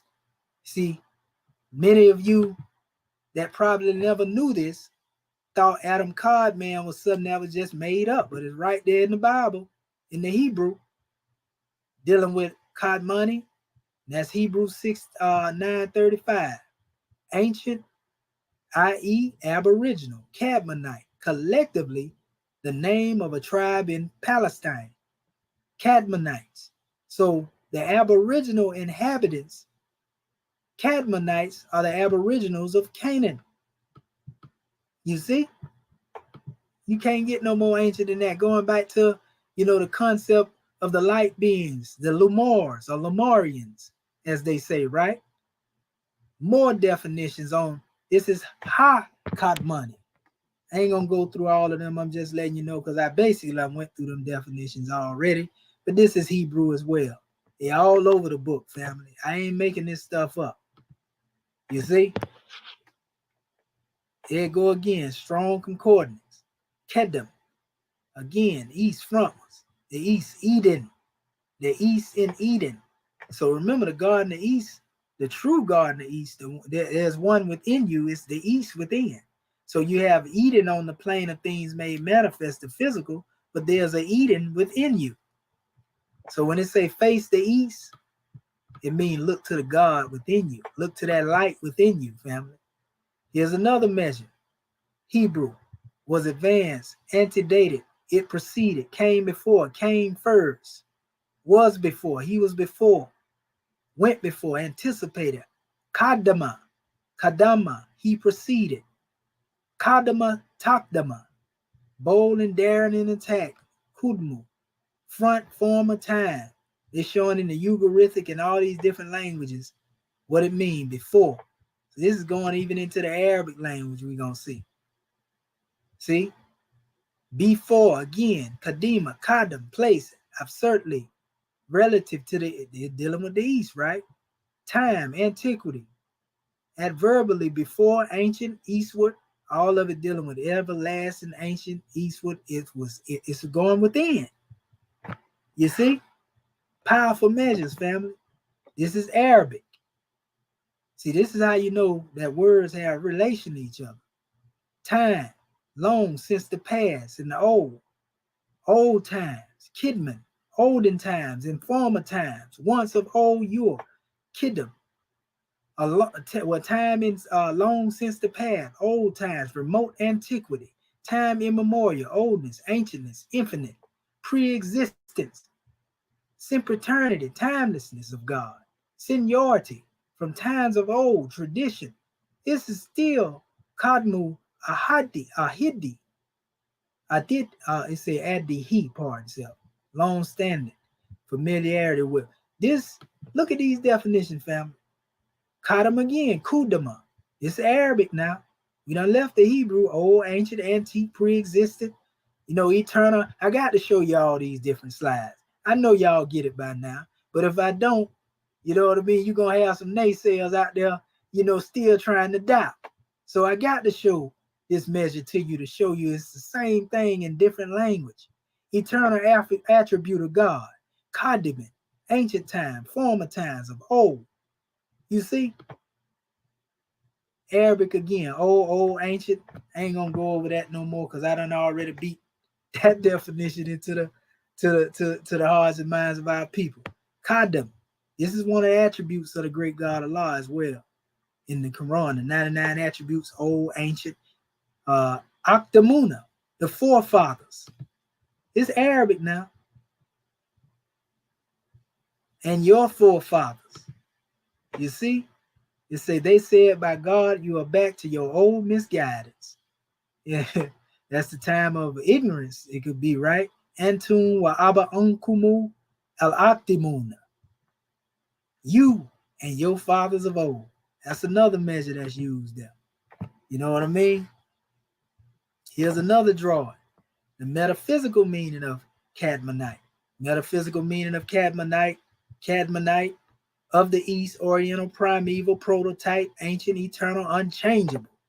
A nation in Palestine at the time of Abraham, 15:9, and the ancient Canaanites. The metaphysical meaning, the Canaanites signify the elemental life forces of man's organism. Cadmonite, primeval, prototype, ancient, eternal, and unchangeable, refers to the very essence and source of beginning of all life, which is God's spirit, the foundation principle of life energy that animates man in the universe. Of East points to within the center of man's being, where he comes into conscious touch with spirit in the inner life. being named among the tribes in the land of Canaan that later had to be overcome by the Israelites. The Cadmonites bespeak error and corner thoughts about life. You see? So it goes into the metaphysical and the physical interpretation of it.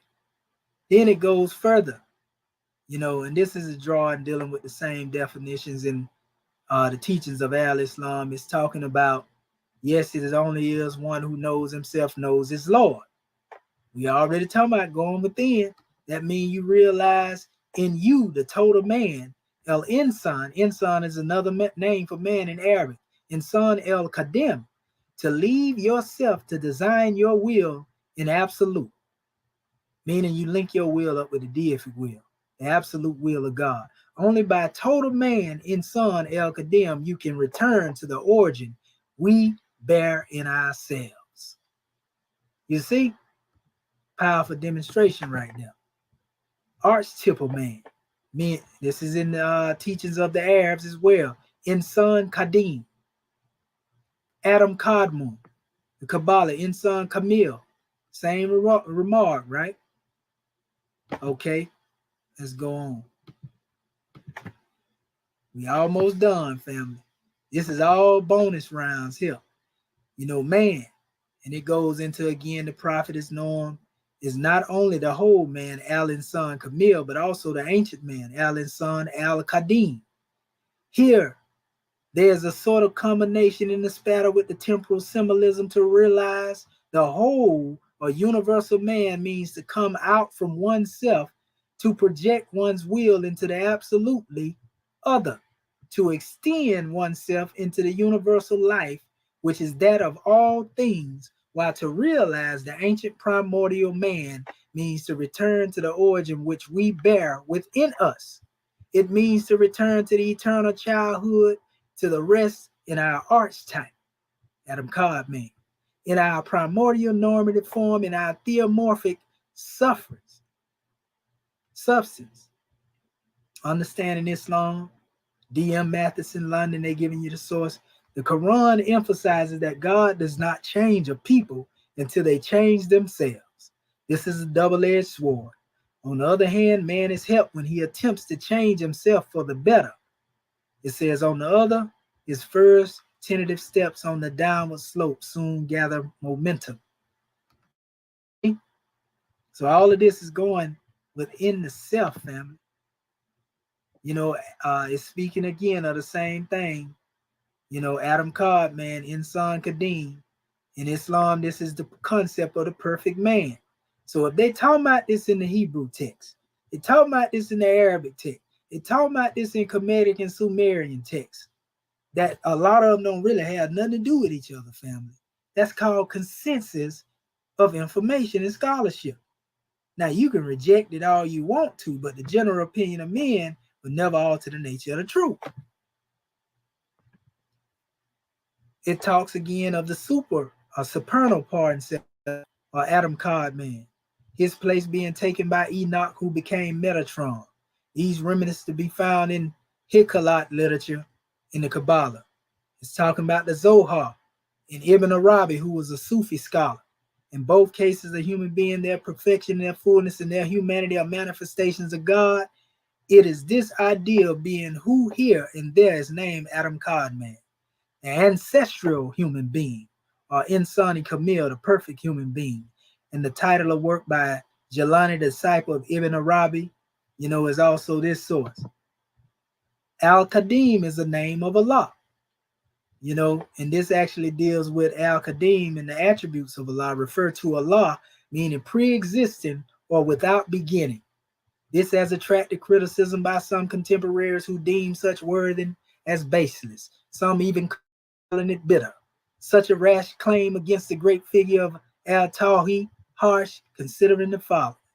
And then it goes into, a bunch of the scholars they name here, Ibn Hakim al, Musdrak and Al-Sahin, and they say we find that Al-Qadim is listed as one of the names of Allah.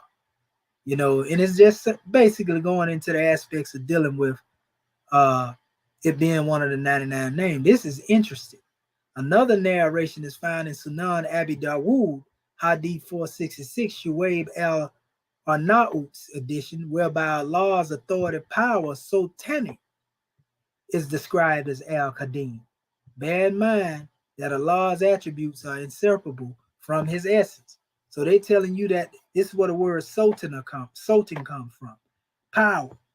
It's saying it's connected to Qadim. It ain't strange because if we talk about the capital empire and dominion, and we deal with the concept of Sultan, well, that sound about right. Because a true Sultan ruling with divine power, yeah, that's where your rulership come from. Kingdom. He is before the before. He did not become. He always was. You see?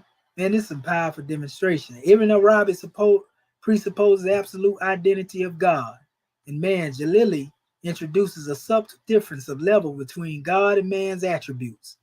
God made this name Allah a mirror for man.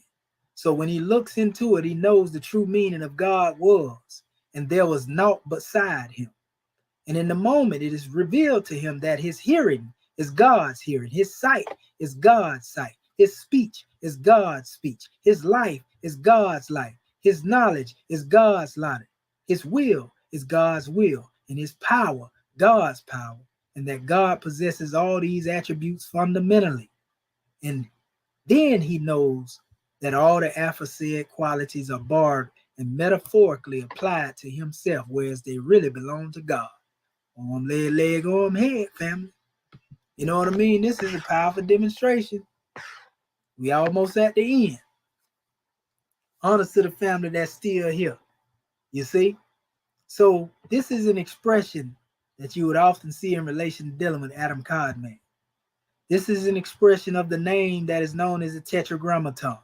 You have it here in Paleo Hebrew and you have it here in Box Hebrew.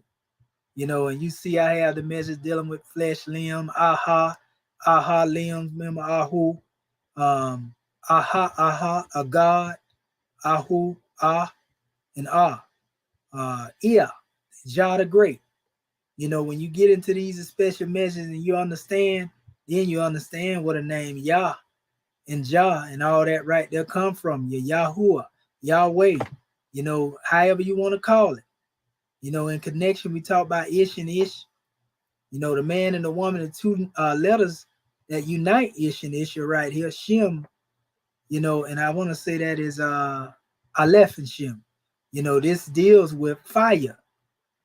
So when we leave Yah out of our marriage, brothers and sisters, you know, this causes explosion. So again, we already know that when you fall in love, we already know what happened. So dealing with this concept of the fire and understanding that God is at the essence, notice it used the term katim amintu. And this is the fire of the gods of the Ament, the hall of the gods, katim amintu, Adam Codman, Katman, you see, katim amintu, Codman. I see the connection here. But it goes into the fact that kat into the in the Kemetic language, a man, people, mankind, Hormel assembly, council, corps of soldiers, first generation, generations of men, taking that name into the beginning of things. Ket, the god of things that exist. Kat, the great body of Ra and Osiris.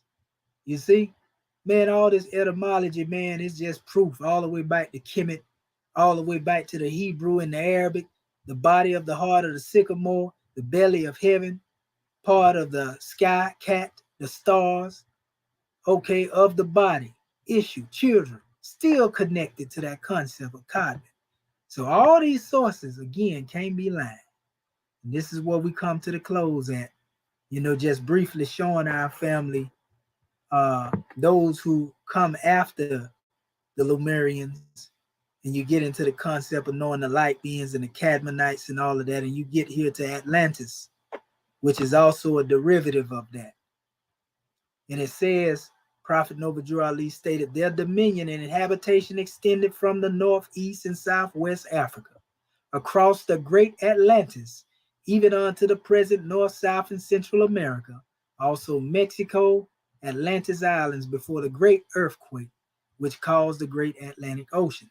So he's talking about the time before the earth was separated. He going back to the time y'all like to call Pangea, a Gondwana land. Here's an expression of what is called the Hyperborean. This goes back to the time before, the root races we were talking about. You notice it says Atlantis Insula is what they call it. See the Mare Glacier? You see? It goes in, this is actually the waters that surround the same maps that you've seen. This is an ancient expression of it. Asia. You see? That's a whole nother measure. But this is Noble Drew Ali talking about the oneness before everything's separated. We know that the Demare mean Moorish God, and therefore that equals Lemurians of the Atlantis, which is the Y-DNA ancestor of West Africa. He was of the Moorish gods, Moorish Demari. This is West Africa, what we're talking about. This is the portion in West Africa that they say the recant structure, Atlantis, is found. These are the eccentric circles that right over here off the coast. The mud flats, we got a whole video on this right here showing you that this goes back to Atlantis. So I brought you from Lemuria all the way up into Atlantis in relation to dealing with the teaching and showed you how this is connected into the biblical or the Piscean beginning of Genesis. All of that, family, is tied there and linked all the way into Kemet with it. You see? When you understand the concept of the Moorish gods, or the Demari, as we refer to them, you understand the concept of the Neteru. In the word Aden, which is the Garden of Eden, and I want to wrap this up by at least 3:30. Aden, or Eden, right? This garden. The breakdown in gematria, 1, the letter A, 4, the letter D, 1 and 4 together is 19. When you go into the 19, 9 and 1 brings 10. You isolate the 1 and you add an A to this demonstration. You can see the link between the word Aden, the Garden of Eden, and the DNA. But you can also see what is referred to in science as amorphous evolutionary DNA nanotechnology. Before they were demonstrating this science now today, though they didn't put this here, and I found this through the gematria, the Neteru been demonstrating this amorphous evolutionary DNA nanotechnology at the essence of our being. You see, DNA, divine neter autum, divinity of nature's atom, divine nature of all. You see, adenine, one of the elements in the DNA. You see, this is something that apes don't have. Not the way that we demonstrate it. When you add all that together in the names adenine, letter by letter, it comes to 7. And it brought me back to the 7 Elohim, working at the level of our DNA, been working since creation. We was part and partial in our spirit state with them. Then you have Adi. Adi is also mentioned as well in relation to dealing with this. And that goes back to the Ad, or the first people. So, man, this is powerful. You already know what Neteru is. I ain't got to go there. Like I say, I'm finna close this demonstration out. But I just want to make sure our family get to draw it. For those who don't know about the teachings of Atlantis, the pyramid text speaks of what they call Uneserir, and this is the island of flame. It says, as the original land and the mythical place where the gods were born beyond the limits of the created world. We go back to that Hyperborean demonstration. Such misplaced Tehuti are thought, as well as his birthplace in the west, in Atlantis, a very beginning of the Egyptian traditions, because it is said Tehuti left Atlantis and he found, the people of Egypt in a more barbarous state. They didn't have no culture or nothing. And he taught Osiris became his first student, and Osiris used that knowledge to civilize Kemet. You see? So again, it says one cannot help but recall the similar origin of myths in the Atlantean tribe of North Africa. That's the connection between that story and the pyramid text here. And so then you have the same circles, and this is from the book Atlantis, Egyptian Genesis. It's showing the inner ring of water, middle ring of water, and the outer ring of water. Because there were rings of water that were on the land, and that's what you see right here. That was over here on the west coast of Africa where they found Atlantis. It's called the Richat structure. This is Mauritania, family. Told you, I don't make this stuff up. Tehuti Tha was born in a distant country to the west, which was across a body of water. And its main city was by the Sea of Plato's metropolis. The land possessed with volcanoes in the city had a low mountain and large hill in the center. This land is sometimes referred to as the Island of Flame in the Pert M. Heru and the Hymn of Ramesses. Pyramid today making reference to the same thing I just read. Like Poseidon, the earth shaker, Tehuti is sometimes called the cleaver of the earth. Papyrus of I-9. Okay, so then we have a depiction of these primeval ones. Notice they have the hawk in the center here. This would be a symbol, of the artist's interpretation of the pyramid of Edfu, because they say the story of Atlantis is actually recorded, in the temple of Edfu. They say that's where Plato and Solon got it from, right?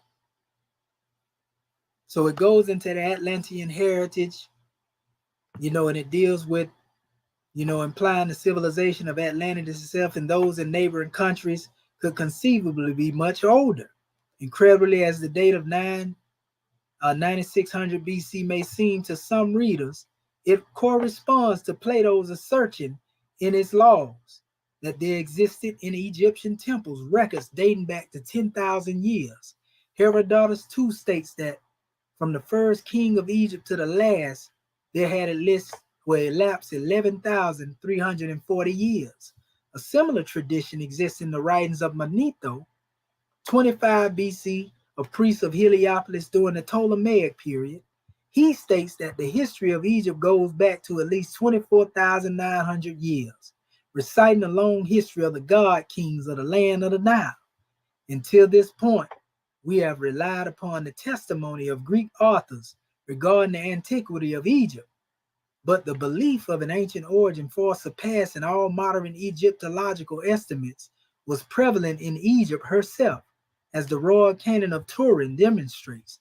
The Turin King List, a poorly preserved papyri document dating roughly to 1300 BC and currently housed in the Museum of Turin, records a fragmentary fashion of various rings of the divine lords of Egypt from the beginning of time, it says, down through the 18th dynasty in the 1500 BC. Unfortunately, the incomplete document that gives us idea of Egyptian conception of their own history, registering rings as long as 7,000 years, as short as 300. Thus, we find that rather than Plato's chronology being the exception to the rule, it is actually modern Egyptological estimates that do not conform to the records of the past. The intention is not to give credence to the idea of an historical Atlantis, however, but to the possibility of an Egyptian source for the tale, and the Atlantis mythos being based off of that. And so we have a chronology here that deals with the ancient source, the fall of the Atlantean cataclysm, because there were many cataclysms that took place. Many people don't know it. The Second Atlantean Empire, the second cataclysm beginning the Younger Dryas, the final submersion of Atlantis and the end of the Younger Dryas.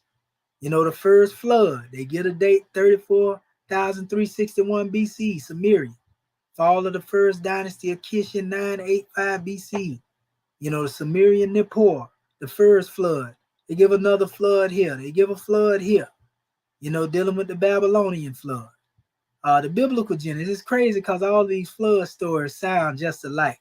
They all talk about a ship, you know, they talk about, the animals that's supposed to be took, birds that was sent out. For some reason, everybody's saying the same thing. The biblical Genesis, their flood took place during 10,000 BCE, that is put here. You see, Egyptian Turin papyrus deal with the rings prior to Shemsu Hor. Then it goes in the rings of Shemsu Hor, 16,520, flood of Noah.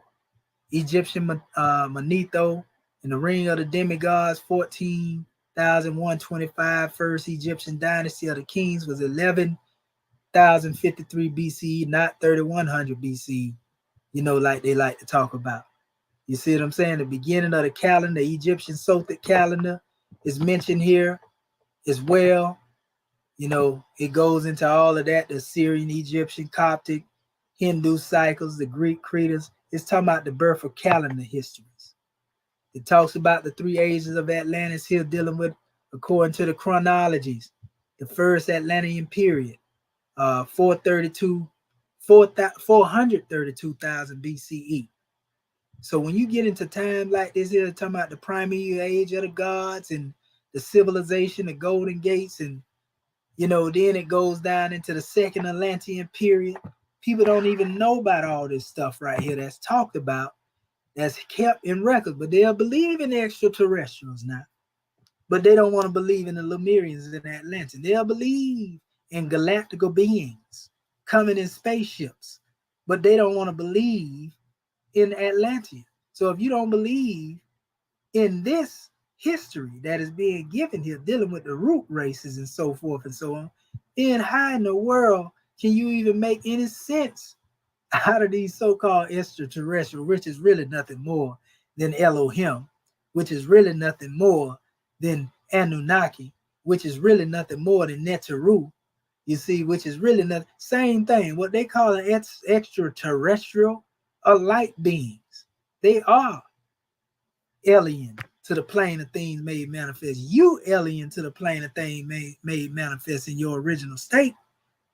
You know how they say, I'm in the world, but not of the world? Physically in the world, but my spirit is not of the world. I'm a light being. I come from a galactical universe. So I'm a galactical being. See, I can talk that talk now, because that's how we move. So another name that's used for the Atlanteans, you find it in the Quran, is the Ad people. Ad mean first people. Go do your research on the Adites that are mentioned in the Quran, and you'll see how many times there was a destruction, process that took place, like about 2-3 times, just like Atlantis. So the Ad people, look them up as well. We already just showed you that Tehuti was the one who taught Asa. You know what I mean? He was the one that gave Asa the key to life, the keys of civilization, as we call them. Connected to the same names where I showed you the deity earlier. And Yah and Ah. You see, Tehuti. We say we sometime, but we give all types of names to the creator in the Moorish Holy Quran based on the culture that is manifested. But there's a reason why they always connect these measures to Tehuti and being an expression of the lunar degrees. See the name here for the profile for Ah, the alternative name Yah, Jah, and Ia. His name in the hieroglyphics. This is Tehuti now. You see, but Ah is added to Asa as well. Thoth, Ah, Tehuti Ah, Osiris Ah, Osar Ah. You see? They call him lunar god, moon god. They use all this terminology in this measure, but in all actuality, this is all referring to cycles and manifestations of things. You see, when you get into the Bible and look up the word Eloah, they refer to this same place going back to Allah. See the Ah at the front and the law? This is a King James Bible, family. And it presents God as the one supreme object of worship. That's Asa sitting right there, just to let you know he was of us, melanated as ever. In these last few slides right here, this is our brother Paul Nathaniel Johnson again in his Fahimi enlightenment. And men, who is Amun, the Ancient of Days, was there and is here now to guide those over whom rules. So you must will the mood of your gods to all things, or for all things possible to him that wills, and make your affirmations daily in the name of your God. This is how the brother was demonstrating. He's saying there's a health and prosperity for you.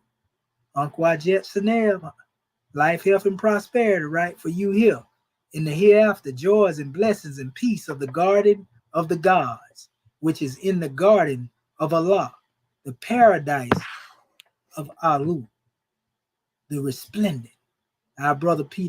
Nathaniel Johnson, what he was talking about, family, he was talking about this God called the field of peace, the same God that Ra, when he got tired of ruling over disobedient people of the earth, he retired to the sky where he created a place for himself to dwell in and rule over.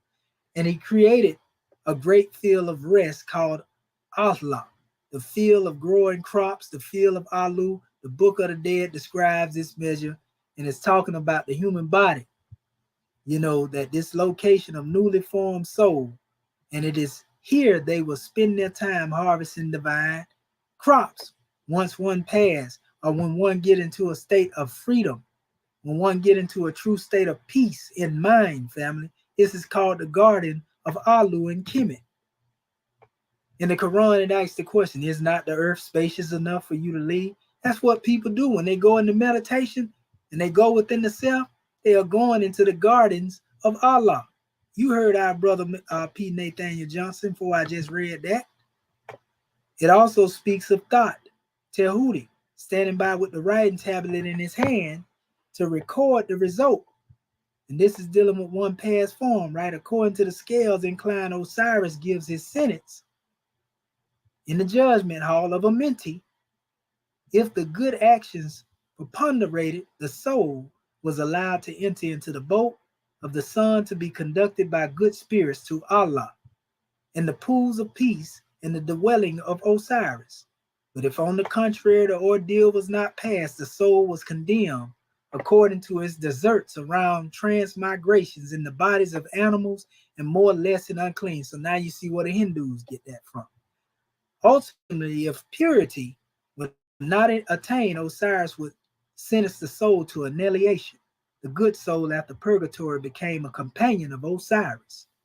In Allah, one of the divisions of Kurtnetta, the infernal regions, are Amenti. The word means the field of peace. So Allah in ancient Kemet was a dwelling place. When you was in a state of peace, you was one with Allah. You see, Horus is not given any accuracy, but was said to have continued for many centuries and to have been terminated by a rebellion of Typhoon, Set, the uncle of Horus, and the brother of Osiris.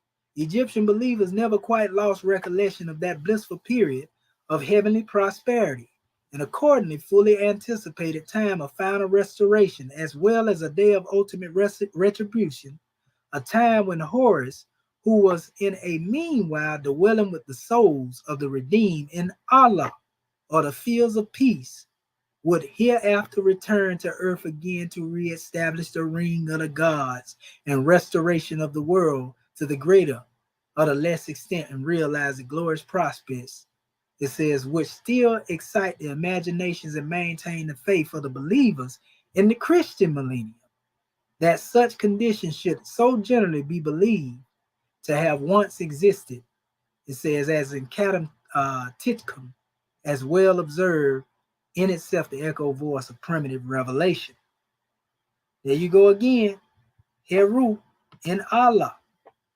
You see, again, just like with the Cadmonite demonstration, family, you know, this is called also Amenti, the place of the gods, right? The book of going through the hall of two truths, separating the person from his sins when he has been made to see the face of the gods. Infernal, hippopotamus head goddess Theruis, devourer of the soul. It says in the region of Hades was called Akkad, distinct from from the other mystical regions in Kernetta, the Allah, fields of peace, Naru, the abodes of Osiris. You see, Sekhet Aru, Allah, the halls of Amenti, aka the firmament of heaven, a state of peace. You carry it everywhere you go, family. Allah, the field of peace. The field of peace is above your neck. This is your true Garden of Eden. This is your true capital empire and dominion that you rule from outside of the earthly part. Hypothetical correspondence between the ancient Egyptian cosmology and the cranial vault. So that vault of heaven is the firmament, the halls of Amenti, above your neck. That's the adept chamber in every morph. You see? I don't even have to go into them definitions. Y'all already know what they is, family. But nevertheless, you know, they can't get around this demonstration. Even in the name Allah, in the same book, Eden in Genesis, with the Egyptian name of the sun and the moon, Al and Ah, combining, becoming Elah, Allah, explaining the peculiarity, the peculiar plurality of a single God, indicates that it is highly likely that this was the origin of the Hebrew God named Elah and the Arabic God named Allah, in which case the prime god of the Quran in the early parts of the book of Genesis was none other than Horus, who was a solar deity, was often regarded as being Ra himself. Again, the Egyptian heritage of the Torah and Quran is being laid bare, and we can see the beginnings of the Egyptian story emerging. You see? It also says, in fact, this task can be rather neatly achieved because it's dealing with the eye of Horus, and it's talking about one representing the moon, one representing the sun. Remember, I was talking about Ah and Ia and Yah, which, surprising as it may seem, appears to be the second syllable of Elah, Allah, which in case two eyes of Horus would have been called R or El or Al or El, represent the sun of Ah, and Yah represent the moon. Of course, when these terms are combined, we have El-Ah, Allah, Allah. So the Hebrew God Elah and the Arabic God Allah are nothing more than the Egyptian reference to the two eyes of Horus. In other words, the sun and the moon combined. This is why Christian patriarchs and apostles are always depicted with the image of the sun behind their heads, the halo. And it is also the reason for the predominant image of Islam, the crescent and moon. Not fully understanding the reasoning behind the God named Elah or Allah, it would appear that each of these belief systems has picked out a highlighted part, a portion of this name's true meaning, and still uses it in the modern era as an icon of their deity. Indeed, it is not uncommon to find an image of a star inside the Islamic crescent and moon, and if this star is taken to be the solar icon, then the symbology of God named Allah would be complete. So, yeah, family, that's basically really it. I ain't gonna go into this right here. You already know the breakdown on this here. The Ra connection with Ruah. You know, Allah being the light of the heavens and the earth, same light in the mind, same light in the heart. You know, I'm showing you the expressions, you know, the concept of the I and the La here. You see Ah of ancient Kemet. That's what this deity is expressed. Ah, and you see him holding his hand. La, you know, the I. You see? Heru. You see here the same depiction here. I'm showing you where they even get the glyph of the name Allah. Come from the Demotic text. There it is.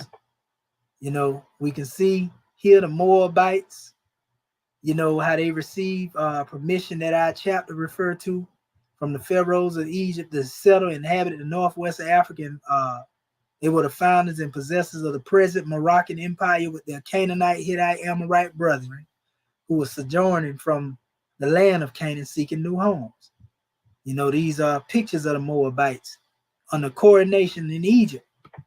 You see one of the Moabites here with their headdress on, same atef that all saw wear. You know, this is one of the pictures of the Puttites. This is talking about the Demari and how that Amen was the chief god of the tribe of Moors, basically, is what it's talking about here. And that's still going within oneself. The Moorish gods, we got it here, the Atlas Mountains, high priest of Anu. I was going to give our family the drawing on the Libyan king, the Morau in the Israel stele, who attacked Ramesses the third, which was really a foreign pharaoh. This word Mareu connects to that word which means Lord. You see? Here's another one here in the word Mari, or Marasir, which is also the Hittite and Libyan kings going back to the Moors again, meaning Lord. This is what they look like. You see him with the feather in his head like Prophet Noble Drew Ali has. You know, it just goes on, family. And these are your Moabites who come from the Moabites, who were really the Moors. I'm bringing it all the way up to date, fam. All these other measures are just dealing with really, knowing who the Moorish race is and knowing where the Moors come from. The Mari people. We got it all up here. This is a very ancient text from the 1600s, still in Latin. They talking about Moorland, Ethiopia, Africa, Ethiops. So Moor was used in the ancient time in reference to dealing with our people. It's just another definition of the word Moor, giving you the same detail but of a greater degree. Another definition on letting you know who the Moors is right here. Knowing who the Moors is here, same thing. I'm just giving you different sources talking about the Moors. This is actually, the Numidae, the Mari, and the Musalami. The Moors were known by these names 600 years before Islam was revealed, family. You can also see the connection between the Moorish philosophers. They like to call them Berbers and Jewish and Negro Jews, and but there were Moorish Israelites. That ain't strange, especially when you understand the Moorish Zionist temple. They are the indigenous peoples of North Africa, the Nile Valley. West of the Nile Valley, they have been variously known as Libyans, by ancient Greeks, Numidians, and the Marians by the Romans, Moors by medieval and early modern Europeans.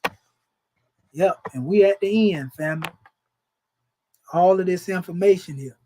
And like Prophet Noble Drew Ali said, according to all true divine records of the human race, there is no Negro, black, or colored race attached to the human family, because all inhabitants of Africa were and are of the human race, descendants of the ancient Canaanite nation from the Holy Land of Canaan. You see?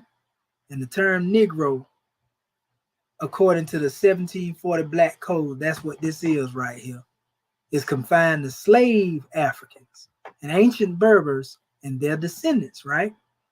It does not embrace the free inhabitants of Africa, such as the Egyptians, Moors, or Negro Asiatics and the Lascars. And this is why we claim Moor, because according to the European law in 1740, the name Moor attached us to this land as free inhabitants and indigenous, unlike this other drawing black that lead us into being a civil litter, a civil litter more too. In other words, dead in the eyes of the law.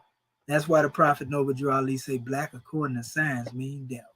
So that being said, family, that's my stopping point. I went down through there. Like I told you, I'd be up doing this. But if you're there, it can't be no different than when somebody go into when they was hanging out in the club somewhere, and they watch a rap artist demonstrate all the way to 3-4 o'clock in the morning. We doing it for a good cause right now, family. And so this is dealing with, again, the capital empire and dominion of Egypt. You know what I mean? It's a powerful demonstration, family. So I see our family say they can't see the slides, but praise be to Allah, we can send them slides to you. We can send them to you. I got all the information here. And let me go and see if our brother Marvin Edward Bay is woke, because he would tell me normally when I ain't got to say. You there, brother Marvin Edward Bay? Islam, yeah, I'm here. Islam, brother. We at the end now. Yeah. You mean to Yes, tell me sir. I went that long without showing no slides? What? Stop showing. You showing slides all the time. Oh, you seen the slides I was just showing there? Yeah, yeah. Okay, okay. So I seen. Oh, it say stop screen. So I see our family said that here. Can you adjust your camera? Oh, it say he couldn't see them. Oh Well, yeah, well, my bad, brother. I think I probably adjust them within the time because I was doing a little adjusting to them. You know what I mean? So family, yeah, this well, is this is the drawing. But brother Marvin Everbay, you got a drawing you want to give us before we close out, and we give honors to you more for putting in the work. Cause we put it in tonight. it's well, my brother, praise Allah. I mean, you covered so much. I mean, this. I mean, just trying to digest everything that you brought on the manifest. You know, can can last a while. I put it like that. Um, but yeah, this is going. You know, and I just say gratitude for all that you Yes, do. sir. All is well, brother. We give honors to your grand man. I could have broken it into part one and part two, but I think, it was key to bring it together as a whole. And so we Right. give honors to your family. We want to make sure our people had everything together. And like I said, I went in a chronological order, to bring this demonstration on home. You know what I mean? And make sure our people get a grand drawing. So it's just been a grand occasion to be here with our family. Honest to all the one that stayed there, because our family, they sat out and they watched us build in this demonstration. And hopefully we can get our people into some clear conception, of this special measure. And in closing out, we'll just read the rest portion of the chapter, of Prophet Noble Drew Ali, that we didn't touch on, and he said it again. He said, what your ancient forefathers were, you are today without doubt or contradiction. He said, there is no one who is able to change man from the descended nature of his forefathers unless his power extend beyond the universal creator Allah himself. These holy and divine laws of the Prophet Noble Drew Ali, founder of the uniting of the Moorish Science Temple of America. These laws are to be strictly reserved or preserved, pardon self, by the members of the temple, in this case the government, you see, of the Moorish Science Temple of America. He says, and they will learn to open their meeting and guide it according to the principles of love, truth, peace, freedom, and justice. Every subordinate temple of the Grand Major Temple, which every temple now should be subordinate to their Moorish American government, is to form under the covenant of love, truth, peace, freedom, and justice, and create their own laws and customs in conjunction with the laws of the Holy Prophet and the government. Grand Temple in that case, right? And the Prophet Noble Drew Ali was sent by the great God Allah to warn all Asiatics of America and repent from their sinful ways before that great lawful day which is sure to come. The time is come when every nation must worship under its own vine and fig tree, and every tongue must confess his own.